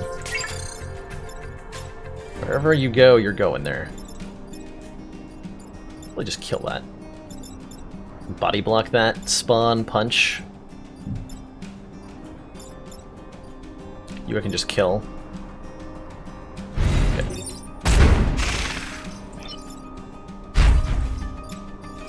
And that'll actually come. Well, you're just dead. Okay. I'm just gonna body block that, but yeah. Yeah. Do I want to move this? We just damage it, right? It's probably fine.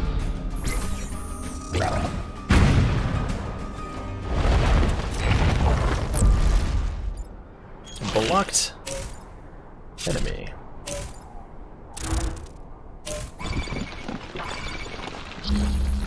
Okay, these attacks are a slight issue, but only a slight issue. Going first.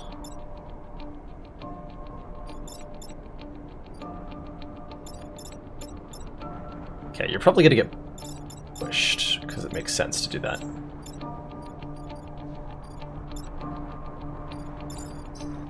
Because you'll block a spawn if I punch you. I have to kill at least 7 enemies, which means I have to kill 3 of the 4 enemies on the field right now. That's a tall order. It's a 3 damage shot also.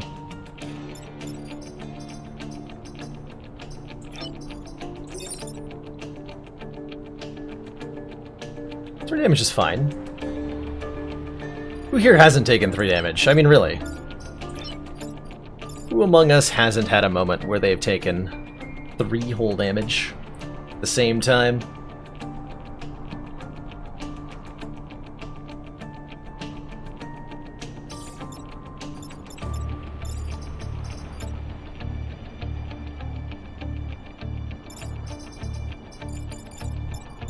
I can kill you.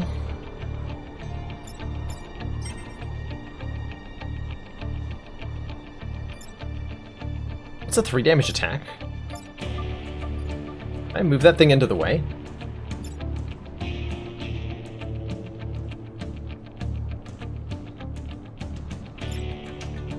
Yes, but I won't be able to kill it. Although I can do this. No, hold on, now we're talking. Now we are talking, actually. So we want to go this way. Punch him forward, hit him forward again, let the artillery piece kill him. That takes care of this thing. We can focus on doing damage to the other one.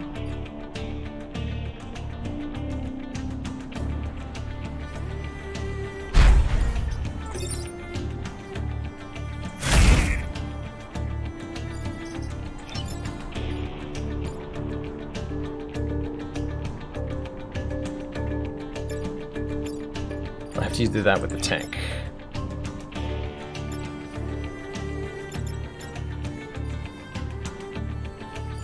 Which means the artillery piece has got to push this guy, which I can't do without also repositioning this guy, huh? Hold on, that's a problem. Unless I can redirect this guy with the tank, or the artillery piece. Which I can. Yeah, I actually could just move here. Reposition this guy. And then shoot this guy with the tank. Okay. So, order is such that, yeah, you're gonna die. Let me shoot you.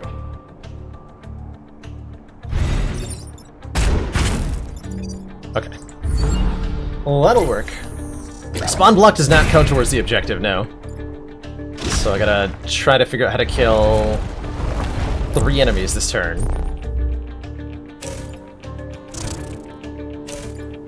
Which might be made easier if they explode. Might be made significantly easier if I can get them to explode. No, but they'll chain explode, won't they? They will chain explode. That'll definitely happen.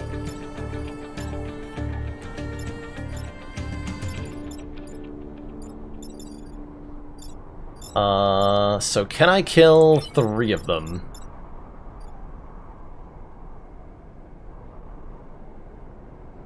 Yes. But then I have to take a hit, I think is the short answer to that. Yes, but then I can't prevent the incoming damage.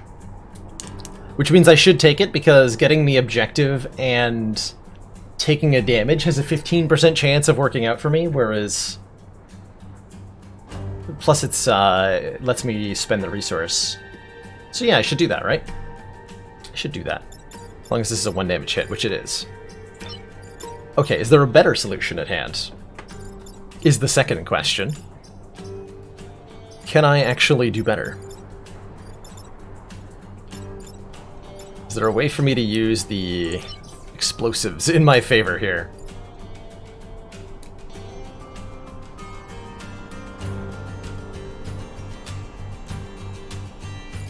Punch these two together after I kill the exploder. What if I don't kill the exploder? What if I just let them explode? That doesn't seem helpful.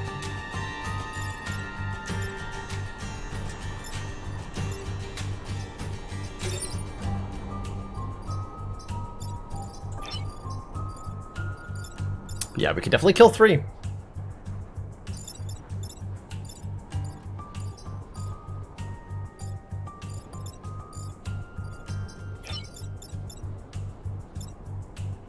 Could punch that guy into the wall. He'll explode, though. Chili bug one to the left. Actually, what is the... Just horizontally adjacent, okay. What's the order? Here's the order for you.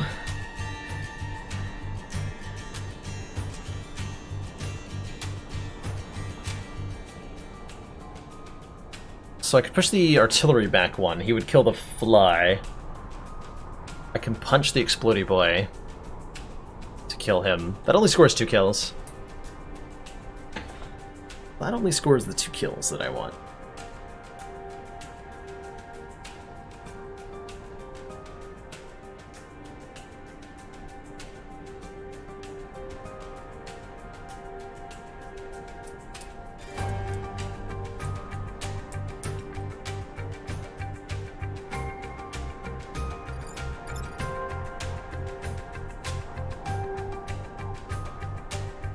Fire your artillery behind their artillery.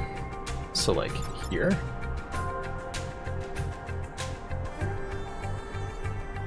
Yeah, the thing is, if it explodes the fly, then the fly explodes and takes out the building, right? That's what's been churning in my head. Is there a way to use the explosion to kill both of these? But when the fly dies, he'll blow up the building.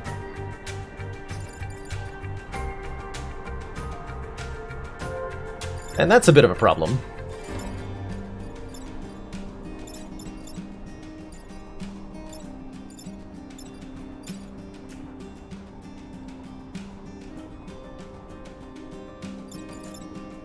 I don't see any way to push the fly in a way that helps with this whole experience. But like push him here, but then what does that accomplish for me? Nothing? Nothing. Yeah, nothing. Alright, so we're just gonna go for the 3 kills and the objective. Stop faffing around.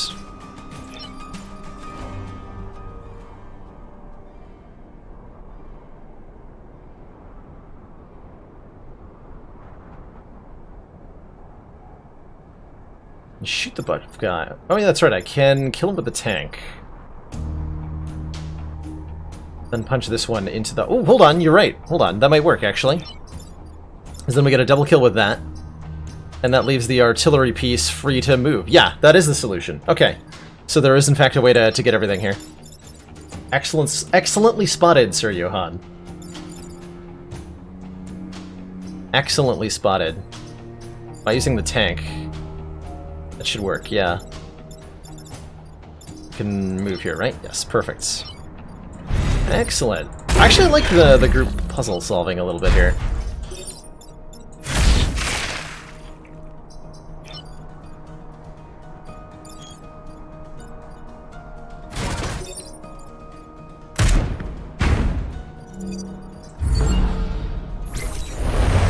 Everybody all right?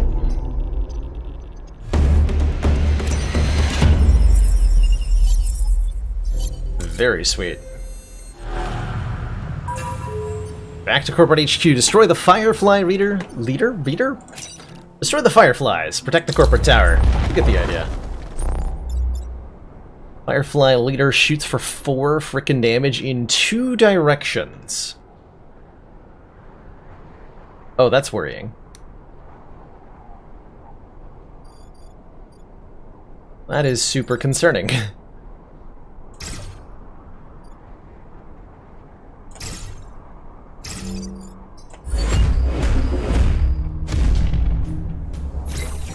Just shoot at me.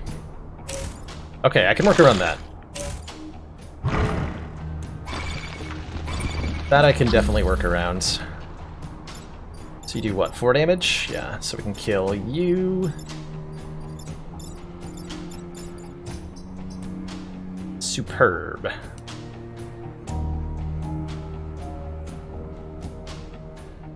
Excellent, in fact. And we can even block a spawn here if we want to.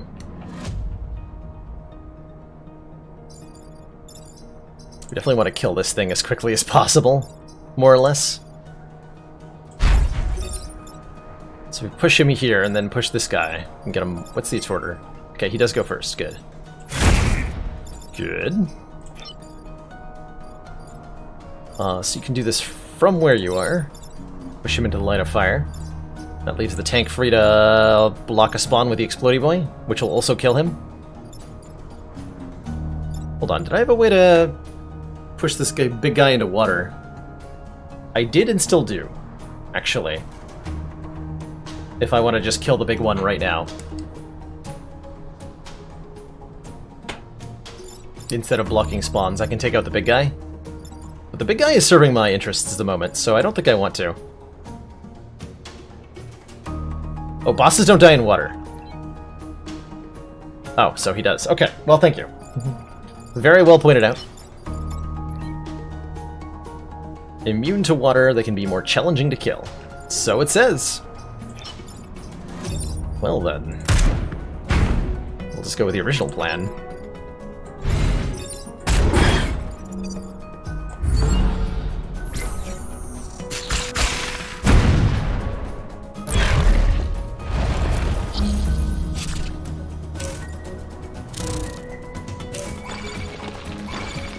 Warning, warning.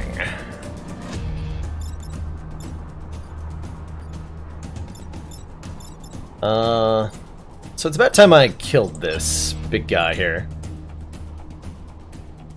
Which I can do this turn. If I can get this guy out of the way.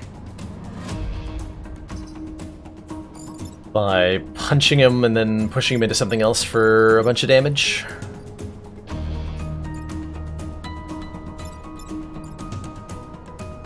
Actually, I know how I can clear everything here. Yep, that'll work. Very simple solution. Punch you this way.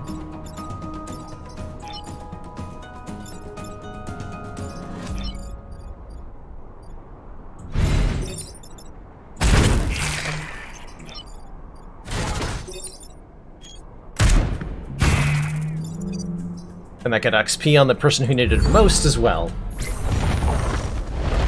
Excellent. Easy dodges. I can easily block back with each other as well. Beautiful. So I can push this guy into block, and then like punch him to block even more. What do I do with you? Better question. How do I deal with this guy? Can't quite reach him.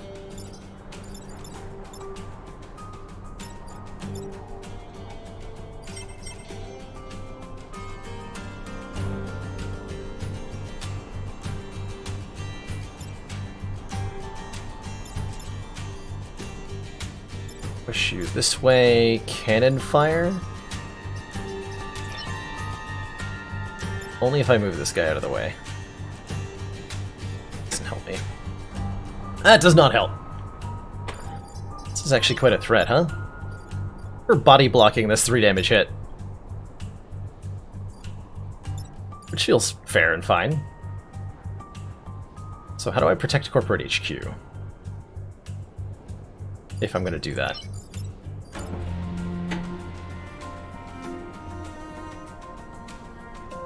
How do I protect corporate HQ? Use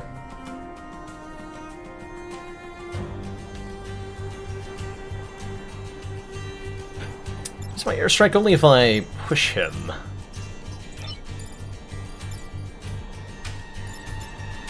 Onto a sand tile. This is a sand tile, so I could blorp this guy, push him onto here, then hit him to blind him.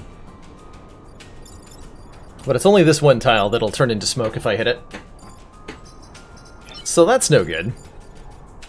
Right? I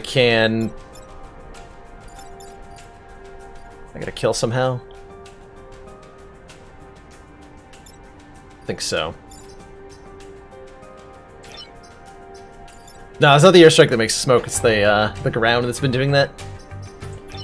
Pretty persistently.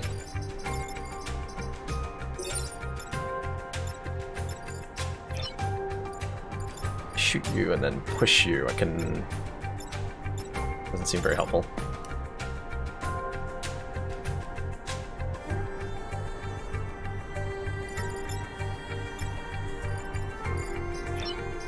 I'd really rather not have the corporate tower take any damage. There's gotta be a way to do this. It not only takes no damage, but it's kind of elegant at the same time. I mean, yeah, I can... Kill the alpha?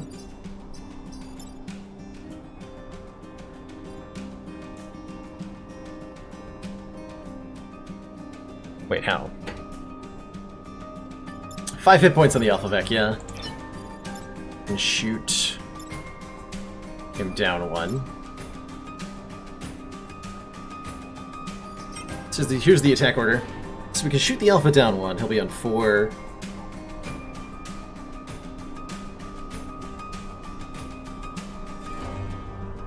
Deal an extra 1 that way.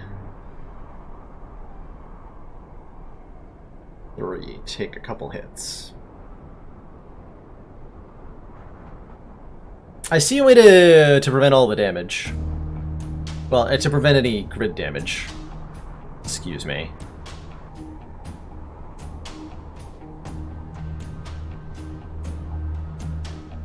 So here's the solution I've got. I don't know if this is the best one. The solution is to shoot this Vec down 1 onto the protruding tile. Have my artillery piece push this firing Vec onto the sand tile, and then artillery strike the sand tile, while having my mech positioned here so that this guy takes bump damage, stays on these tiles that are both blocked for next turn, so no Vec will come out. This guy gets blinded, my tank gets hit for 3, my artillery gets hit for 3, but nothing else happens. I think that's going to be the approach I take.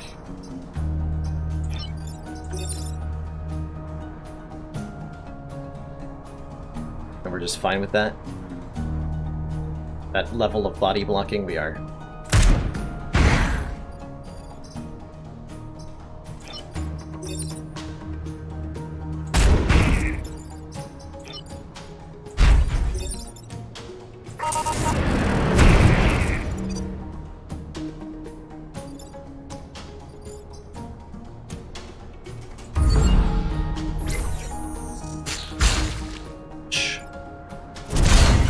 Double ouch. And now I can kill... Oh, no, there's gonna move.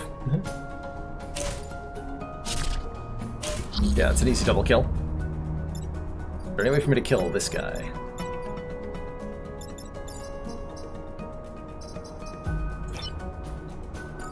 I'd especially like it if my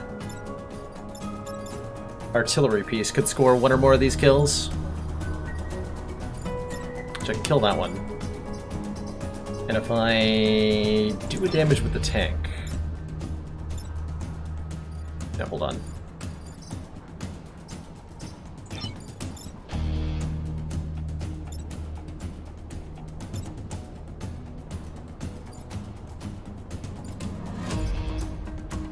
I think it's a way for my, Well, I can kill the alpha, though. That'll work.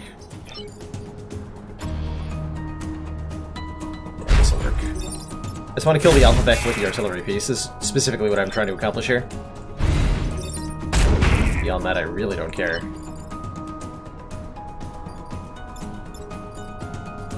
Okay, this is a hilarious way to do this. Yeah! Hey, that got XP on the right person. Jolly good show.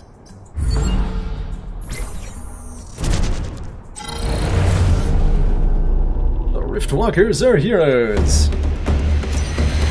And all that. We have 9 corporate reputation this time, and full power grid, which we did not manage last island. Completed every mission on RST despite the odds. Achievement unlocked, perfect island.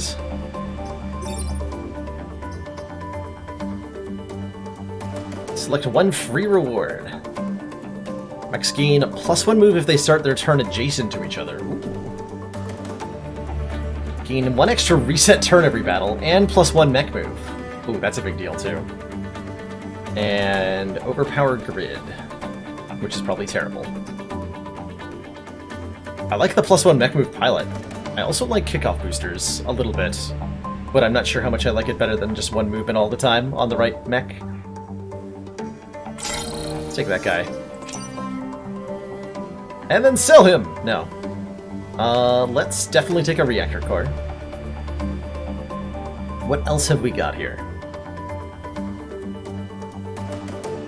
A root class weapon firing non-damaging projectile that pushes tiles around the target. And that is a free weapon, which is very nice. Burst beam. Or a piercing beam that decreases in damage the further it goes. That's for the prime. Only costs 1 power. Does a ton of damage from the looks of things, so that's pretty cool. Buildings gain a shield after taking damage? I don't understand what that means. So they have to get hit once and then they get shielded the second time? Yes. Yeah, it shows one of the buildings dying. Okay. So that's mediocre. So I'm going to choose to describe that. Oh, I can buy more of these? Well, I'm going to buy 2 of them, right? Yeah, we just buy 2 of them. Maybe I buy 3 of them.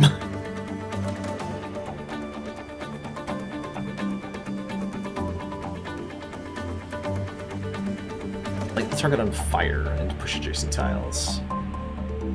Neat.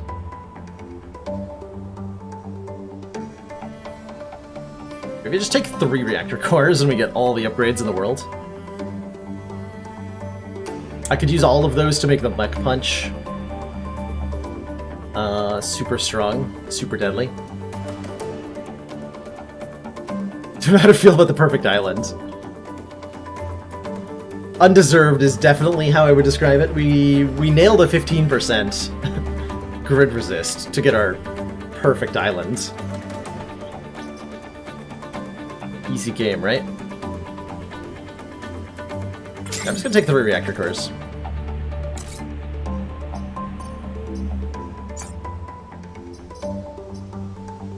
+1 mech move on the prime with +2 damage. Oh my god. Hell yeah.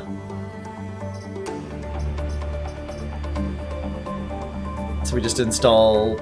We have a 5 move, 4 damage punch.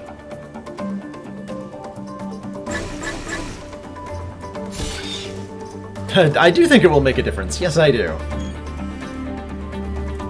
Dash lets us kind of do a charge before the punch hits, which could be interesting. Or relocating our targeting strike, maybe.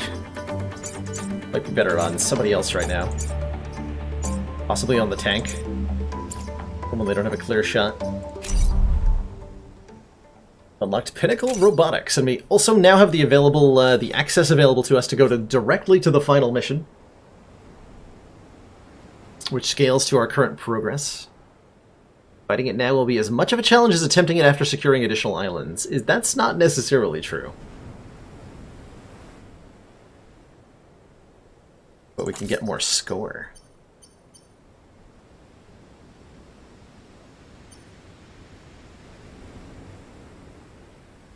So do we do another island, or do we push onward?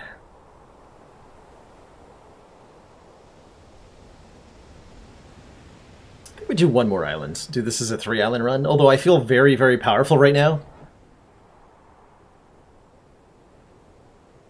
Feel super powerful right now. So maybe it's better to go to the final mission, but we'll explore the... We want to at least unlock the last island, right? Otherwise I can't even go there. Pinnacle Robotics Head Office. On behalf of Pinnacle, I welcome you. The climate on our island is not ideal for humans, but the low temperatures are vital for machine life to thrive. We got a core here. Freeze and defend both robots? What do you mean freeze and defend? Oh, I've got a cryo tank.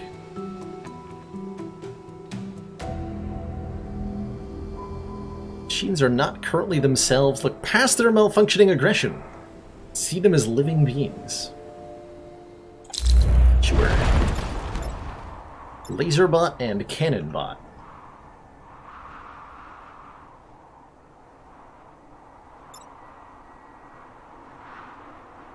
Piercing beams. It's not clear if they're hostile to me or the Vec or what. Alpha Centipede. Lots of volatile mass of goo applying acid on nearby units. And a digger. Create a defensive rock wall before attacking adjacent tiles.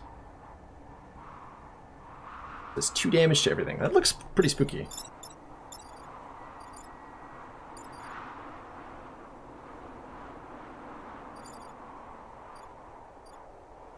They're inimical to... They do not like me. Alright, fair enough. We will figure it out. 5 move is completely nuts, by the way.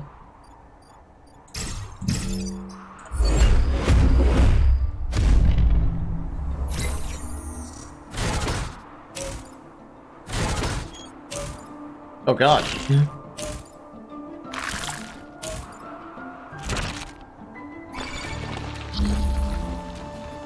Laserbot, why?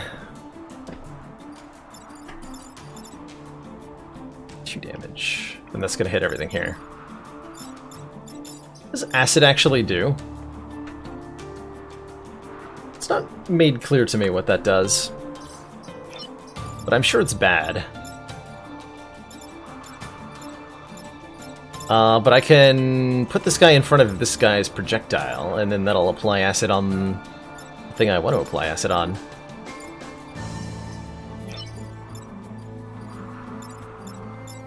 My units are kind of in my way.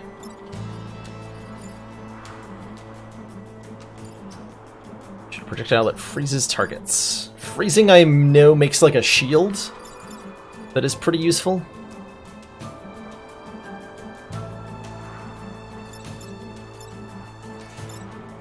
And stuff.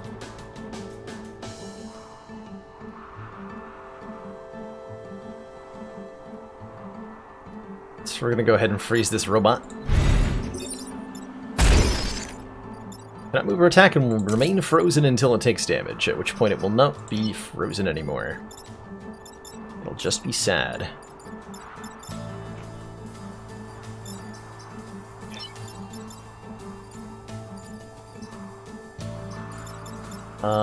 Tank is going to push this guy back, I guess, so that my other robot can punch him and kill him. That seems helpful.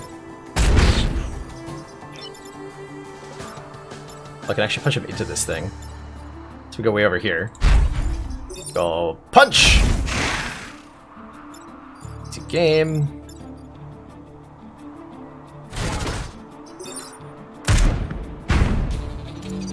Have fun, nerds!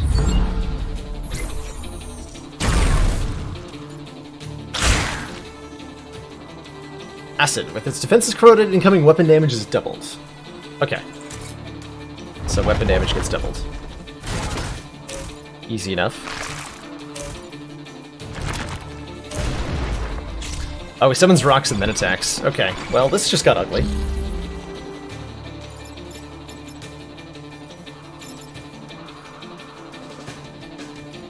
Wait, what's the attack order? Okay, so you're actually gonna die to your friend before you get to do anything, so you're dead. Interesting. Very interesting.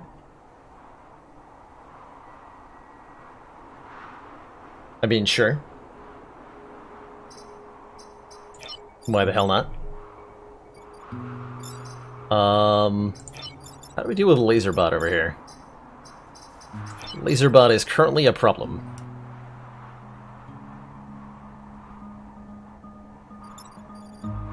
Problem I cannot push.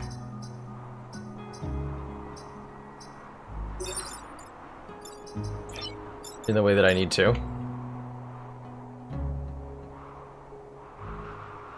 And is doing piercing damage, so I can't protect the building by body blocking.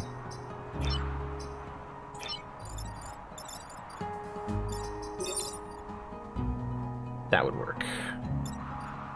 That might be my only solution, actually, is to use the airstrike to move him. But that is a solution to that problem. Because I can't artillery this tile, given the map shape. And the minimum range. Laser friend only has 1 hit point, so I can't shoot him in a direct way to move him, unfortunately. It is forbidden.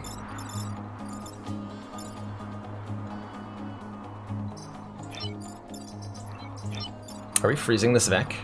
I think we are.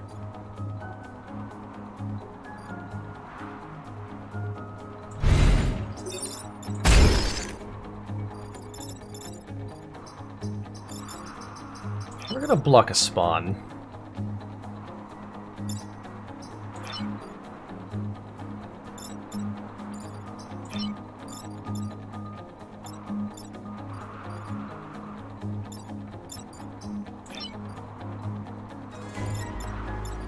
I can do a little bit of damage to this guy by pushing him into a rock. Suppose I might as well, right? It's not gonna change what he's doing.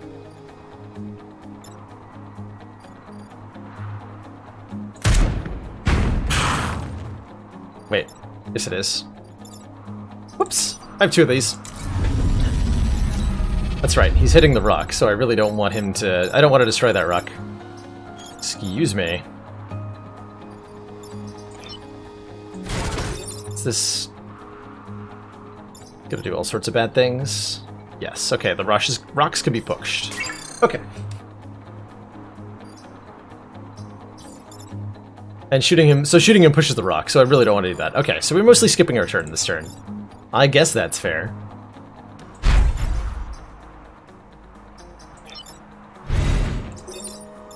Freeze you.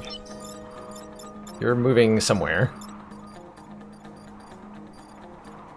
Somewhere highly inaccessible for the moment.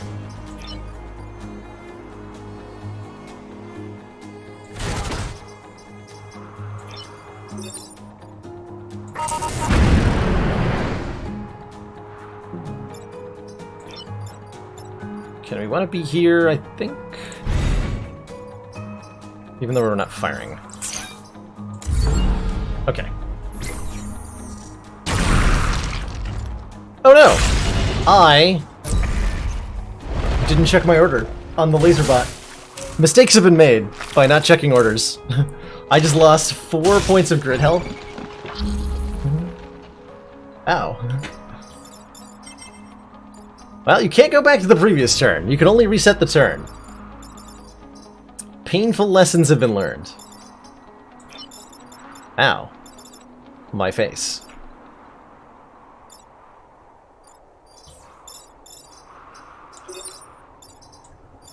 I get so comfortable because of the reset turn button. But once you commit to the end turn, you're locked into your decisions. Youch. We're webbed. Oof, owie. Okay, that'll move you out of the way. And you'll be on fire. Good, good. Something tells me I should have gone straight for the final mission, huh? We can freeze this bot, we can punch you so you're attacking your friend.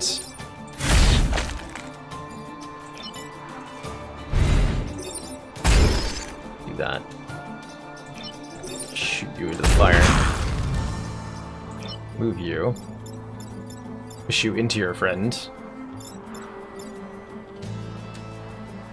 Or just kill you, actually.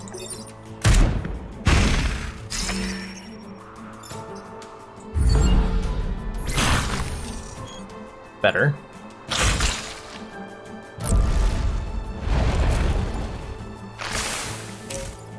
Definitely better.